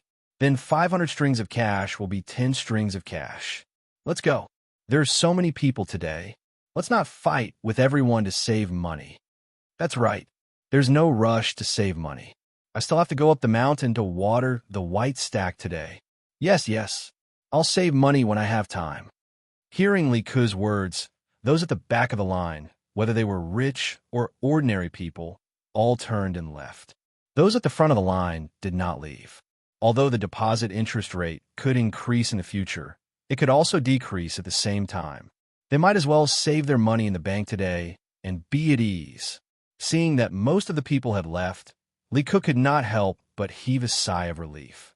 This cannot be blamed on the small scale of the Yenwang Bank. It was just that the flow of people just now was too huge and too scary. Even if the bank scale was 10 times bigger, it would not be able to handle it. This was just like a modern bank. If a bank received thousands of depositors at the same time, it would not be able to handle it. Moreover, this sudden surge of customers was not a healthy and long-term way for the bank to operate. What the bank needed was a stable and long-term source of customers. The rest of the people line up and go in one by one. Pass the copper coins to the servant who is counting the money. Also, tell him whether you want to deposit it for a current or fixed period. Remember to take your passbook and put your fingerprint on it. Li Ke looked at the remaining commoners and ordered loudly, "Yamacho, you're here. I have something to ask you." In the afternoon, Li Zixuan had just arrived at the workshop. Not long after, Li Tai came to Li Zixuan with a messy stack of blueprints. Qingke, you didn't sleep last night?" Li Zixuan was stunned. This was because Li Tai's hair was messy and there were dark circles under his eyes. This did not match the little fatty's usual clean image. It was obvious that he did not sleep last night or did not sleep well. Li Tai scratched his head, causing his already messy hair to look even more like a chicken's nest. "Yamacho, there were some things that I couldn't figure out last night, so I read a little more. However, I still slept for a few hours. Yamacho, quickly help me solve a few problems. Otherwise, I won't be able to sleep well tonight. It's over." Looking at the little fatty's appearance, it was obvious that he was possessed, just like Wang Ji back then. "What problems? Tell me." In order to let the little fatty have a good night's sleep, Li Zixuan brought Li Tai to a meeting room and said. Li Tai put down the blueprints in his hand and looked at Li Zixuan. "Yamacho, I've already figured out the working principle and manufacturing process of the DC motor, battery, and diode. However, I heard from Professor Mo yesterday that you mentioned to her that there's an electronic device that can amplify current. I think it's called a transistor. It's based on the principle of a diode. Can you tell me more about it?" Li Zixuan was slightly surprised. "Qingke, why do you suddenly want to hear this?" Li Tai replied, "Yamacho, I think that with the transistor's ability to amplify current, we could do a lot of things. For example, we can use it to increase the transmission power of the telegraph. Other than that, I believe that it can be used in many other places. It's very important, so we should build it as soon as possible." Hearing this, Li Zixuan's eyes flashed with surprise. He tapped the table lightly with his finger. After a moment of silence, he spoke with a serious expression. "Qingke, you're right. The transistor is indeed very important. It seems that the Academy's second killer project is about to start." "The second killer project?" Li Tai exclaimed in surprise. Suddenly, he said excitedly, Yamacho, does the second killer project have something to do with the telegraph? Li Zishuan nodded. That's right. But before we talk about it, I have to confirm if you're willing to participate in the Academy's second killer project. Li Tai didn't even think before replying. I'm willing. Yes, of course I'm willing. Li Zishuan was gratified. That's good. Today, I'll briefly explain the second killer project to you.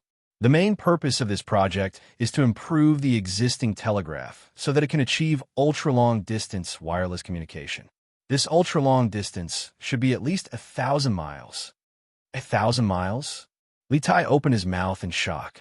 Then wouldn't it be able to cover the entire Tang Empire? Li Zishuan nodded. That's right. Although this sounds a little exaggerated, it's not impossible from a technical point of view. With the transistor and the diode, we can increase the transmission power of the telegraph. On the other hand, we can create detectors to enhance the telegraph's ability to identify useful information in electromagnetic waves. In addition, we can set up telegraph relay stations in the various provinces and counties to receive and transmit electromagnetic waves. With this three-pronged approach, it won't be difficult to achieve ultra-long distance communication. Although Li Zishuan's explanation was simplified as much as possible, there were still many technical terms in it. Li Tai only understood half of it. Yamacho, if the improved telegraph can really achieve ultra-long distance communication as you said, then our Tang Empire will very likely dominate the world in the future. Li Zishuan smiled. It's not just very likely, it's definitely. Tang Empire will definitely become stronger and stronger, and become invincible in the world. In fact, the second trump card project has another purpose, and that is to use the improved telegraph to lay a certain foundation for Tang Empire's electronic industry in the future. For example, the electronic diode, the transistor, the resistor, the capacitor, the inductor, and so on.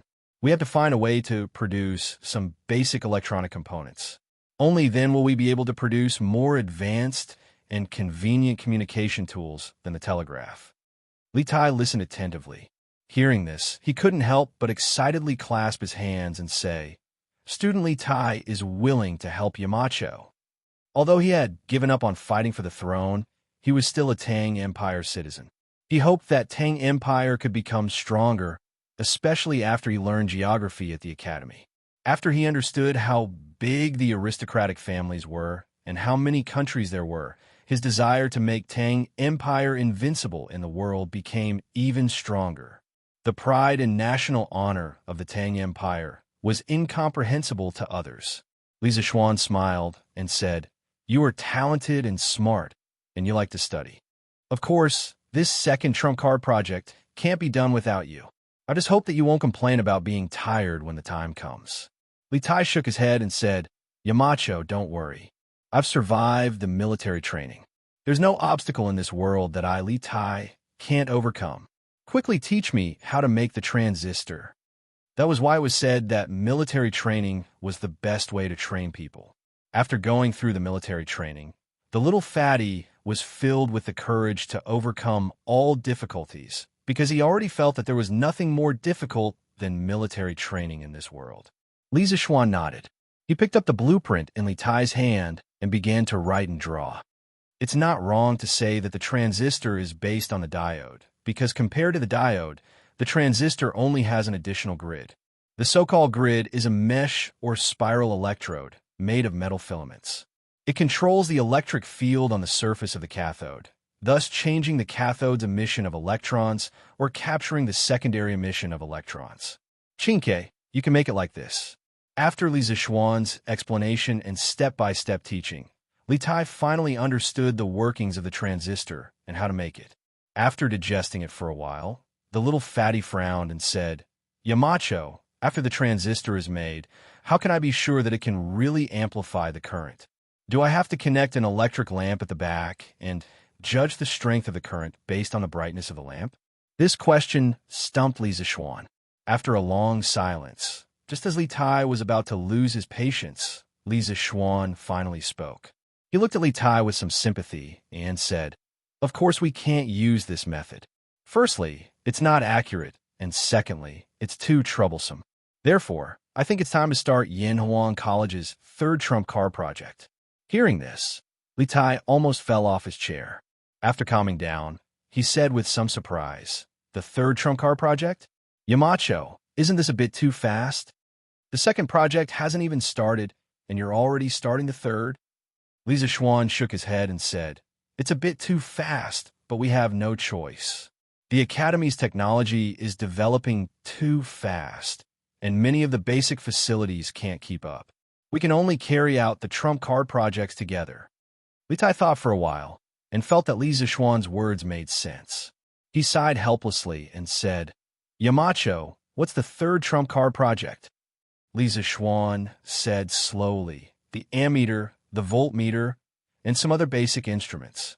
The Academy wants to take this opportunity to set up its own standards committee." Chapter 1459. Li Zishuan had always wanted to set up units and standards for new physical quantities.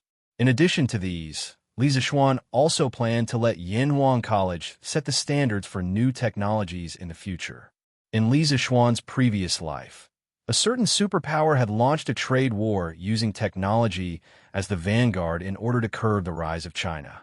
Some international organizations and technical standards committees had wanted to kick out China's outstanding companies in an attempt to cause China's high-tech industry to collapse. At that time, although Li Zishuan was angry, his words carried little weight and his ability was limited. But in this life, Li Zishuan had the ability and status. He had to push China's technological development and let China's technological strength stand at the top of the world. Maybe his generation couldn't do it, but he could lay a solid foundation for future generations. This was why Li Zishuan was so busy and tired when he could just eat and wait to die for the rest of his life. Not only did he want to build a military power, but he also wanted to build a technological power. Yamacho, are these ammeters and voltmeters specifically used to measure current and voltage? Li Tai asked in surprise after hearing about Li Zishuan's third trump card project. Li Zishuan nodded and said, "That's right. Any physical quantity must have a measurement scale and a quantitative measurement tool. In the future, if we want to develop more precise and complex integrated circuits, it's impossible without an ammeter and voltmeter. In addition, we also need to make instruments specifically used to measure electrical resistance. So, Chinke, we have a heavy responsibility on our shoulders." Li Tai nodded in agreement. Then he frowned and said, "But Yamacho, how am I going to make an ammeter and voltmeter?" Li Zishuan knew that it would be difficult for a child who had only been exposed to electricity for less than a year to make an ammeter and voltmeter. So, he picked up a pen and drew a sketch on rice paper and said, "Look, Green Sparrow, we can use the principle of electromagnetic induction to make an ammeter. When an electric current passes through, the electric current passes through the magnetic field along the spring and the rotating shaft. The electric current cuts the magnetic induction wire, so under the effect of the magnetic field, the coil is deflected, driving the rotating shaft and the pointer to deflect. Since the magnitude of the magnetic field force increased with the increase of the current, the magnitude of the current could be observed through the degree of deflection of the pointer. As for the voltmeter, we can use the above principle to get the current, then connect a resistor with a known resistance, and multiply the current by the resistor to get the voltage scale. The ammeter that Li Zishuan was talking about was called a magneto-electric ammeter. It was the kind that was often used in modern school laboratories. Li Tai nodded his head as he listened. After a short pause, the little fatty asked, "Mountain Leader, where do we get this resistor with a known resistance value?" Li Zishuan was stumped by this question. If they were in modern times, wouldn't it be a piece of cake for him to make a resistor with a known value? He could get as many as he wanted, but this was ancient times. Most people in this era didn't even know what a resistor was. Where would he get a resistor with a known value? After pondering for a long time, Li Zishuan finally said, "Since we don't have a resistor with a known value, let's set our own standard. Let the workshop forge a steel block that is 1 inch in length, width, and height, and use it as a standard resistor of 1 ohm to make a voltmeter. With a voltmeter and an ammeter, we can measure the resistance of all devices." In the end, it was still a matter of standards. There were many standards in this era that didn't exist, so he could only create standards. Otherwise, there would be a lot of follow-up work that couldn't be done. Li Tai heard this and said with deep admiration, "Yamacho is wise." Li Zishuan smiled and said, "Qingke, you will probably encounter many similar problems in the future. You must diverge your thinking, have the courage to think, and have the courage to do. Otherwise, you will never be able to surpass me in the future because you learned all your knowledge from me. Only by having the courage to forge ahead will you be able to surpass me." This guy was painting a pie in the sky for Li Tai again. To be honest, even if Li Tai was a celestial being, even if Li Tai worked hard, he would still never be able to surpass Li Zishuan in engineering. Even if there was a chance, the probability was only 0.001%. After all, this guy's brain contained hundreds of years of engineering knowledge, the crystallization of more than 10 generations of knowledge. How could Li Tai surpass him? However, Li Tai definitely didn't know this. This poor kid was nodding energetically and said, "Tai will remember Yamacho's teachings." Li Zishuan nodded with a gratified expression and said, "En, go." Li Tai stood up and saluted Li Zishuan, then turned around and left in high spirits. TSK. No wonder the teachers in my previous life liked to give their students chicken soup for the soul, because it really works. Li Zishuan sighed softly as he watched Li Tai leave with his head held high. If Li Tai heard this, he would definitely vomit blood. "Faubert, I'll have to trouble you to arrange for someone to make something for me." After helping Li Tai, Li Zishuan came to Faubert's office and said, "Young master, what do you want to make?" Faubert stood up and asked with a smile. Li Zishuan took out a stack of blueprints and said embarrassedly, "Faubert, the thing I want to make this time is more complicated. Take a look at it first. If there's anything you don't understand, I'll explain it to you later." Faubert nodded and then immersed himself in the blueprints. After a while, the surprise on Faubert's face became more and more obvious. After looking at the last blueprint, Faubert couldn't help but ask, "Young master, you want to make a car?" Li Zishuan nodded and praised. "Faubert has good eyesight." "That's right. I want to make a car." Faubert frowned and said, "But what kind of car is this? Why does it look bigger than a horse carriage?" Li Zishuan replied with a smile, "I call it an electric car. The principle is similar to an electric bicycle. It uses a battery and an electric motor to drive the wheels to achieve the purpose of fast travel. It's just that this electric car is bigger, can carry more people, and needs more electricity." Faubert paused and said doubtfully, "Young master's idea is good, but this way, the car will become heavier. If it carries more people, I'm afraid it will be difficult to drive the car." Li Zishuan shook his head and said, "Faubert, you don't have to worry about this. The electric motor of this electric car is definitely different from that of an electric bicycle. It has more power and traction. You just have to arrange people to make it according to the blueprints. You can ask Qingke or me about the parts related to electricity, but you must remember to keep it a secret from Xiaoning and Ink Girl." Hearing this, Faubert asked curiously, "Young master, why is that?" Li Zishuan smiled and said, "Faubert, this car is my wedding gift to Xiaoning and Ink Girl. I plan to give them a surprise when the time comes." No matter what, Yin Xiaoning was still his good brother. His good brother's wedding gift definitely couldn't be shabby, so Li Zishuan came up with this idea. Faubert heard it and understood. He nodded and said, "I see. Young master, don't worry. I will arrange for people to make the car for you, and keep it a secret." Faubert's old face was full of gratification. Yin Xiaoning and Li Zishuan. One was his current boss, and the other was his former boss. Faubert had always had deep feelings for the Yin and Li families. Since Li Zishuan was so concerned about Yin Xiaoning's marriage, it proved that Li Zishuan really saw Yin Xiaoning as a brother. Of course, Faubert was happy. At the same time, Uncle Fu became more and more attentive to the car-building matters that Li Zishuan had instructed him to do. He secretly told himself that he had to be 120% alert and keep an eye on the people below to build the car building properly. I heard that countless people flocked to the Yinwang Bank to save money today. I wonder if you can still handle it over there? Do you want father to send more people to help you?" In the evening, Li Ku was unexpectedly summoned back to the palace by Lier. After dinner, Lier began to show concern for Li Ku's daily work. Li Ku was flattered. He cupped his hands and said, "Thank you for your concern, father. However, I can handle the bank. Yamacho told me this afternoon that he wants to recruit a group of guards for the Yanwang Bank. After all, there is too much money in the bank. If there are criminals coveting it, the loss will be too great." Lier nodded thoughtfully and said, "Yes, Marquis Yong An's arrangement is very appropriate. Let's do as he says. Father, I won't do anything unnecessary." "Father, what are you saying?" "Yamacho and I are already grateful that you can personally inquire about the bank's affairs." Li Ku quickly cupped his hands and said, although these words were somewhat flattering, they were also somewhat sincere.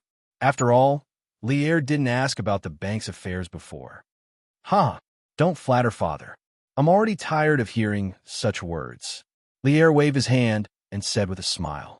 Then he asked again, "Ku, now that the people are flocking to the Yanhuang Bank, wanting to save money to earn interest, can the Yanhuang Bank take in so much money? When the time comes, can we pay off the promised interest to the people?" Originally, the free exchange of Tang Yuan for the commoners was already an act of the bank to give up on profits for the sake of the commoners. Now, not only is the bank not collecting the money for the commoners, but it is also giving them interest. In the long run, won't the Yanhuang Bank be unable to make ends meet? Li Ku pondered for a moment and said, "Father, the Yanhuang Bank will definitely not lose money. The annual interest rate we give the citizens is 1.75%, and the annual interest rate for lending money to the merchants is 8%. If we can borrow 100 strings of coins from the citizens to the merchants, then the Yanhuang Bank can earn 25 strings of coins a year with these 100 strings of coins. One thing that can't be ignored is that the 100 strings of coins didn't originally belong to us, but to the people who came to save money. In other words, our bank doesn't use any capital and can earn 25 strings of coins a year from the people's 100 strings of coins. This is a business without any capital, and the profits are not low at all. Where else can we find such a business? How can our bank lose money? Modern banks had many types of business income, including the interest rate difference between deposits and loans, commission fees, investment income, etc. But the most important thing was still the interest rate difference between deposits and loans. This was the foundation of the bank. Similarly, today's Yanhuang Bank's most important way of making profits was the interest rate difference between deposits and loans. When Lier heard this, he nodded thoughtfully. Then he asked, "What you said just now makes some sense. But if there are too many people who come to save money, and the merchants who come to the Yanhuang Bank to borrow money are not enough to support such a large amount of savings. For example, if the people save 100 strings of coins and the bank only lends out 100 strings of coins, then wouldn't the Yanhuang Bank still suffer a loss?" To be able to say this, it proved that Lier had done his homework. Otherwise, he wouldn't have asked such a sharp question. Li Ku couldn't help but laugh. "Father, you don't have to worry about this. The reason why this policy of saving money for interest was first tested in Lantian County is mainly because the merchants in Lantian County are very active. All kinds of shops, big and small, have sprung up like bamboo shoots after the rain, appearing in the market of Lantian County. The merchants in the surrounding counties came and went. Under such circumstances, the merchants in Lantian County naturally have a higher demand for money than the merchants in other places. At the end of every month, the Yanhuang Bank in Lantian County would have a shortage of money. Now that the people are actively saving money, the bank probably won't have a shortage of money in the future. This is very beneficial to the expansion of the bank's business. Before this, I have carefully calculated with the bank staff. According to the current business situation of the bank, as long as the deposits are less than 500,000 strings of coins, we definitely won't lose money, and we'll even make a big profit. "Oh, Ku, you're so confident?" Lier couldn't help but ask with a smile. Li Ku replied, "Of course. Imperial Father, don't forget, although the interest rate of our bank's loans is higher than the deposit interest rate, compared to the other large families that lend money, the interest rate that our bank charges for loans for merchants is as low as it can be. Just based on this point, as long as the merchants lack money, they will definitely come to our Yanhuang Bank to borrow money. Therefore, we don't have to worry about whether we will lose money or not. Oh, the annual interest rate of the Yanhuang Bank in Lantian County is only 8%. Compared to the loans of the people, the interest rate is really low. Lier had some understanding of the affairs of the people and nodded. This 8% annual interest rate may be a little scary in the eyes of the modern people, but to the ancient people, this interest rate was simply too cheap. In this era, a monthly interest rate of 10% could be called the conscience of the industry. With a monthly interest rate of 10%, the annual interest rate would be over 100. It was a little too expensive, especially during the Sui and Tang dynasties. The imperial court set up a special fund called the Public Capital for official loans. Its function was a little similar to a modern-day bank. The public capital was managed by the various prefectures. Lending out 50,000 yuan, the monthly interest rate was 4,000 coins, and the annual interest rate was about 100%. Therefore, the interest rate of the Yanhuang Bank was simply a blessing from the heavens to the merchants who lacked money. Chapter 1460. Marquis. This Lin has exchanged 120,000 caddies of brass from the Wei Nation merchants. It has all been transported to Lantian County. The next day, early morning, Lin Wenyuan came to Marquis Yong and Manor and reported to Li Zixuan. Li Zixuan was delighted and said, "So fast? Good. 120,000 caddies, plus Mr. Wang has already set up the production line at the Gull aluminum mine. Our Lantian County shouldn't be lacking in brass for a short period of time. Boss Lin, you have done this Marquis a huge favor." 2 days ago, he had just received news that the production line at the Gull aluminum mine in Lantian County had been set up. According to Wang Ji's estimation, the first month's output of brass from the Gull aluminum mine should be about 3,000 caddies. Although it sounded a little, but in this era where there was a lack of brass, it was quite a lot. Furthermore, as the refining process matured, the monthly output of brass would definitely increase greatly. By then, the Great Tang Imperial Court would also pay attention to the wet smelting copper technique. The Gull aluminum mine would definitely become very popular. You're too kind. To be able to work for Marquis is this Lin's honor. Lin Wenyuan bowed slightly and quickly cupped his hands. Li Zixuan smiled and said, "Boss Lin doesn't need to be so modest. Now that we have such a huge amount of brass, this Marquis can arrange for people to set up electric wires in Lantian County. By then, the people of Lantian County can be like Yanhuang College and use electric lights. Boss Lin has to be credited for this." I wouldn't dare. Lin Wenyuan cupped his hands, and suddenly his eyes flashed and sighed. This Lin just moved from Chang and City to Lantian County a few days ago. I didn't expect to be able to enjoy such a magical thing like electric lights. No matter what, this is all thanks to Marquis's kindness. So helping Marquis to exchange brass is also helping this Lin. This Lin doesn't dare to claim the credit. Li Zixuan chuckled and asked, "Oh, Boss Lin has settled down in Lantian County? Is there anything you need this Marquis's help with?" "Settled down. Everything has been settled. The residence that I purchased is in Yong and Lane. It's only a few steps away from the Marquis's estate." Lin Wenyuan smiled and cupped his hands.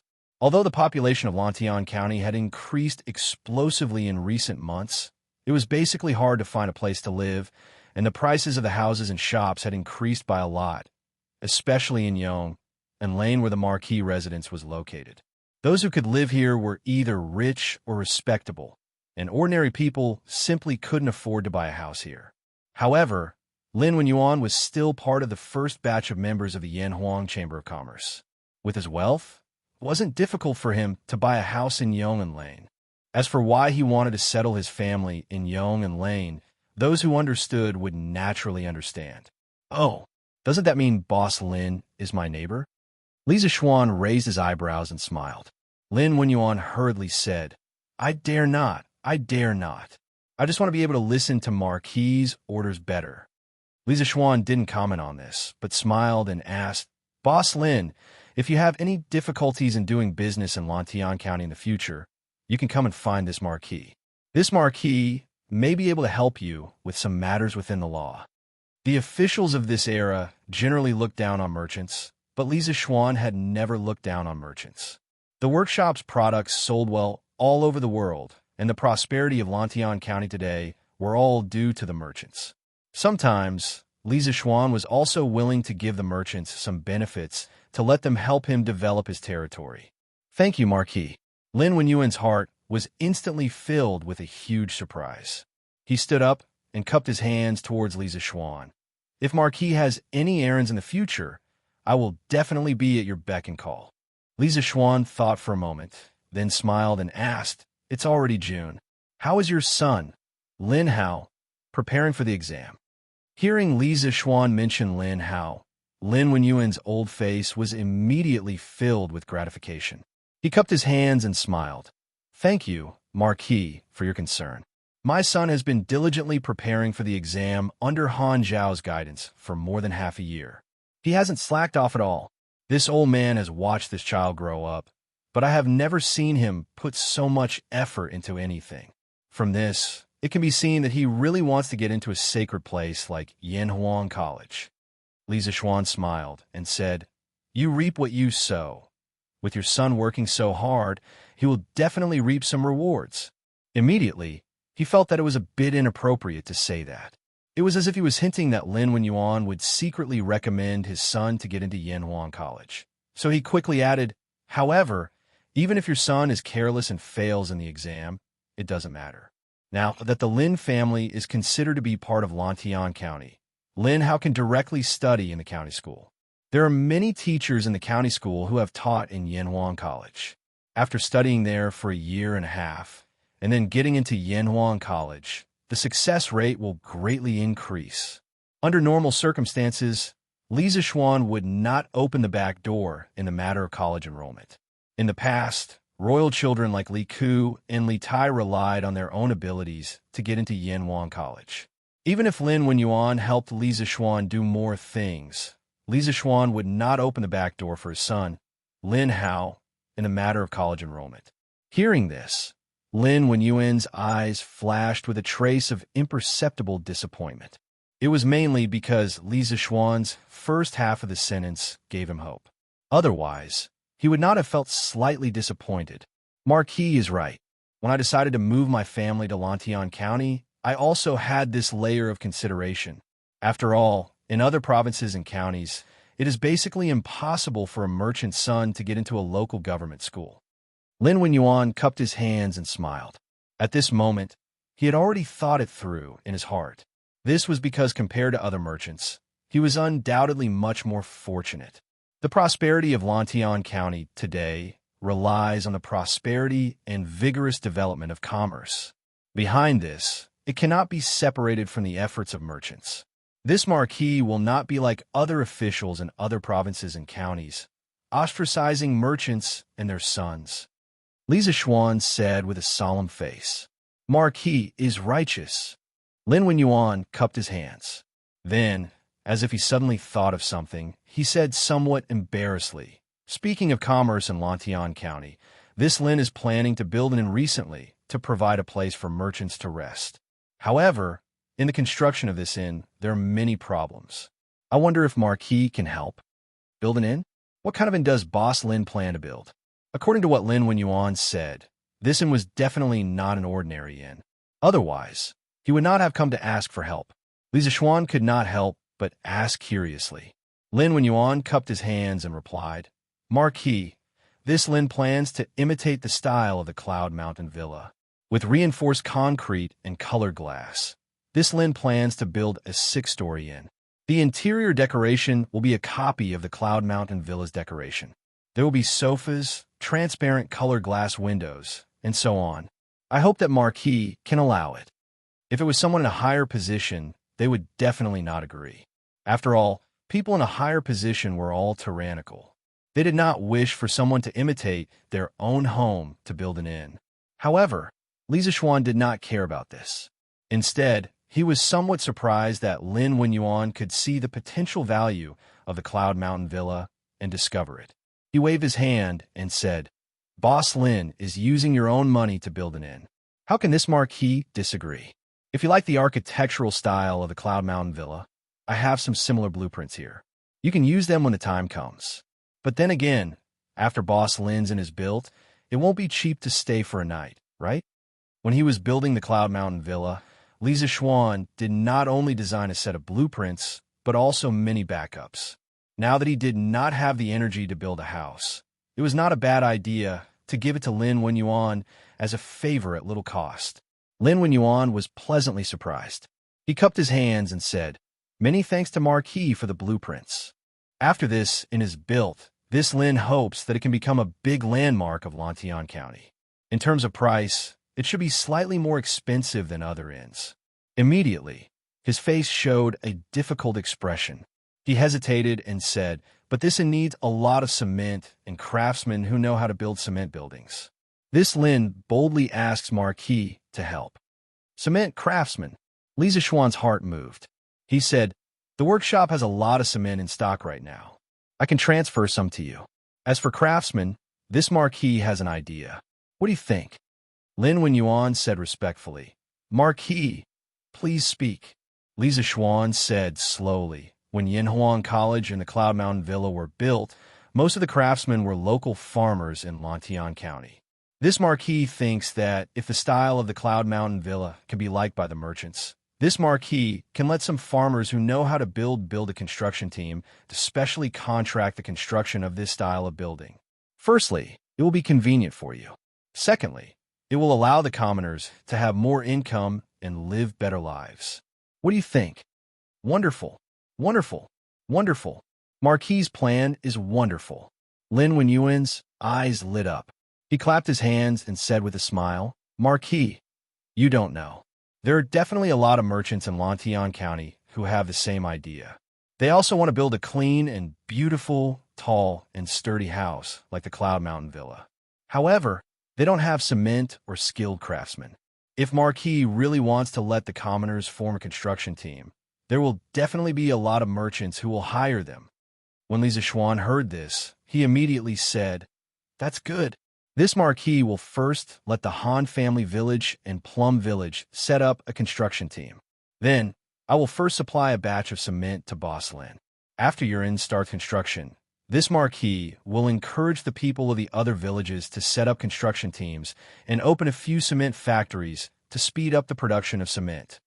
Lin Wenyuan said gratefully, "Thank you, Marquis.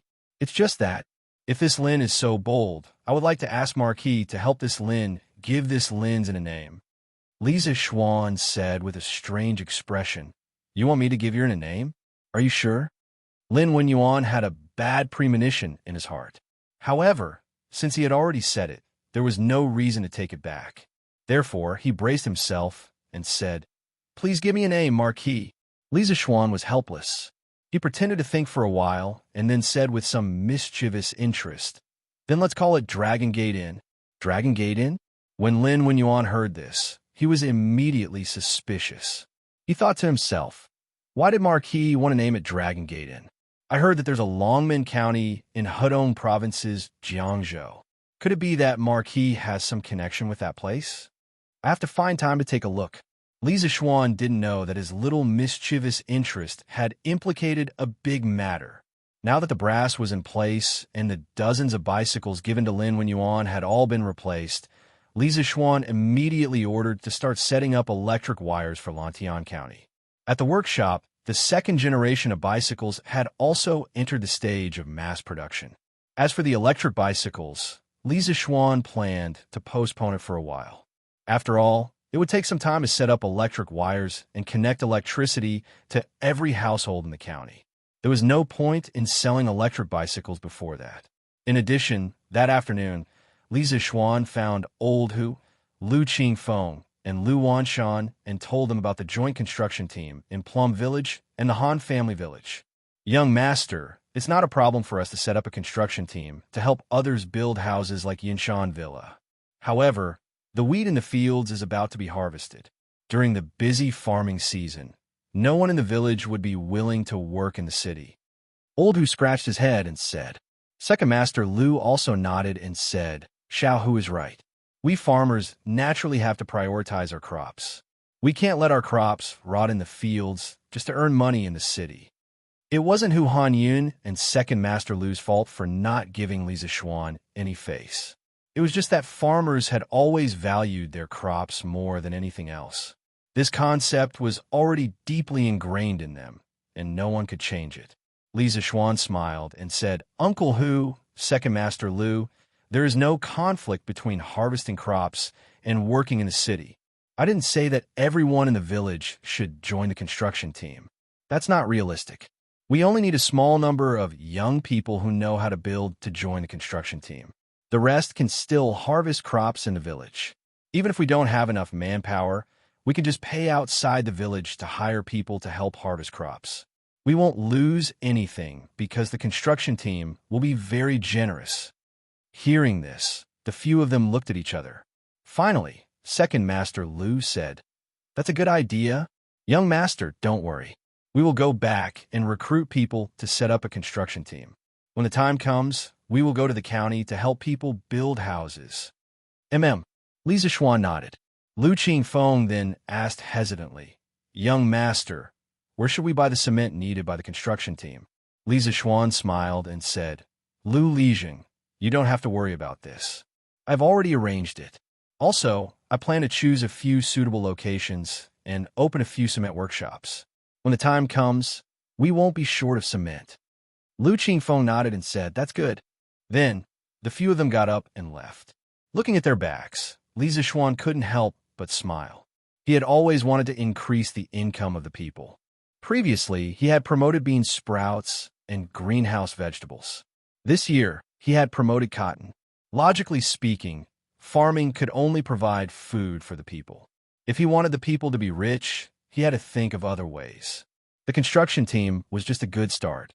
According to Li Zishuan's plan, in the future, he would encourage those poor farmers to open some small workshops.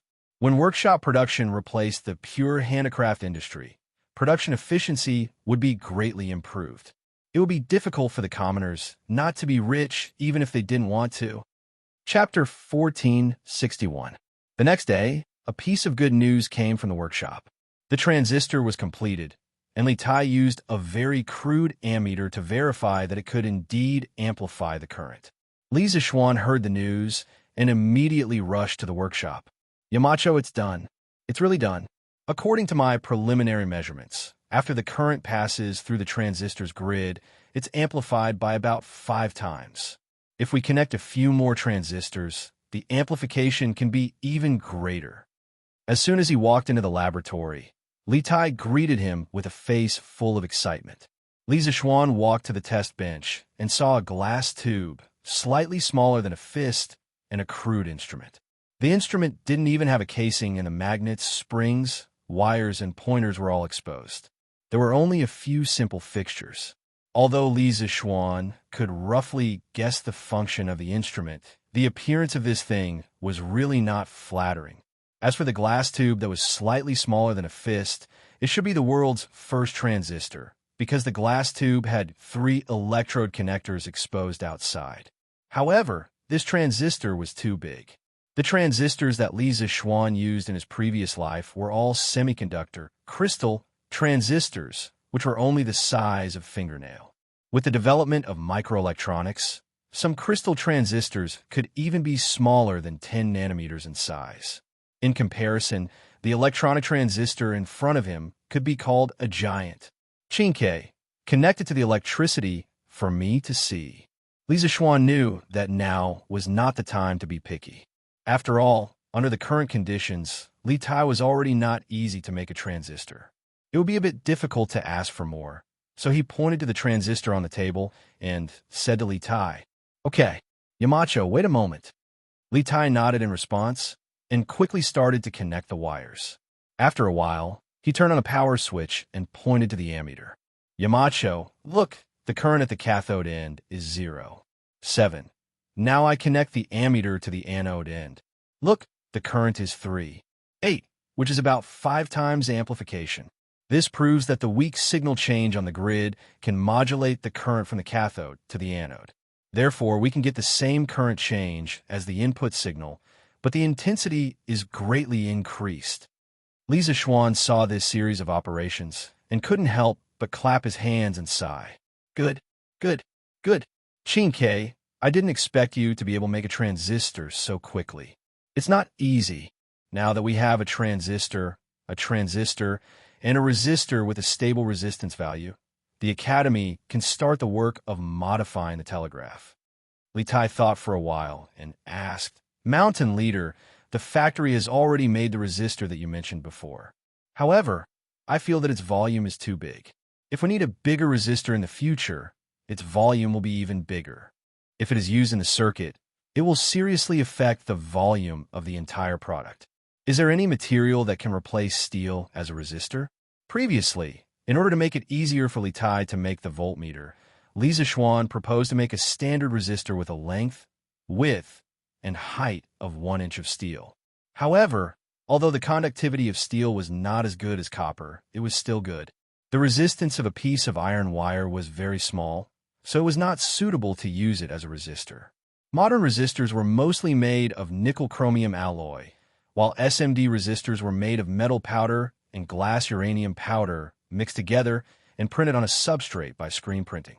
With the current technology, it would be difficult to make these two resistors.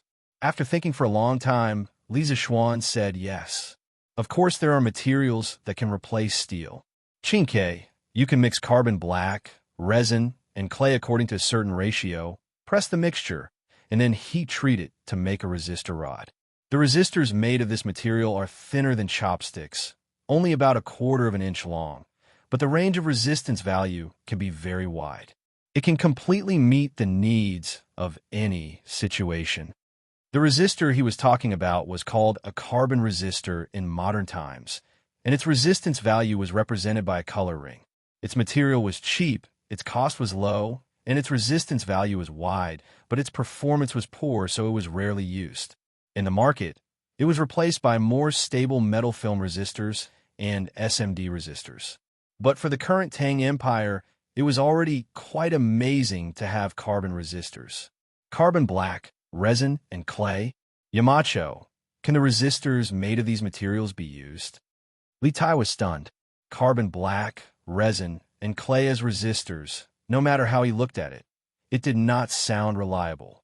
Lisa Schwan smiled and said, Why can't they be used? Not only can they be used, but they are also very useful.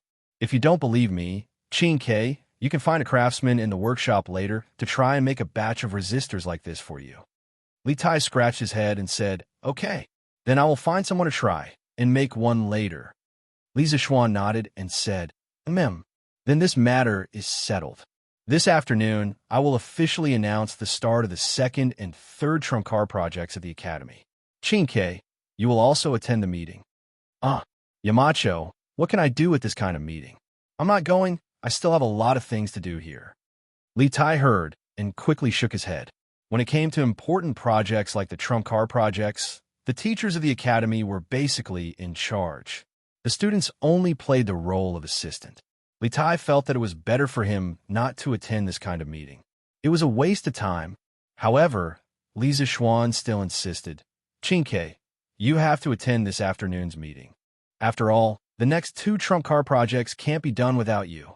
After that, he did not wait for Li Tai to respond and directly left. Can't be done without me? Yamacho, what do you mean by that? Li Tai was puzzled. Gradually, he suddenly thought of something and could not help but feel a little excited. Today, I have called all the teachers for this meeting mainly because I have something important to announce. At 3 in the afternoon, all the teachers of the Academy were called to the big meeting room on the 1st floor of the Guanghua building. As for the students, the first 2 classes in the afternoon were naturally changed to self-study. Anyway, it was near the end of the semester, and all the classes were basically finished. The students just needed time to review. Seeing that all the teachers were here, Lisa Schwan said in a deep voice. Seeing that Lisa Schwan was so serious, everyone could not help but raise their spirits and wait for him to continue. Lisa Schwan said, All the gentlemen present here have passed the Academy's confidentiality exam and signed confidentiality agreements. Today's meeting is a top-secret meeting, and the minutes of the meeting will be classified as top-secret documents. After the meeting, Mr. Yin will send someone a file and lock it. What's more, what you hear later is not allowed to be leaked to others, including your family members. Violators will be charged with treason and handed to the Supreme Judiciary for punishment. I hope you can treat it seriously. Hearing this, everyone could not help but become serious. Ever since the Academy established a strict confidentiality system, there had never been a top-secret incident. One must know that top-secret technology was related to the safety and survival of the country. It was not easy to define a document as top-secret. However, it also showed the high standard of today's meeting and the importance of the content. Everyone cupped their hands and said solemnly, "Yes, Yamacho, we will strictly abide by the confidentiality system of the Academy and will not leak the content of today's meeting." Good. Now, let's officially start the meeting. Li Zixuan nodded and said in a deep voice, "Today, I called everyone here to inform you that from today onwards, Yanhuang College's second and third trump card projects will be officially launched." Yes, you didn't hear wrong. 2 trump card projects will be launched at the same time. All the Academy teachers present felt that it was incredible. At the beginning of the year, Li Zixuan proposed 100 trump card projects for Yanhuang College, and the Ba hydropower station was the first trump card project. Until now, the first trump card project had not been completed because the later work of the hydropower station had not been completed.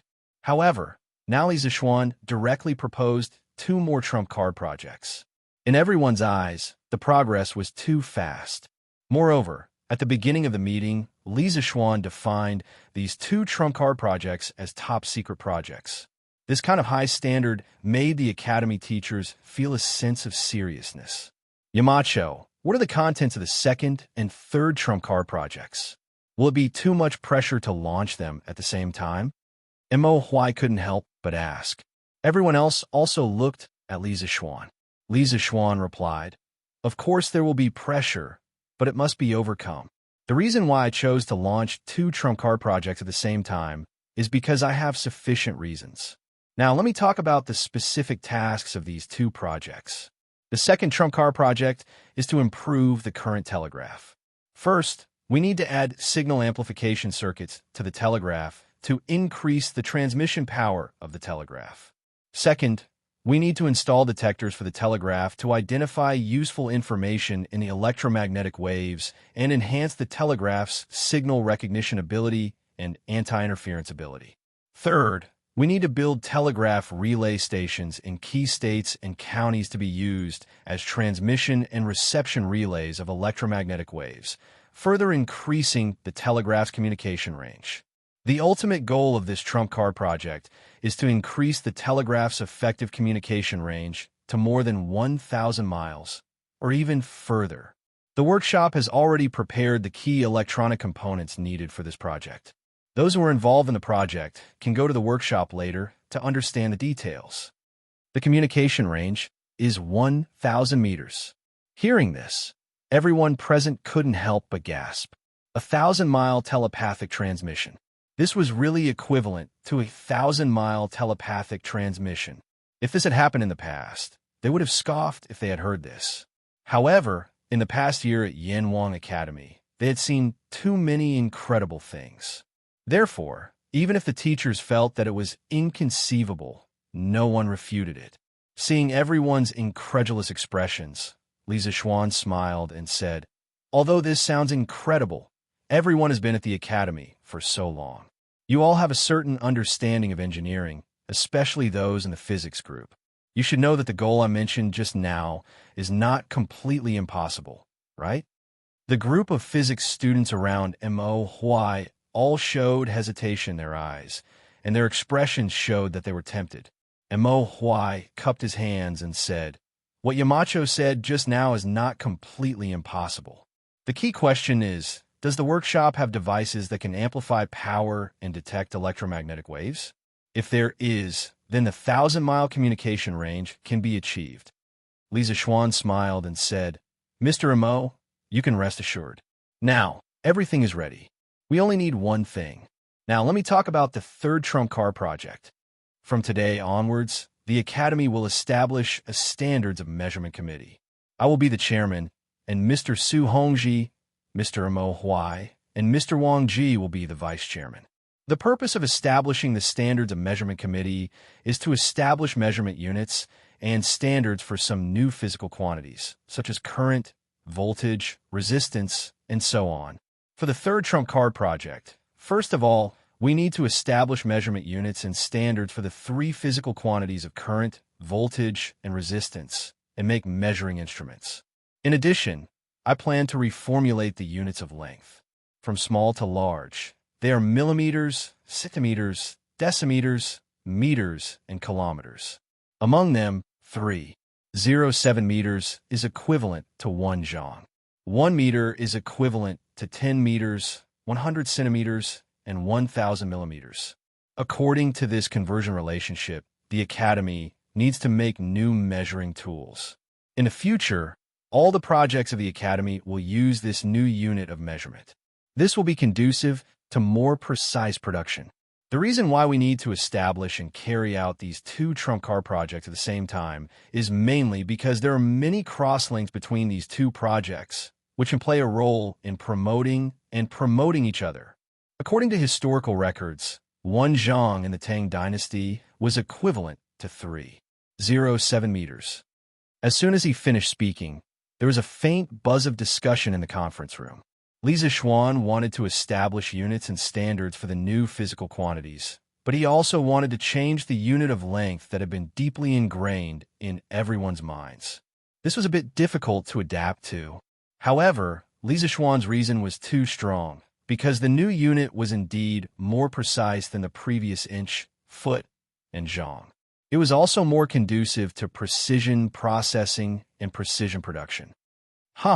I know that you may not be able to accept the new unit of measurement for a while, but when you participate in the precision manufacturing project in the future, you will know the benefits of this new unit of measurement. Seeing the difficult expressions on everyone's faces, Li Zixuan smiled and comforted them.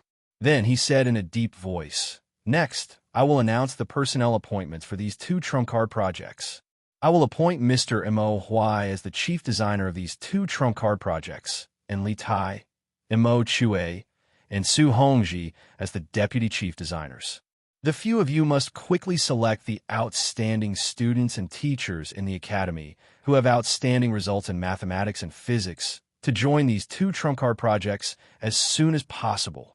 The deadline for these two tasks is half a year. Within half a year, the set goals must be achieved. Like a stone that raised 1,000 ripples, everyone was stunned. At this time, the teachers of the Academy noticed that Li Tai had been standing behind Li Zixuan all this time. Was Li Zixuan crazy to let a student be the vice president of the trump card project? Chapter 1462. Yamacho, I can't be the deputy chief designer. You'd better let the other gentlemen do it. In a meeting room on the first floor of Guanghua Building. As soon as Li Zixuan finished speaking, Li Tai was the first to exclaim. He had expected Li Zixuan to let him take on heavy responsibilities in the two killer projects, but he didn't expect Li Zixuan to let him be the deputy chief designer directly. He was just a student. In the past year of Yanhuang College, an academic atmosphere of respect for teachers had formed. In the college, no matter if you were a high-ranking official or a noble, once you came here, you had to listen to the arrangements of the teachers. Therefore, when Li Tai heard that he was going to be the deputy chief designer and lead a group of teachers in the college to work on the projects, the little fatty was immediately flattered. At this moment, the teachers in the meeting room were also discussing spiritedly. Some of them even looked a little unconvinced. After all, Li Zixuan's move was publicly announcing that their abilities were not as good as Li Tai's. How could some of the proud teachers be convinced? Yamacho, Qin Kei is talented and has excellent grades in the college. This is undeniable, but he is still a student. Now that the college's final exam is imminent, Qin Kei should seize the time to prepare for the exam. If he is appointed as the deputy chief designer, I'm afraid it will affect his studies. Yamacho, please reconsider. Sure enough, as soon as Li Tai finished speaking, one of the teachers in the college stood up and saluted Li Zixuan. The person who spoke was Mo Chue, as the next powerful successor of the Mo family. Mo Chue's personal ability was naturally impeccable. Otherwise, he wouldn't be one of the deputy chief designers of the second and third killer projects. However, Immerse also had his own pride. Now, that Li Zixuan asked Li Tai to be on equal footing with him and to be the deputy chief designer together, Immerse felt a little uncomfortable in his heart. However, Immerse was not the kind of person with low EQ. He didn't directly express his displeasure in his heart, but used a slightly better excuse. Yes, Yamacho. Chinke is still a student after all. She should prioritize her studies. That's right. As a student, Chinke can participate in the trump card project, but if he takes the position of deputy chief designer, it will definitely delay his studies.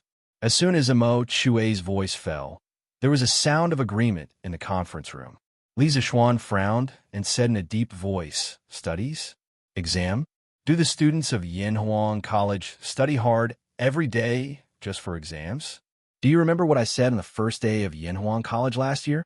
The most important thing for students of Yanhuang College is to apply what they have learned.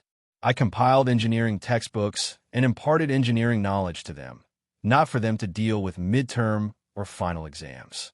I need them to use this knowledge to create value for the academy and the Tang Empire.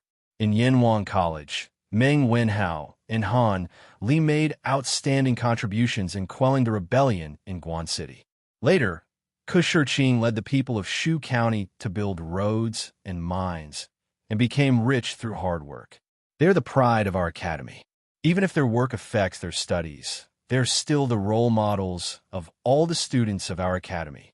In my opinion, as long as Chinke can help us complete these 2 trump card projects, even if he doesn't participate in this semester's final exam, I will still give him an excellent grade in all subjects, because the value he creates is far greater than the final exam. You may not know this, but Science Sparrow has already produced the key components needed for these 2 trump card projects. Therefore, I believe that he is absolutely capable of carrying out these 2 trump card projects. In addition, I will emphasize again today that there will never be a ranking in Yanhuang College based on qualifications. The capable will go up, and the mediocre will go down. Regardless of age or qualifications, this has always been my principle of employing people. In the future, please don't use this secular principle in the Academy's scientific research projects. Yanhuang College had developed rapidly, but in the process of development, some problems were inevitably exposed, such as the ranking of qualifications. This was a fixed practice that had been passed down from the Chinese nation until now. Of course, Yanhuang College also had it, but it was not obvious under Li Zixuan's deliberate suppression. Recently, Li Zixuan had been busy with the medical center and workshop, so he didn't stay in the academy much. This directly led to the revival of the unhealthy trend of ranking qualifications. Li Zixuan felt that it was necessary to take advantage of today's meeting to clean up the atmosphere in the academy. Sure enough, as soon as he finished speaking, the atmosphere in the entire conference room suddenly became solemn, and the academy teachers present couldn't help but sit up straight. Li Gang spoke at this time. Yamacho is right. The most important thing in the academy to teach and educate is to let the students apply what they have learned. Examinations are just a way to test the results of their studies, and the trump card project is where the students can really express what they have learned. As long as there is a chance, the academy should not prevent the students from participating in the trump card project. This old man remembers that Yamacho once said that the knowledge gained on paper is shallow, and the knowledge gained must be experienced. If the academy blindly focuses on theoretical education and examinations and neglects practice, it will be extremely detrimental to the development of the students. The old teacher was now old, and he usually didn't speak on many important matters in the academy. Now, that Li Zixuan wanted to clean up the atmosphere in the academy, the old teacher had to speak up. His words had the effect of making the final decision. Yin Silu immediately stood up and said, "This old man agrees with Yamacho's point of view. The purpose of Yanhuang College is to establish a heart for the world and life for the people. If we only rely on theoretical knowledge in books and midterm and final exams, how can we establish a heart for the world and life for the people? If Chinke is really capable, what's wrong with letting him be the deputy chief designer? When the three big shots of the academy agreed on a matter together, it was basically the decision for this matter. Mo Huai spoke up. This old man agrees with Yamacho's suggestion. Su Hongji cupped his hands and said, this old man also agrees. Ma Zhou nodded and said, this old man agrees. Wang Ji said, this old man also agrees. Seeing this, the rest of the academy teachers cupped their hands and said, we all agree with Yamacho's suggestion. Li Zixuan nodded and said in a deep voice, that's good.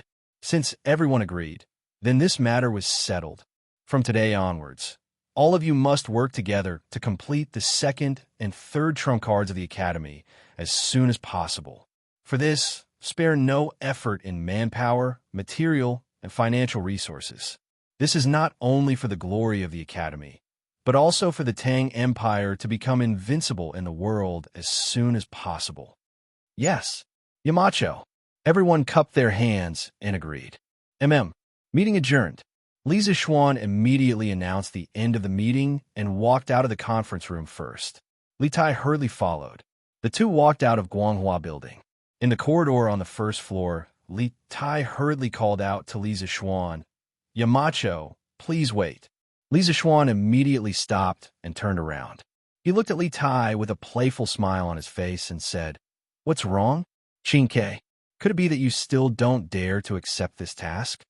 Li Tai's expression froze, and he said helplessly, Yamacho, it's not that I don't dare, it's that I can't. Although the academy doesn't care about seniority, Tai has to respect the teachers. Yamacho asked me to be the deputy chief designer of the second and third trump cards projects. If there's any work in the future, how can Qingke dare to instruct the teachers of the academy? Li Zixuan shook his head and said, Qingke, true respect is in the heart, not in the mouth. Besides, there will always be some difficulties at the beginning, but these difficulties are not insurmountable. You need to find a way yourself. Today, I'll only tell you one thing. Xiao Ku is now able to take charge of the Yanwang Bank. After the final exam of Yanwang College is over, he will recruit some students who are proficient in mathematics and let them help him manage the Yanwang Bank by working and learning. When Li Ku was first sent to the Yanwang Bank by me, wasn't he like you now? He had no experience and no connections, but he was able to achieve such results in the Yanwang Bank. Qingke, are you inferior to him? Provocation. But even if Li Tai knew that this was provocation, he had to accept it, because from the moment he was born, Li Tai believed that he would not lose to anyone, especially his own brother. Even if he had given up on fighting for the position of Crown Prince, he was not willing to fall behind others in terms of personal results. Good. Yamacho, I accept this task. Tai promises you today that I will complete the second and third trump cards projects of Yanwang College within half a year. After listening to Li Zixuan's words, Li Tai's eyes suddenly became very firm. He promised Li Zixuan without hesitation. Good. Then go ahead and do it. The future of Yanwang College will definitely belong to diligent young people like you and Ku. Li Zixuan smiled and patted Li Tai's shoulder. When he first met Li Tai, he wanted to dilute Li Tai's competitiveness because he did not want Tang Dynasty's stable political situation to be ruined by Li Er's sons fighting for power. But now that Li Tai, Li Ku, and the others had clearly given up on fighting for the position of Crown Prince, Li Zixuan slowly began to arouse Li Tai's competitiveness. After all, in his opinion, appropriate and healthy competition was beneficial to personal improvement. And from Li Tai's reaction, the effect was not bad. Faubert, how many second-generation bicycles have you produced? After 2 days, Li Zixuan once again came to the new workshop of Strange Interest Pavilion. He found Faubert and asked. Faubert wiped his sweat and replied, Young master, the chains of the second-generation bicycles require hydraulic stamping machines, and the workshop's machines are fully supplying Zhang Hongxing's plate armor. The bicycles can only be given one stamping machine at most, so the progress is naturally slower.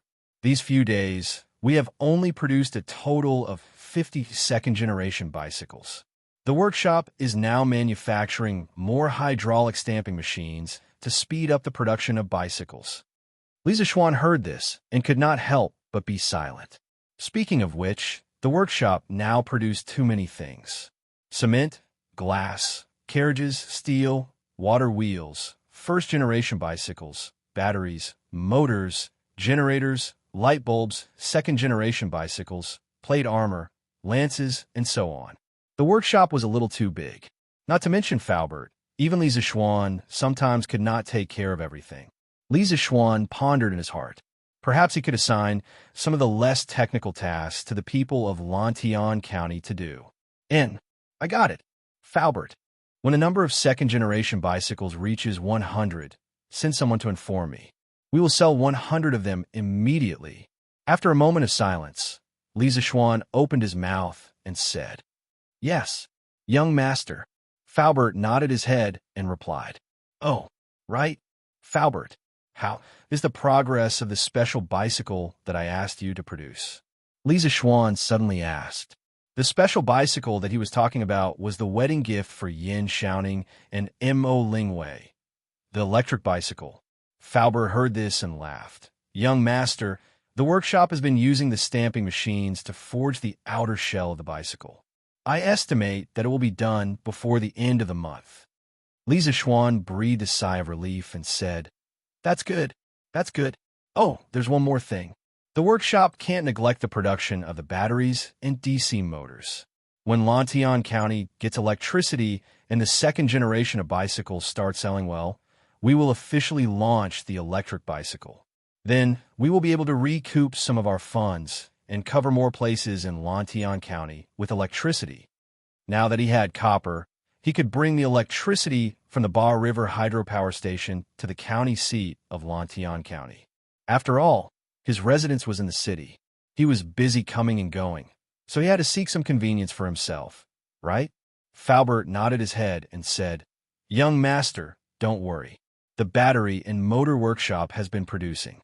I guarantee that we will be able to launch a batch of electric bicycles before Lantian County is electrified. Oh, Mr. Wang has already refined a batch of higher purity brass. Now, the generators at the Ba River hydropower station have all been replaced with this type of high-purity brass core. I think that the power generation ability will be stronger than before." "Oh, the generators have been upgraded? That's great."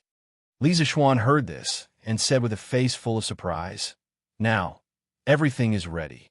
We just need to wait for the final push. I believe that before long, Lantian County will become the first city that never sleeps in the Tang Empire."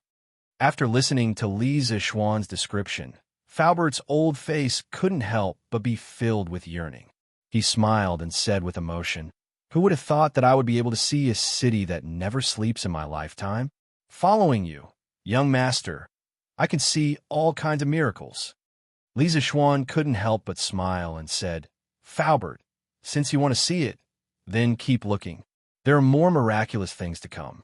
Maybe in a few decades, ordinary people like us won't even need to take carriages when we go out. We can just take a flying vehicle and travel from Chang into Luoyang in 2 hours." Faubert waved his hand and said, I'm content. I'm content to have lived until now. I don't dare to ask for anything else. Now that Fu Bin, that brat, has made a name for himself under young master's command, this old man really has no regrets. Huh. Chapter 1463. Let's go. We're going to work in the city. Early in the morning, when the eastern sky was just a shade of red, 2 groups of young men walked out of the Han Manor and Plum Village.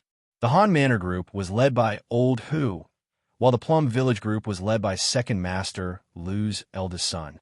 Second Master Lu also wanted to come, but he was too old, so no one dared to let him come. After the 2 groups of young men left the village, they met at the foot of Cloud Mountain and headed towards Lantian County. "Hey, isn't this Old Hu? Where are you going so early?" On the way, there were many early risers who bumped into the group entering the city, and they couldn't help but ask curiously. "Boss Lin wants to build an inn, so our Han Manor and Plum Village form a construction team to help Boss Lin do the work. We can earn some money." Old Hu didn't hide anything when he met someone he knew and directly told them about the construction team. "The summer harvest is in a few days. Why are you still going to work in the city?" "Hey, what do we do? If we can't get away, we can only ask someone to help us harvest the wheat. Who asked Boss Lin to rush us? Lantian County wasn't small, but it wasn't big either. Very quickly, the news of the Han Manor and Plum Village forming a construction team spread. Hey, did you hear? Boss Lin of the Flaming Yellow Chamber of Commerce wants to build a big inn, and he invited people from Plum Village and Han Manor. Why did he invite them? Why didn't he invite the craftsmen in the city? Hey, you don't know about this, right? The villagers of the Han family manor and Plum Village have all participated in the construction of the Yanhuang Academy and Yinshan Villa.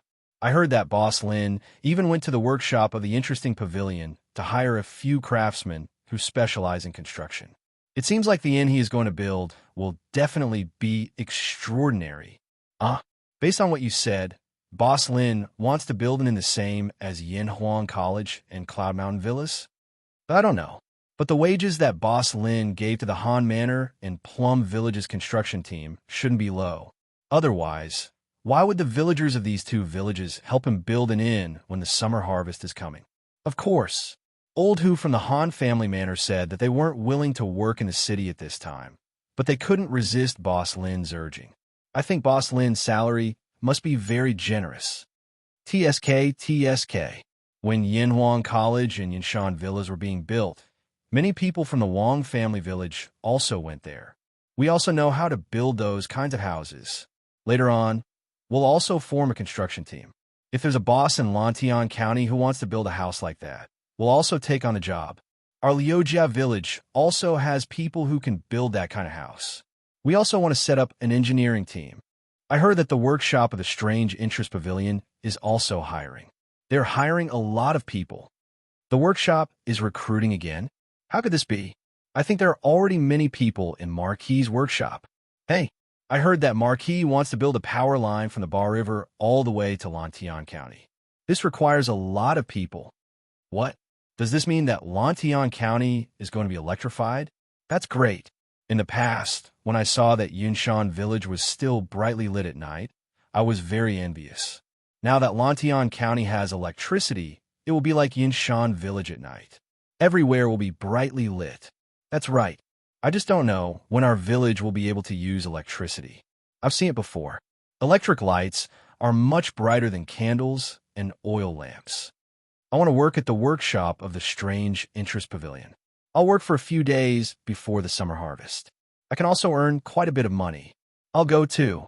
While the commoners were discussing animatedly, an empty plot of land in Lantian County's Rising Dragon Lane was already bustling with activity. Oxcart after oxcart of cement was unloaded under the shade of a tree beside the construction site. The construction team and commoners were digging the foundation, mixing cement with cement, and sawing wood. It was very lively. Old Master, we've invested so much money to build an inn. Will we be able to recoup our capital? You've never done it in business before. Why did you suddenly think of doing this time? In a nearby shed, Madame Lin looked at the bustling construction site. Not only was there no joy on her face, but there was also a hint of worry. This was because she knew that this construction site was burning money at every moment. Lin Wenyuan patted his wife's hand and said with a smile, "Hee, Madam, don't worry. After our long inn is completed, it will be the tallest building in Lantian County. Just based on this gimmick, it will attract countless businessmen to stay here. What's more, it's not like you haven't seen Yinshan villas before. Tell me, do you like that kind of house?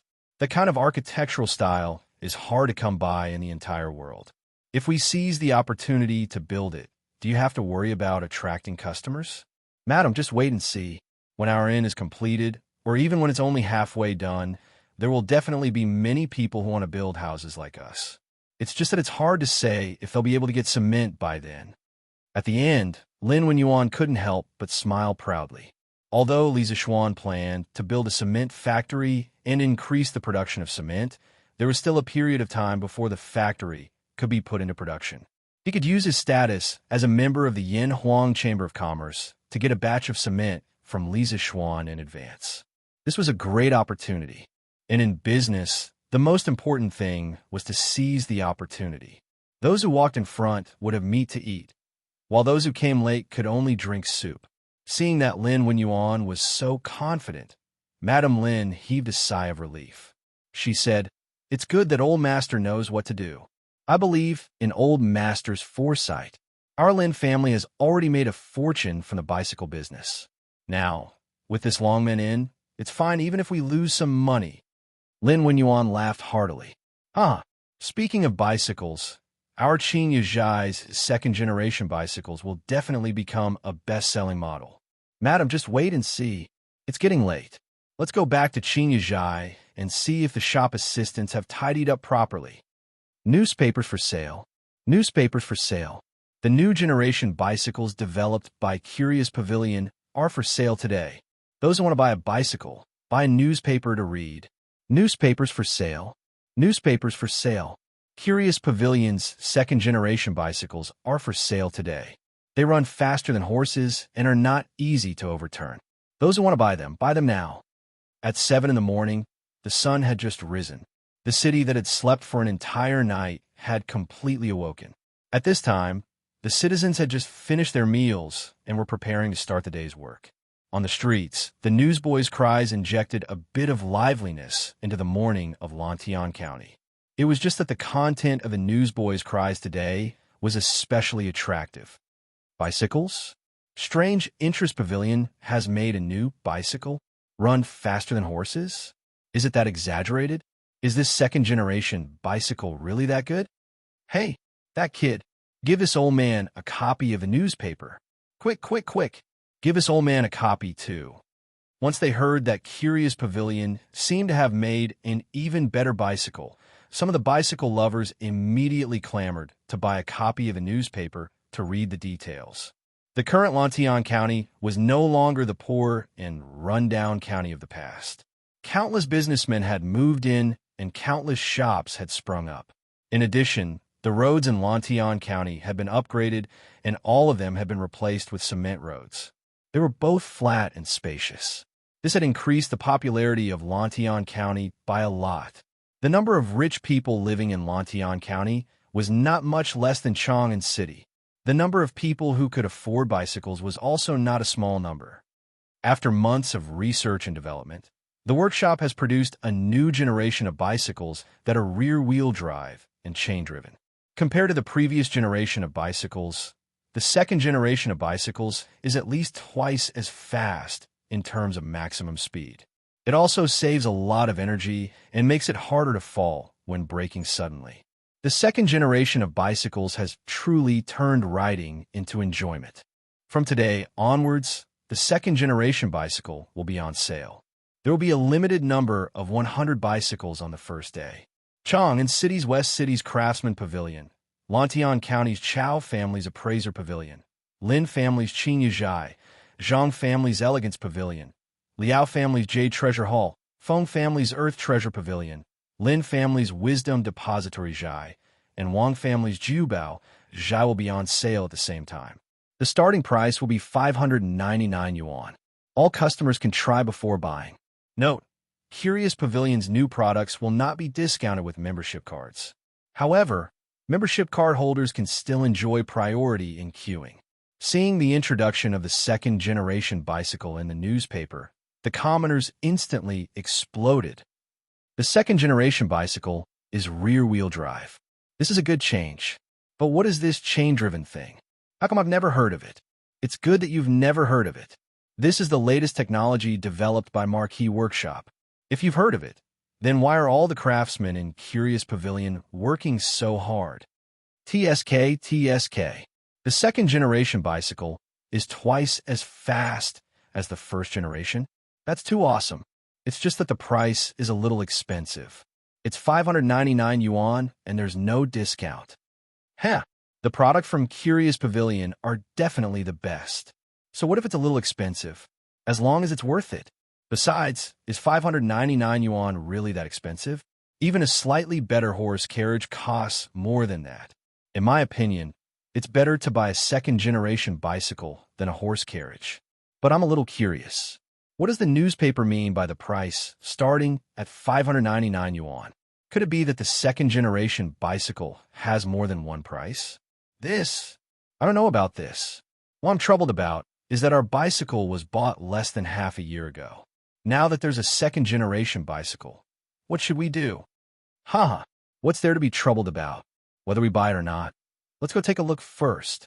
Didn't they say that we could try before buying? Let's go. Let's go and see if the second-generation bicycle is as amazing as the newspaper says. Brother Ming is right. Let's go take a look. This place is closest to the Lin family's Qingyazhai. Let's go there and take a look. All right, it's all thanks to Boss Lin's Qingyazhai in Lantian County. Otherwise, we have to go all the way to Chang'an City. That's right. Lantian County is getting more and more lively. Didn't the Chow family's appraisal pavilion move here too? What was worth mentioning was that under Chow Wendong's lead, the few major members of the Yanhuang Chamber of Commerce had all moved their shops and businesses to Lantian County. For example, the Lin family's Qingyazhai, the Zhang family's Elegant House, the Liao family's Jade Treasure Hall, and the Feng family's Kuan Bao Pavilion all had branches in Lantian County now. What's more, people like Chow Wendong and Lin Wenyuan had directly treated their shops in Lantian County as their main stores, and their shops in Chang'an City had become branches. At 7 a.m., less than half an hour after the Tong Daily opened for sale, a large group of businessmen rushed to the appraisal pavilion, Qingyazhai, Elegant Pavilion, Jade Treasure Hall, Earth Treasure Pavilion, and other major shops in Lantian County that were selling bicycles. Why hasn't the shop opened yet? Where's your boss? Get Boss Lin to open the shop. In front of Qingyazhai, some of the businessmen saw that the shop's doors were still closed and could not help but shout. Yeah, what time is it? Why hasn't Qingyazhai opened yet? Open the door.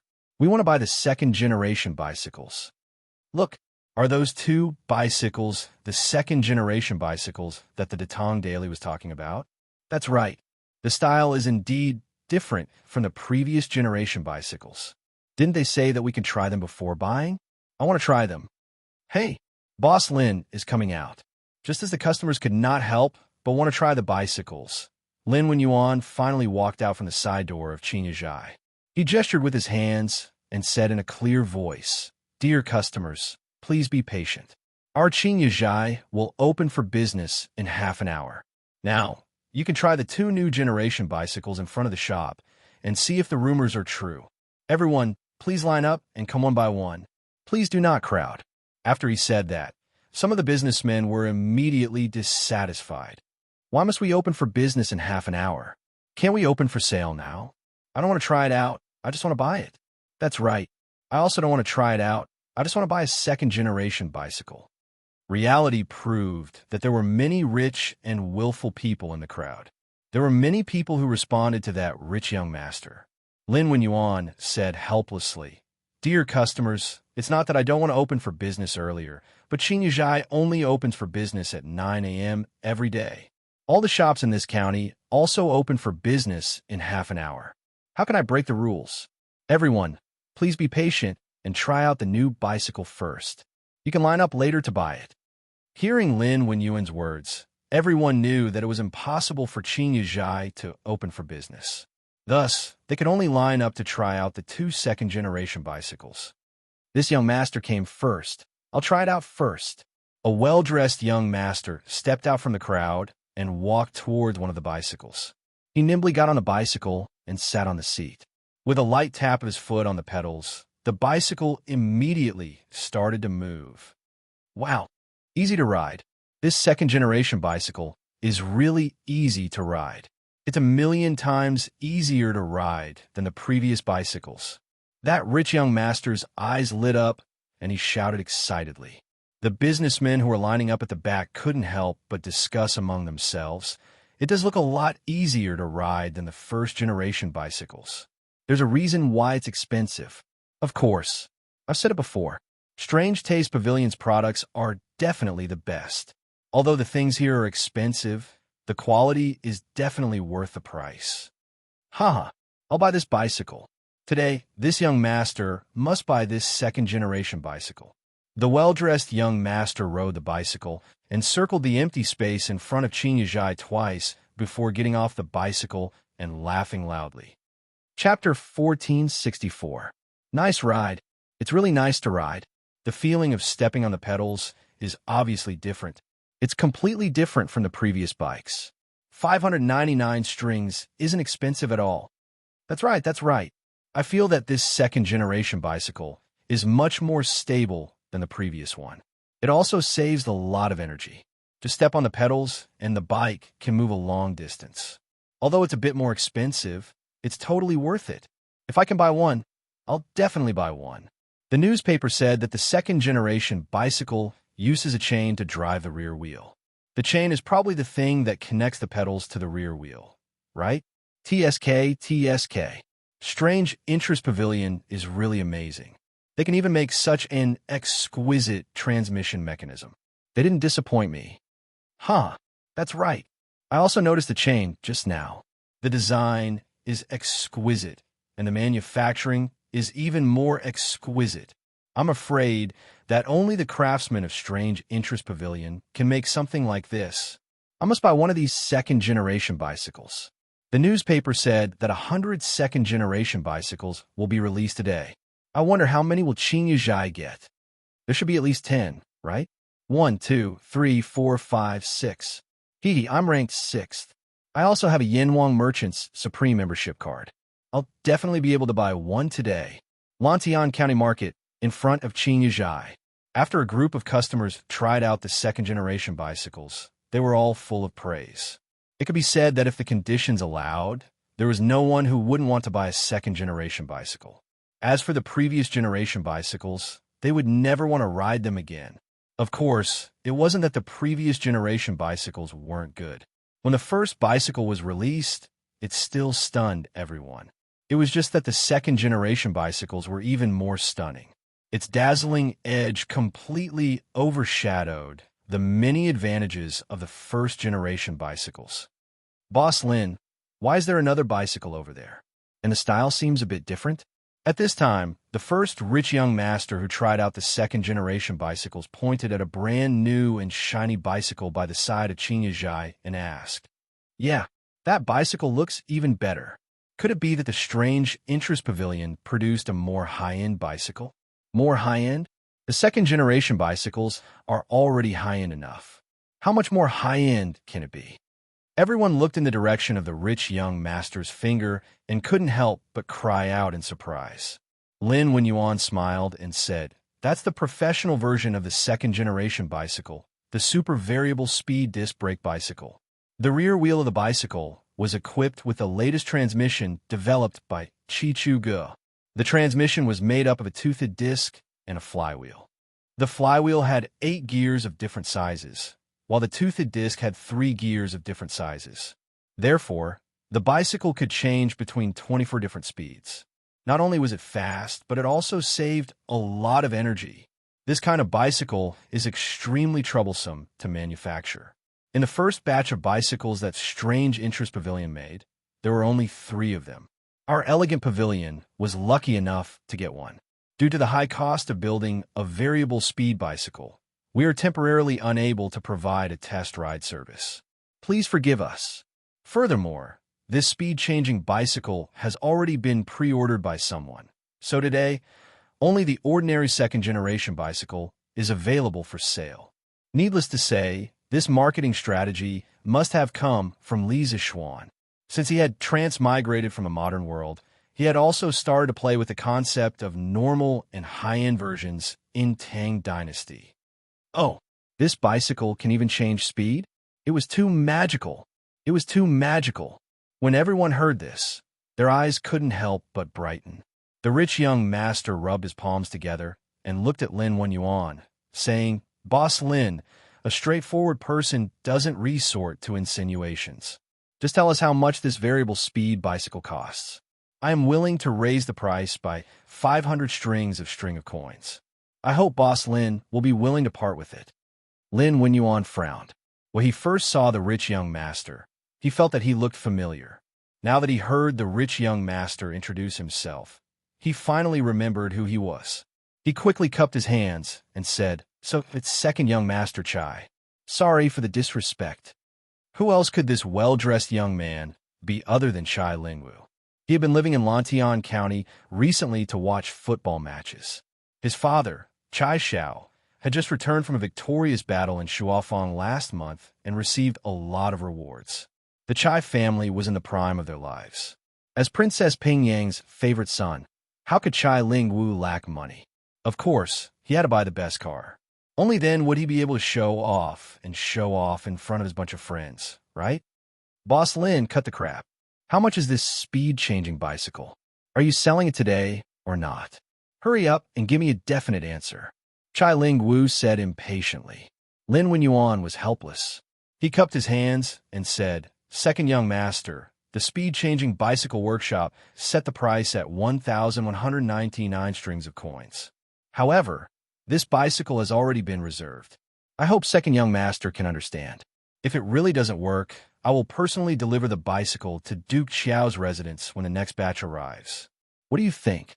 1,199 strings of coins? This speed-changing bicycle is actually 600 strings of coins more expensive than an ordinary second-generation bicycle? After Lin Wenyuan said that, the customers in line couldn't help but exclaim in surprise. Chai Ling-Wu snorted and said unhappily, Humph, how about it? I will give you face on account of your relationship with the Marquis of Yong. I will give you 1,700 strings of coins. You will immediately sell this speed-changing bicycle to me. Otherwise, humph. The hidden threat was self-evident. Lin Wenyuan was suddenly put in a difficult position. Uncle Lin, since second young master Chai wants it, you can sell this speed-changing bicycle to him. We are open for business. How can we not make money when there is money to be made? At this moment, a young man's laughter came from the crowd. The onlookers followed the sound and saw an elegant young man in a white unlined shirt and holding a folding fan walk over. This is the young master of Misty Rain Villa. Why is he here? Misty Rain Villa is still in charge of the Immortal Tea Garden. Old Master Zhang's business is getting bigger and bigger. I heard that the King of Lu and the Sixth Prince were looking for trouble with him a while ago. He has been staying at home all this time. Why does he dare to come out now? What do you mean? Did he offend the King of Lu? Maybe. Soon, someone recognized the elegant young man. Who else could it be but Zhang Qianjun? To some extent, Zhang Qianjun's name was even more famous than Chai Ling-Wu's in Lantian County. That was because he was the boss of Team Tempest, and Team Tempest was currently the hot favorite to win the League One championship. Yo, I was wondering who it was. So, is the young master of Team Tempest. Team Tempest is not bad. I like the style of play of those players. If you can win a League One championship this time, I will support Team Tempest in the future. Apparently, Chai Ling-Wu also knew Zhang Qianjun. He lifted his chin and said with a fake smile. Zhang Qianjun smiled and cupped his hands. Thank you for your kindness, second young master Chai. I heard that Uncle Lin had been allocated a speed-changing bicycle, so I decided to reserve it. I didn't expect second young master Chai to be a car lover. Today, I will transfer this speed-changing bicycle to second young master Chai. I hope we can be friends. Chai Ling-Wu glanced at Zhang Qianjun and said with contempt, Humph, I bought this bicycle with money. Why should I owe you a favor? Besides, it is not that easy to be friends with me. Boss Lin, what do you say now? Since Zhang Qianjun is willing to give up this bicycle, are you going to sell it to me or not? After that, he turned his eyes to Lin Wenyuan.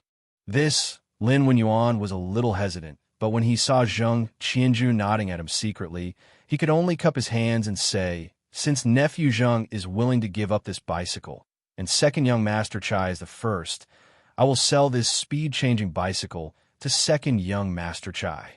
Chai Ling-Wu smiled proudly and said, haha, that's more like it. Lin Wenyuan looked at the sundial in front of the shop and said loudly, it's now 9 a.m. Qinya Zhai is officially open for business.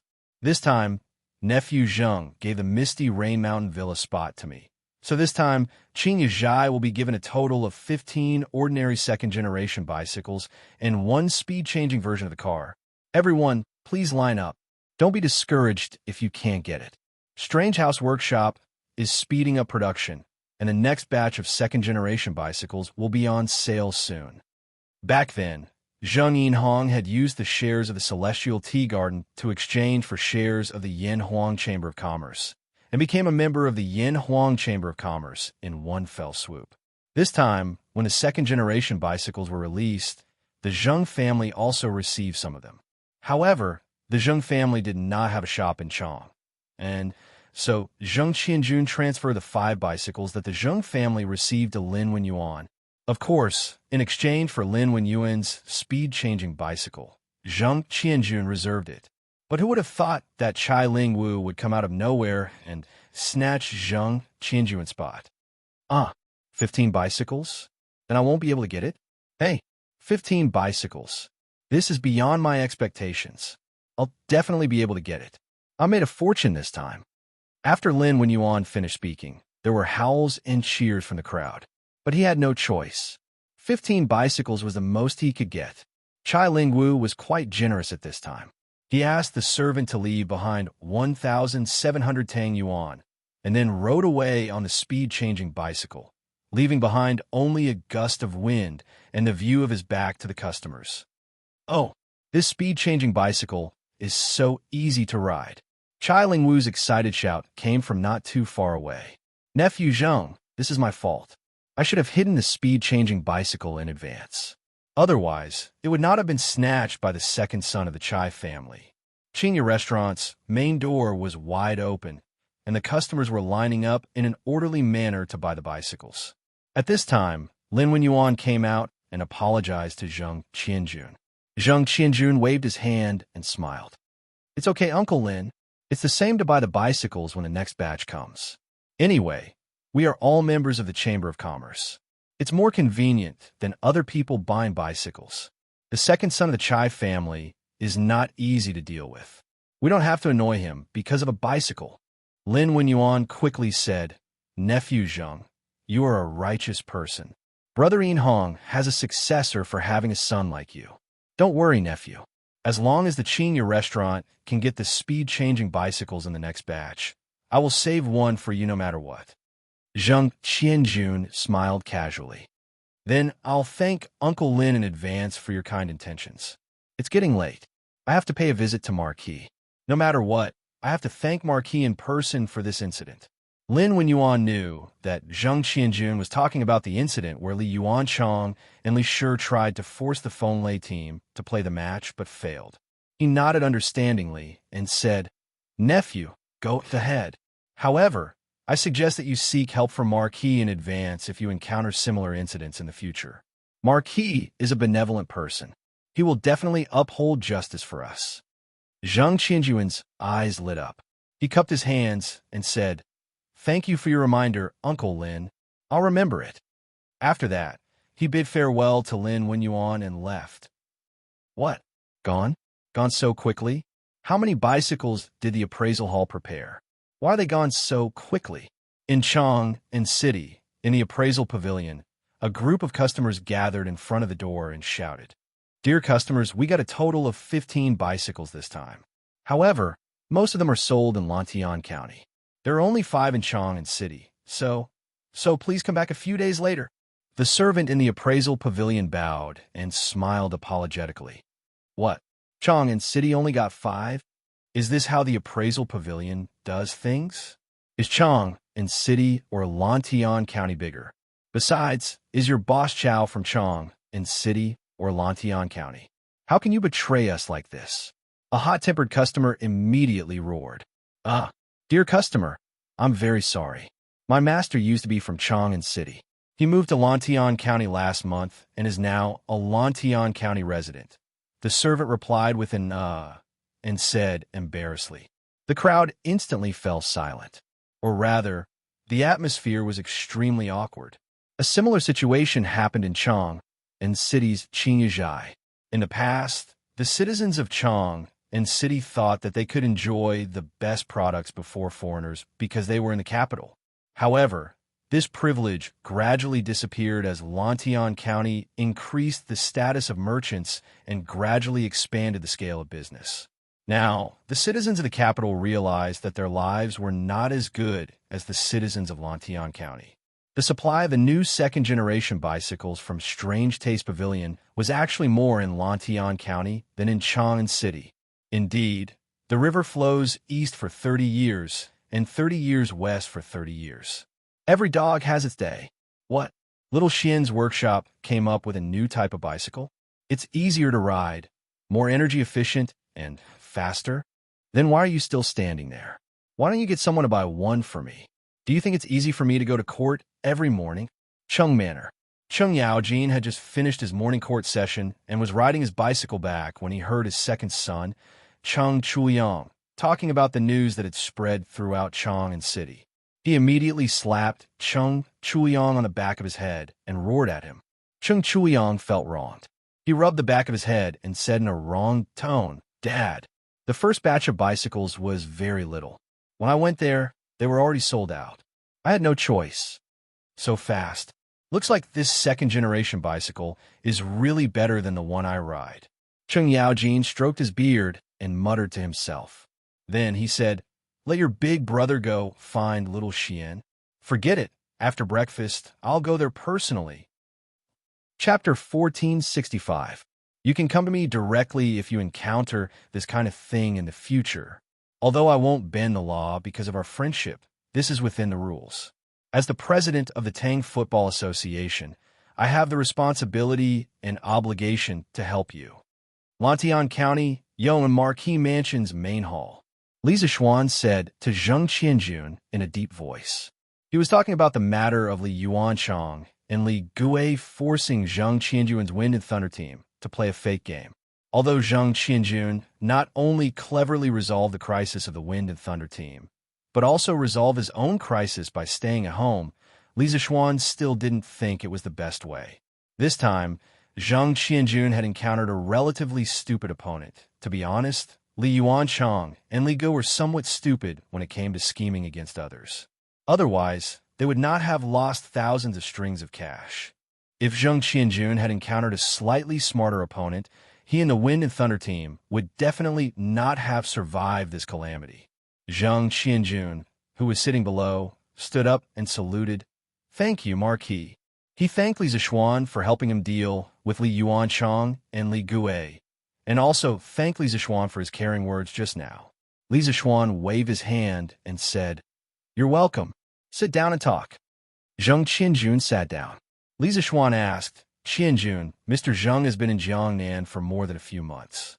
How is the situation in the Immortal Tea Garden now?"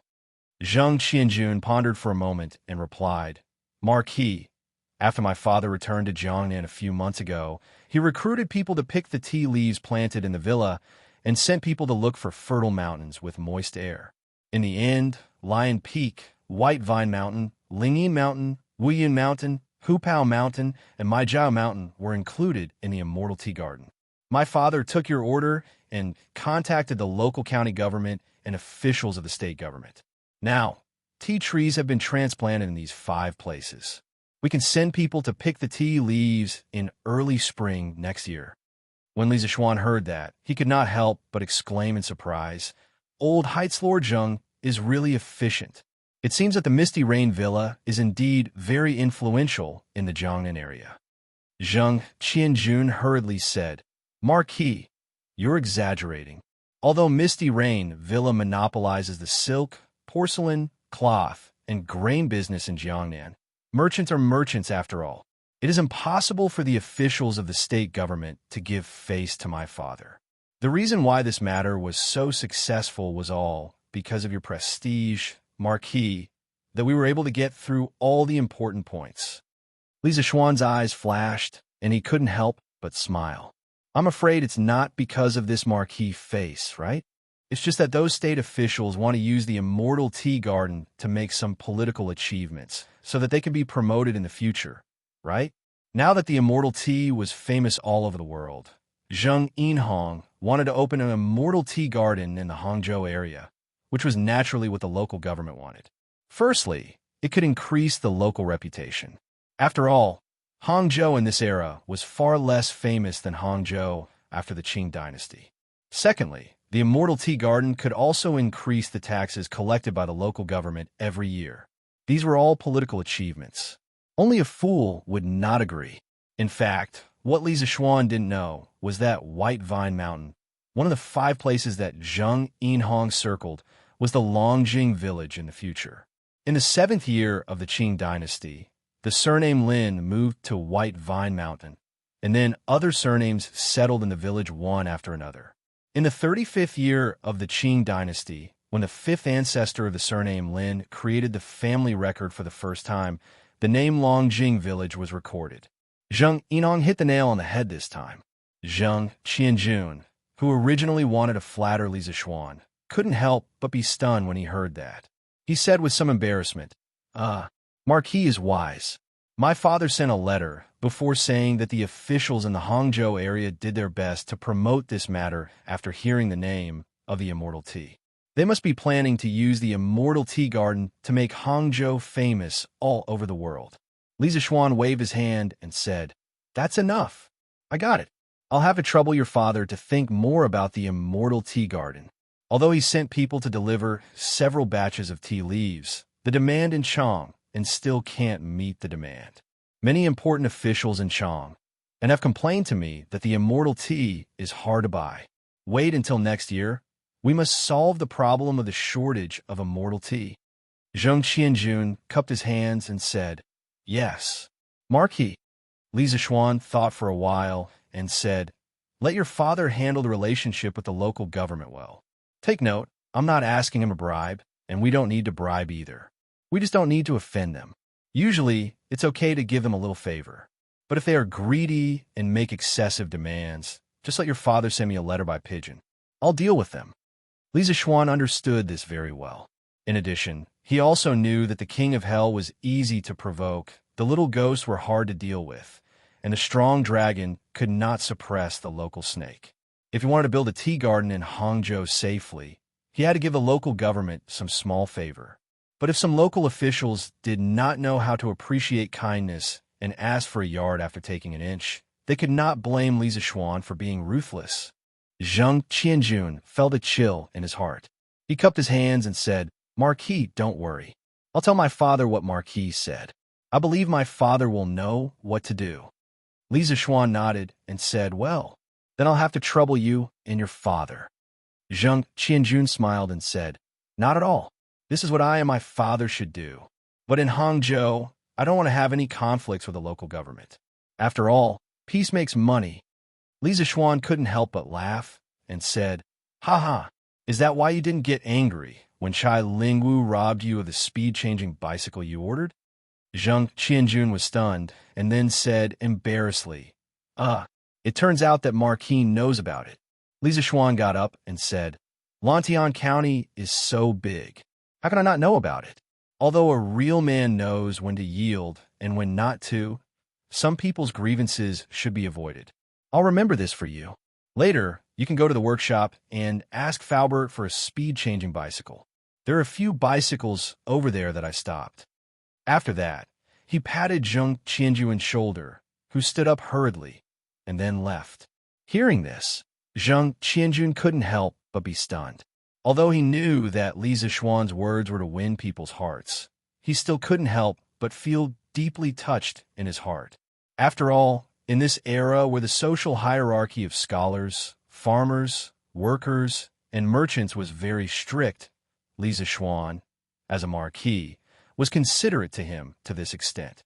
Zheng Qianjun felt that even if he had to work for Li Zixuan in the future, it would be worth it. Li Zixuan didn't know that his unintentional words had touched Zheng Qianjuan's soft spot and strengthened Zheng Qianjuan's determination to be loyal to him. But even if he knew, he wouldn't be complacent. What he said was just as hard. Logically speaking, if Zheng Qianjun worked for him, he would be on Li Zixuan's side. He didn't recruit people to be bullied by others. Chai Lingwu openly robbed Zheng Qianjuan's bicycle. Not only did he not give Zheng Qianjun face, but he also didn't give Li Zixuan face. If Li Zixuan was present at that time, he definitely wouldn't let Chai Lingwu off so easily. But now, Li Zixuan couldn't care less about this, because Cheng Yaojin, the Demon King, was here. Little Xian, where are you going? Li Zixuan left the Marquis mansion and wanted to go to the workshop. Just as he walked out of Lantian County City Gate, he saw Cheng Yaojin riding a bicycle towards him. Old Cheng rode the bicycle with one hand and waved at Li Zixuan with the other, then laughed loudly. Li Zixuan was stunned. To be honest, this was the first time he saw Cheng Yaojin riding a bicycle. Can you imagine a bearded, stocky man in ancient costume riding on a bicycle, waving at you and laughing heartily? Anyway, Li Zixuan felt that he had walked into the wrong movie scene. Shoo! Snapping out of his daze, Li Zixuan hurriedly controlled Da Bai to stop. If it weren't for the fact that Da Bai understood human nature and slowed down upon seeing Cheng Yaojin, Li Zixuan would probably have bumped into Cheng Yaojin by now. Uncle Cheng, I'm going to the workshop. You came to Lantian County for. Li Zixuan jumped down from his horse and greeted Cheng Yaojin, who was sitting on the bicycle and braking with his toes. Going to the workshop? Huh, that's great. Let's go together. Cheng Yaojin was still fretting about how to tell Li Zixuan, but his eyes lit up when he heard this, and he laughed loudly. Together?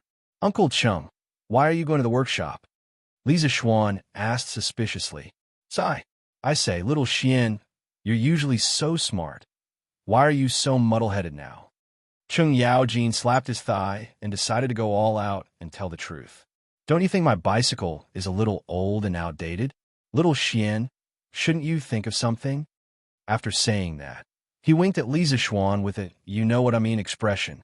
Li Zixuan was instantly speechless because the expression Cheng Yaojin gave him was a non-standard flirtatious glance, and it almost made him feel like he was fried on the outside and tender on the inside. Ahem, so it's about this. Uncle Cheng, I'm going to the workshop to arrange for the new generation of bicycles to be delivered to you. Uncle Qin, Uncle Yuqi, Uncle Nyo, and Duke Wei's residence. I didn't expect you to come to Lantian County, so I don't have to make another trip.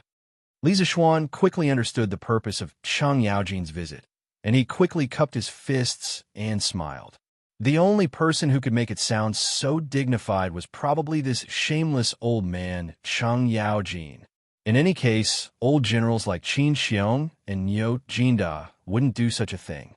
Of course, this also showed that old Cheng really didn't treat Li Zixuan as an outsider. When Cheng Yaojin heard this, he was immediately amused.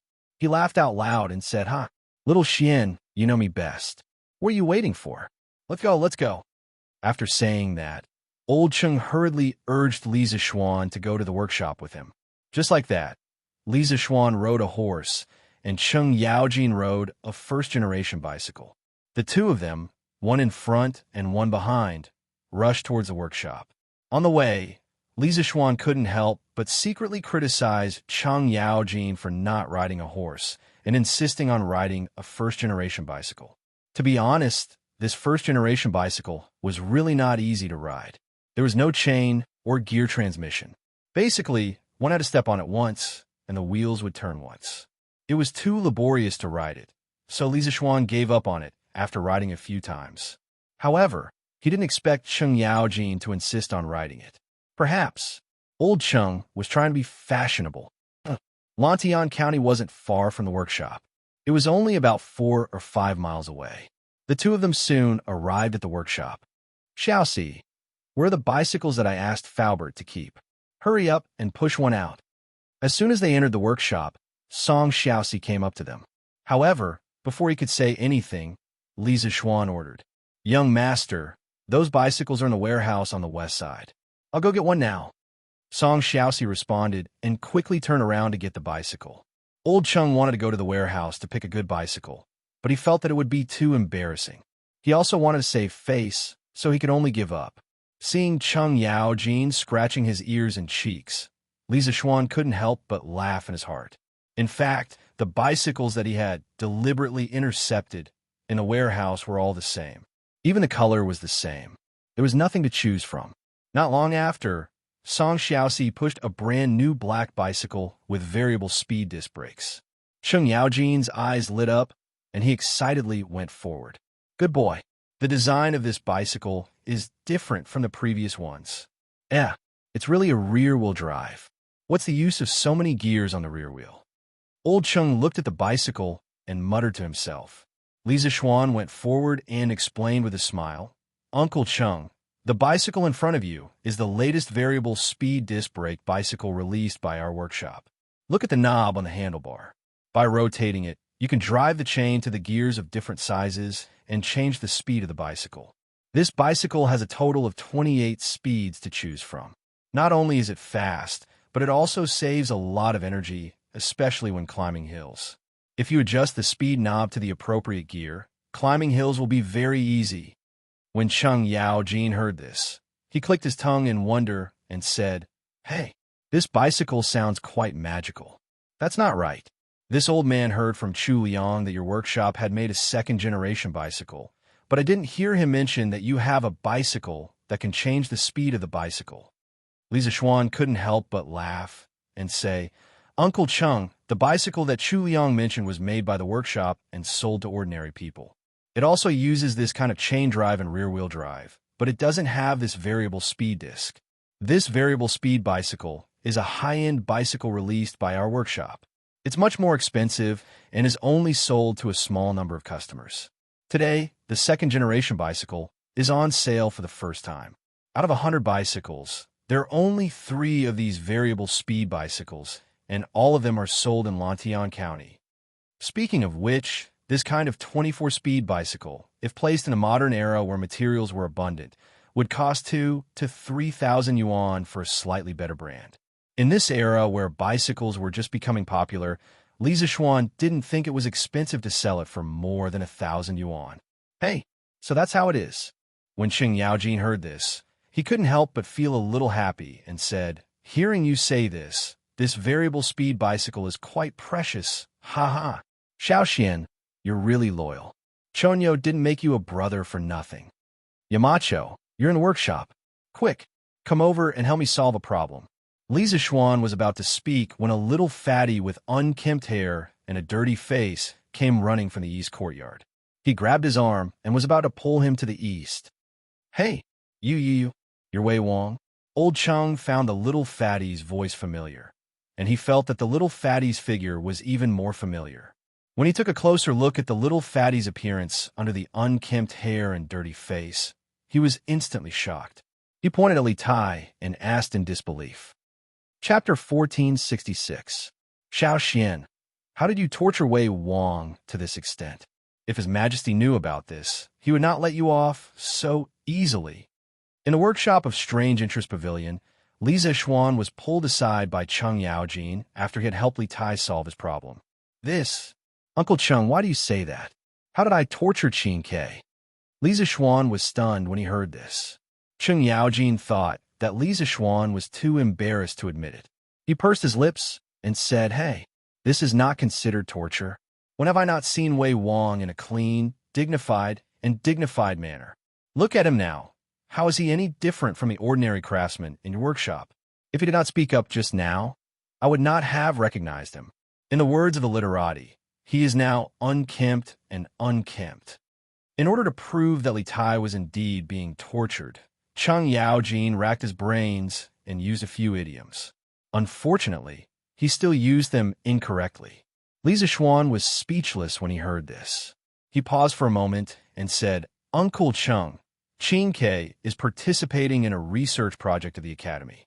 It has been hard on him recently, but he is willing to do all this. How can you say that I am torturing him?" "Research project? What research project?" "Oh, right. Chonyo did not come home last weekend. Your aunt has been nagging for a long time. Could it be that he is also participating in this research project?" Cheng Yaojin's eyes lit up when he heard this. He immediately thought of his son and asked hurriedly. Li Zishuan was speechless. Cheng Yaojin really thought highly of his son. With Cheng Chumo's results and his restless personality, how could Li Zishuan arrange for him to do research? However, Cheng Chumo was still recuperating in the medical hall. If he told the truth, that kid would probably be beaten up again. After thinking for a while, Li Zishuan could only say vaguely, "You can say that. However, the recent research projects carried out by the Academy are classified as top secret. No one involved is allowed to reveal anything to anyone outside of the project. This is a rigid rule, and I can't make an exception.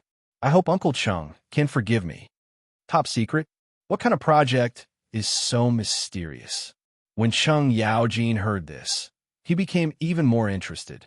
Old Cheng was completely convinced by Li Zishuan's ability to create new things. For example, the variable speed disc brake bicycle that he loved so much that he couldn't put it down. Therefore, a project that could make Li Zixuan take it so seriously must be a good project, so he asked somewhat unwillingly, "Little Xian, can't you tell this old man a little? Your Uncle Cheng isn't an outsider, so he won't tell anyone. Besides, you're the Yamacho of Yanwang College. Aren't you the one who sets the rules? Why are you so serious?" Li Zixuan said helplessly, "Uncle Cheng, it's precisely because I'm the Yamacho of Yanhuang College that I have to set an example. If I don't follow the rules, how can I expect the others in the academy to follow the rules? Therefore, I really can't tell you about this matter. Don't worry, this research project is definitely beneficial to the Tang Empire." "No, isn't that equivalent to not saying anything?" Old Cheng muttered, but he also knew that it was impossible to get the truth out of Li Zixuan, so he didn't continue to ask. Seeing the brand new bicycle in his hand, Old Cheng's spirits rose again. He laughed and said, "Ha. Then, little Xian, you go ahead. This old man will go back to Chang'an first. I don't want that old bicycle anymore. This one is enough." Ha! It turned out that Old Cheng was a person who liked the new and hated the old. This old guy rode the variable speed bicycle and left the workshop like a gust of wind. The poor old bicycle he had ridden earlier could only lie quietly in a corner of the workshop and collect dust. After Cheng Yaojin left, Li Zixuan arranged for the remaining variable speed bicycles to be sent to the homes of Qin Xiong, Yuqi Jingda, Niu Jinda, and Li Jing. These families were the closest to him, so he definitely wouldn't forget about them if there were any good things. In addition, Li Zixuan also sent Lu Feng and Lu Yun to send 3 variable speed bicycles to the palace. They were for Lier, Li Changxian, and Changle respectively. After Changle's qi disease was cured, she was more lively than before. It was just right to give her a variable speed bicycle now.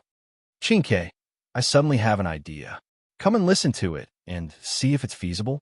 After everything was arranged, Li Zixuan went to a courtyard in the deepest part of the workshop and found Li Tai, who was modifying a telegraph. This courtyard was the secret research base of the Academy's 2nd and 3rd trump card projects. Outside the courtyard, Li Zixuan's personal guards were guarding day and night. All personnel entering and leaving had to have their identities verified. It could be said that the security was very tight. Currently, the participants of these 2 trump card projects were being recruited and screened. However, this didn't affect Li Tai, the deputy chief designer, in the slightest. In just a few days, Li Tai had already created simple electrical components, such as resistors, capacitors, and inductors. In addition to the electronic diodes and triodes that the workshop had previously created, it could be said that the foundation of Tang's electronic industry was gradually taking shape. "Oh, Yamacho, please speak." Li Tai, who was busy, immediately put down his work and looked up at Li Zixuan. After hanging out with Li Zixuan for so long, Li Tai knew that Li Zixuan's every idea could change this era. He didn't dare to underestimate him. Li Zixuan pondered for a moment and said, "Qingke, the telegraph we are making now transmits information through the conversion of electricity and electromagnetic waves. This kind of telegraph can be used in the military to plan strategies and predict the enemy's moves. However, in the future, if the common people have the need for ultra-long distance communication, the telegraph will be inconvenient. Therefore, I am thinking that we might be able to create a device that can convert sound into electricity and then convert electricity into sound. This way, we only need to connect a wire to achieve real-time sound transmission." This was actually a wired telephone. Li Zixuan had long wanted to make it, but in the past, Tang didn't have any industrial foundation and couldn't do it even if he wanted to. However, it was different now. These words might sound like a fantasy to others, but Li Tai wasn't in a hurry to deny it. He pondered for a long time before opening his mouth to speak. "Electricity and sound? Yamacho, your idea sounds good, but when we implement it, the first step is to solve the problem of how to convert electricity and sound, which are 2 completely different types of energy. Professional. It had to be said that the current Li Tai was much more professional than before. He could see the essence of the problem at a glance. Li Zixuan's eyes shone with praise. "Ha! Qingke, you are right. In order to achieve real-time long-distance sound transmission, the first problem is to solve the problem of converting electricity and sound. Although they are two different types of energy, it doesn't mean that they can't be converted to each other. For example, electricity and magnetism used to be different, but with Ink Girl's efforts, they can be converted to each other now. Can't they? I have a preliminary idea here. I will tell you about it first, and you can think about it in private. Yes, yes. Yamacho, please tell me. Li Tai nodded quickly. He didn't feel dejected at all because Li Zishuan wanted to increase his burden. He was a person who naturally pursued new interests and new technologies. Otherwise, he wouldn't have given up on being a free and unfettered lord and come to the workshop to suffer. Li Zishuan picked up a pen and paper and wrote as he drew. Actually, it's not difficult to convert electricity and sound, but we need a magnetic field to act as a medium. Chinke, look, we can use this cone-shaped paper basin at the front of the machine to collect sound. You have studied physics, so you should know that sound is a sound wave produced by an object's vibration. Similarly, when the sound wave hits the paper basin, it will cause a small vibration on the surface of the paper basin. At this time, if we attach a copper coil to the bottom of the paper basin and then place the copper coil in a permanent magnetic field, when the front of the paper basin receives sound, it will cause the coil to vibrate. The coil will cut the magnetic line and produce a current corresponding to the frequency of the sound wave. We have completed the process of generating electricity from sound waves. As for how to convert electricity into sound waves, this is also simple. We can attach an electric coil to the bottom of the paper basin and add a permanent magnetic field. When the current passes through the coil will produce a corresponding magnetic field. This magnetic field and the external permanent magnetic field will produce an interaction force. This force will cause the coil to vibrate with the sound current in the external permanent magnetic field. The diaphragm of the paper basin is connected to the coil, so the diaphragm will also vibrate. Chinke, you should know that under the same voltage, the size of the magnetic field produced by the same electrified coil is proportional to the size of the current. Therefore, when the current passing through the coil is larger, the coil will move more violently in the magnetic field, and the sound it produces will be louder. Therefore, the vibration of the coil can produce a similar or identical sound wave to the original audio signal. In this way, we can realize the conversion from sound to electric current and from electric current to sound. As long as the wire is long enough and the electric power is strong enough, our sound can travel far enough. Li Tai was a little stunned. Faced with such an exquisite design, he was so excited that even his breathing became difficult. Perhaps this was what it meant to be suffocated by a dream. After a long time, Li Tai finally recovered from the shock. He took a few deep breaths and then looked at Li Zishuan as if he were looking at a monster. He opened his mouth, but no words came out for a long time. Sean, Yamacho, this design is too exquisite. It is a wonderful work of art. It is amazing. After his mouth trembled for a long time, Li Tai finally said, if it can really be done, then there will be no need for a telegraph machine in the future. Yamacho, why don't we just start researching this kind of machine that can transmit sound from 1,000 miles away and give up on improving the telegraph machine? What do you think? Li Zishuan quickly waved his hand and said, no. Chinke, what I told you just now was just my idea. There is still a long way to go from idea to product. Even if you can make it, it will take a long time to debug the audio in the later stages. The improvement plan for the telegraph machine has been deliberated countless times, and now it is completely natural. We must not give up what is near at hand for what is far away. Moreover, compared to this kind of device that can transmit sound from 1,000 miles away, the telegraph machine is not completely useless. Especially for military communications, the telegraph machine has better confidentiality. Even if the enemy seizes our telegraph machine, it will be useless if they don't have a password book. In addition, the telegraph machine does not need wires to send and receive telegrams. It is most convenient during war. So, no matter what, we must improve the telegraph machine first. Hearing Li Zishuan's words, Li Tai also woke up from his excitement. He nodded and said, yes, I understand. However, he couldn't help but feel disappointed. He knew that there was a more advanced thing, but he didn't have the time to make it. This feeling really made Li Tai feel very uncomfortable. Li Zixuan saw this and smiled. He patted Li Tai's shoulder and said, "Although we don't have the energy to make a machine that can transmit sound over a long distance, we can first make a simple sound to electricity conversion device. It shouldn't take too long." "Oh, Yamacho, what do you mean?" Li Tai's eyes lit up as he quickly said. Li Zixuan smiled and said, "I just want to make a small thing. Qingke, help me make it." This thing uses a paper basin diaphragm to convert a person's voice into an electric current. Then, it uses a transistor to amplify the current. The amplified current flows through a coil, and through the magnetic field, it vibrates more violently. This way, the sound transmitted will be even louder.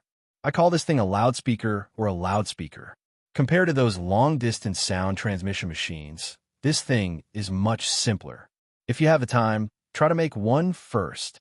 Li Tai thought about it in his mind and then said excitedly, "This is a good idea." The loudspeaker is simple to make, but the principle is similar to those long-distance sound transmission machines. If we can make this thing, we will have more confidence in making long-distance sound transmission machines in the future. Li Zixuan nodded and said, "That is the reason." After that, he looked at the shadows of the trees outside the house and said, "Okay, then that's it for now. Qingke, you continue with your work. I will leave first." Li Tai quickly bowed and said, "Yamacho, take care." After this incident, he admired Li Zixuan even more. It was like looking up to a high mountain. Although he could not reach it, he yearned for it. "Your Majesty, His Highness the Crown Prince requests an audience." Around 5 in the afternoon, in the Sweet Dew Hall of the palace, Li Er, who had been reading memorials for a while and was nodding off, was suddenly awakened by a sharp voice. Who else could it be but Zhao Song? Speaking of which, only Zhao Song dared to come and report at such a special moment. "Oh, Cheng Qian is here? Let him in." Li Er rubbed his sleepy face and forced himself to wake up. "Yes, sir." Zhao Song received the order and left.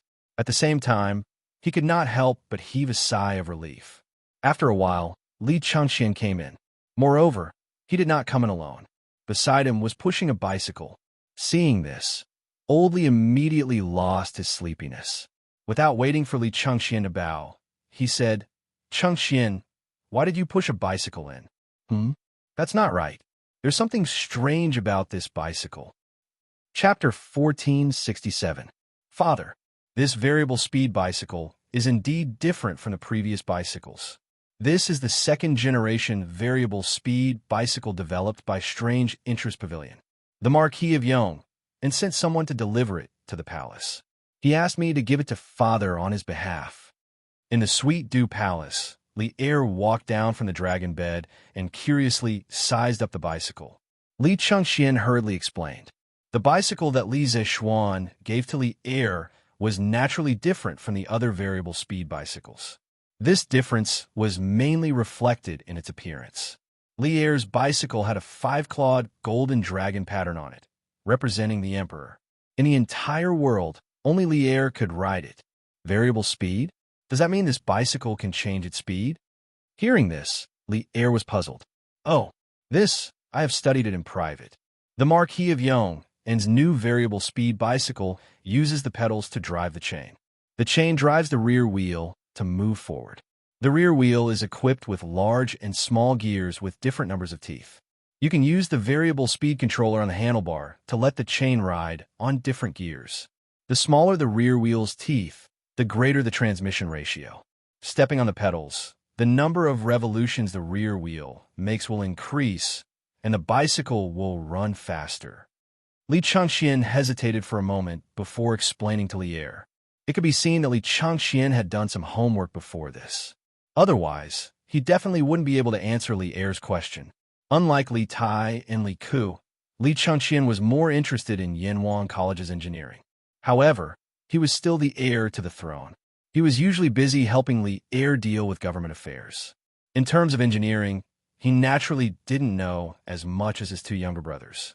Therefore, if he wanted to explain the principles of the variable speed bicycle to Li Er, he had to do his homework. Hearing this, Lier looked at Li Changxian in surprise.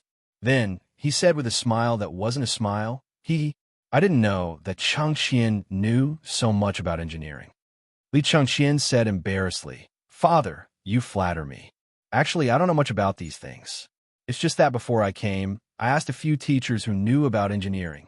This time, other than gifting Father a bicycle, Xiao Xian also gifted me and Chang'e one each. Your son has also sent people to inquire about it. Little Xian's Yanhuang Chamber of Commerce has only started selling these chain-driven bicycles today. An ordinary bicycle without the ability to change speeds costs 599 strings of coins. Today, the Yanhuang Chamber of Commerce is only selling 3 bicycles with the ability to change speeds, and each one costs 1,199 strings of coins. Haha, you're honest.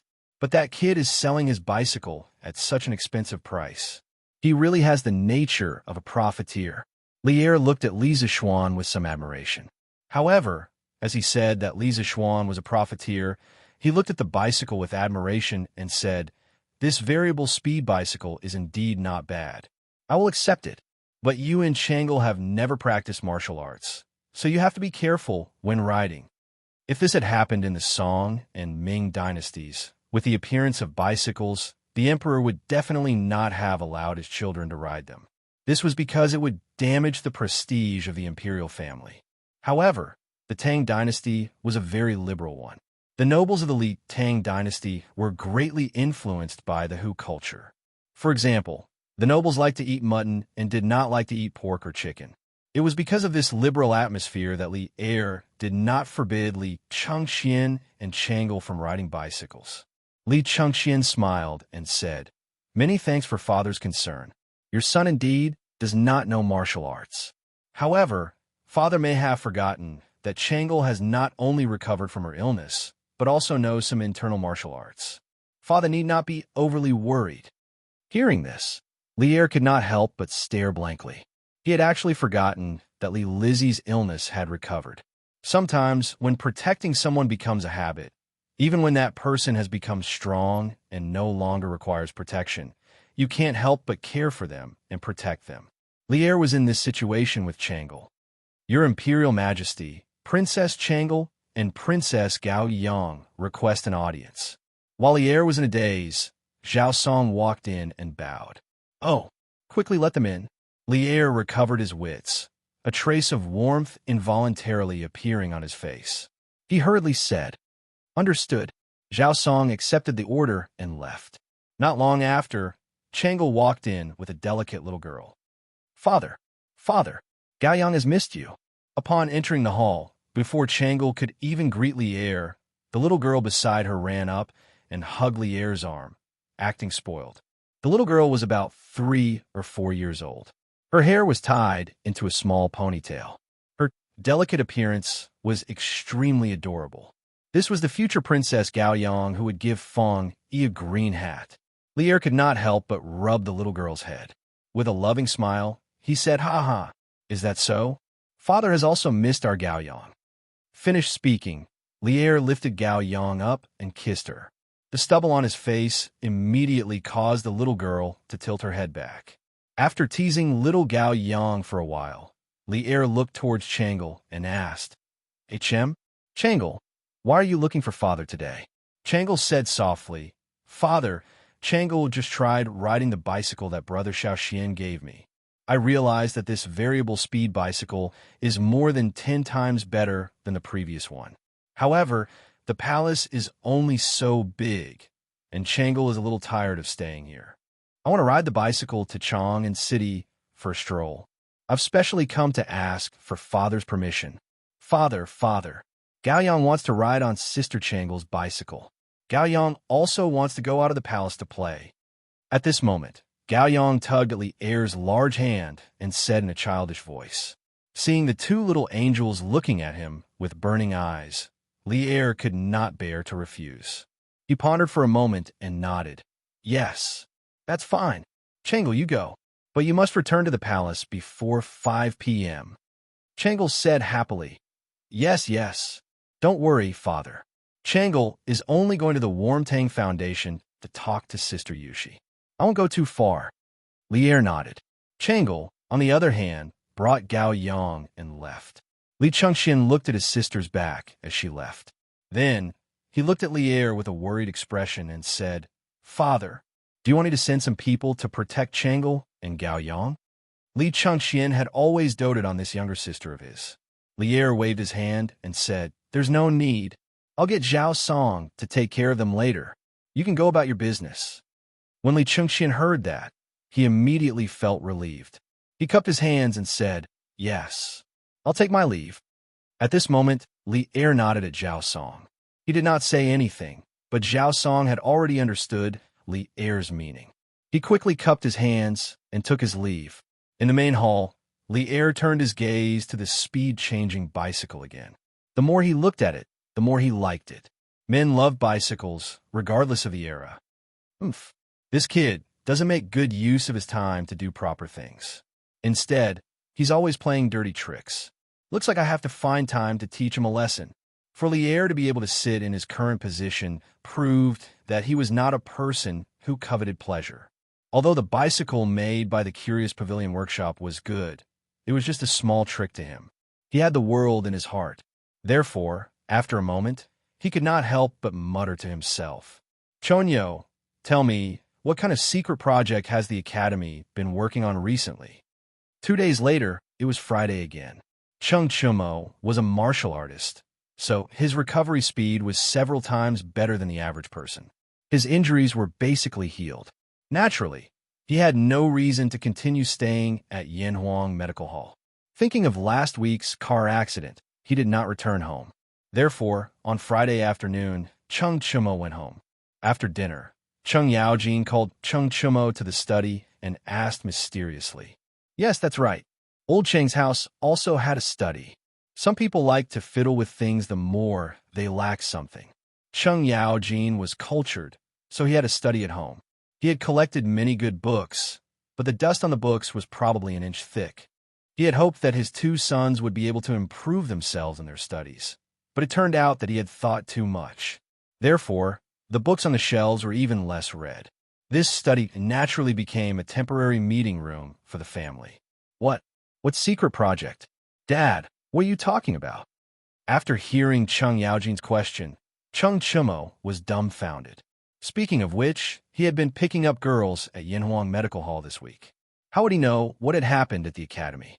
He also did not know that Li Zixuan had included him in the list of participants of the secret project in order to cover up his car accident. But Chung Yaojin did not know this. He thought that Chung Chumo was like Li Zixuan, who wanted to keep the project a secret from outsiders. Therefore, he could not help but stare at him and say angrily, You brat, I'm your father. Do you want to keep it a secret from me? Do I look like the kind of person who doesn't watch his mouth and easily leaks secrets? Chung Chumo was even more confused by old Cheng's yelling. He wondered if his father had taken the wrong medicine today. Dad, what secret? What secret do I have to keep? I'm your son. What secret do I have that you don't know? That? But Dad, you do seem to be the kind of person who doesn't watch his mouth. In the past, Bao Lin and I peeked at Widow Zhang taking a bath, and you were the one who told them. Bao Lin and I couldn't go out for a long time. Chung Yaojin was so angry that he almost vomited blood. His old face was as black as ink. He could not help but roar. Shut up. What kind of nonsense is this? I'm talking to you about the secret project of Yanhuang College. Don't talk to me about other things, and don't play dumb with me. Little Xian has already told me that you've been busy with that research project recently, so you didn't come home last weekend. Huh? Chung Chumo was stunned when he heard this. He remembered that he had asked Li Zixuan to help him hide the car accident from Chung Yaojin. Now, no matter how stupid he was, he probably knew what was going on. Dad, you're talking about this. I can't tell you. The students of the academy must keep the matters of the academy strictly confidential. They can't reveal it to anyone, not even their family members. This is the rule. Dad, don't make things difficult for me. Chung Chumo was someone who had memorized the Yanhuang College's confidentiality regulations and passed the Yanhuang College's confidentiality exam. He quickly thought of a way to dodge Chung Yaojin's question. In fact, if he could, he would rather not dodge because he was playing with fire. But the problem was that he did not know what the secret project Cheng Yaojin was talking about was. He could only think of a way to dodge it. Sure enough, when Cheng Yaojin heard this, he was so angry that his eyes were bigger than copper bells. His eyes were about to spit fire. He slammed the table, stood up and roared, "Unfilial son! Bastard! I think you're all grown up now. You dare to play dumb in front of your dad and tell lies. See if I don't beat you to death today." Cheng Chimo felt bitter in his heart. He was not playing dumb, he was really dumb. Seeing that Cheng Yaojin was about to beat him up, Cheng Chimo jumped up from the chair and ran out of the house without looking back. He shouted as he ran, "Mom, save me. Dad is going to kill someone. He's so angry that he's going to put justice before family. Yamacho, do you think this is considered done?" The next morning, Li Zixuan came to the workshop again to check on the progress of the killer project. Li Tai came over with a cone-shaped iron cylinder and handed it to Li Zixuan. Li Zixuan took the cone-shaped iron cylinder and asked suspiciously, "Is this the loudspeaker I told you about before?" Compared to the loudspeakers that were hung around the waist in his previous life, the one that Li Tai brought was a little too bloated. It was about 5 times the size of a normal loudspeaker, and its appearance was a little ugly. It was really hard to bite it. Yamacho, this thing is just an experimental sample. It does look a little ugly, but it's still effective. Why don't you try it?" Seeing that Li Zixuan was a little disgusted, Li Tai was a little embarrassed. Hearing Li Tai's words, Li Zixuan looked at the loudspeaker in his hand suspiciously. He then raised the loudspeaker to his mouth, hesitated for a moment, and shouted, "Hey, hey, hey, hey, hey, hey." Li Tai, who was standing in front of Li Zixuan, had forgotten to move to the side. At this moment, he suddenly felt a huge wave of sound coming towards him. He quickly covered his ears and ran to the side of Li Zixuan. Although the sound is a little rough and not delicate enough, the amplification effect is still okay. Li Zixuan also heard the sound coming from the loudspeaker, and he couldn't help but be a little surprised. Hearing this from Li Zixuan, the little fatty was suddenly very happy. He quickly said, "Yamacho, so the loudspeaker I made is up to standard?" Li Zixuan nodded and said, "Yes. It's basically up to standard. Later on, we just need to adjust the sound effect." "Chinke, you were able to make such a loudspeaker experimental model in just a few days. That's pretty amazing." After saying that, Li Zixuan gave Li Tai a thumbs up. This was the truth. He really didn't expect Li Tai to be able to make such a rough loudspeaker in such a short time. Li Tai was suddenly as happy as a 200-pound child. He didn't even know where to put his hands. He only heard him laugh and say, "Hee hee, that won't do either. Yamacho, you flatter me, you flatter me.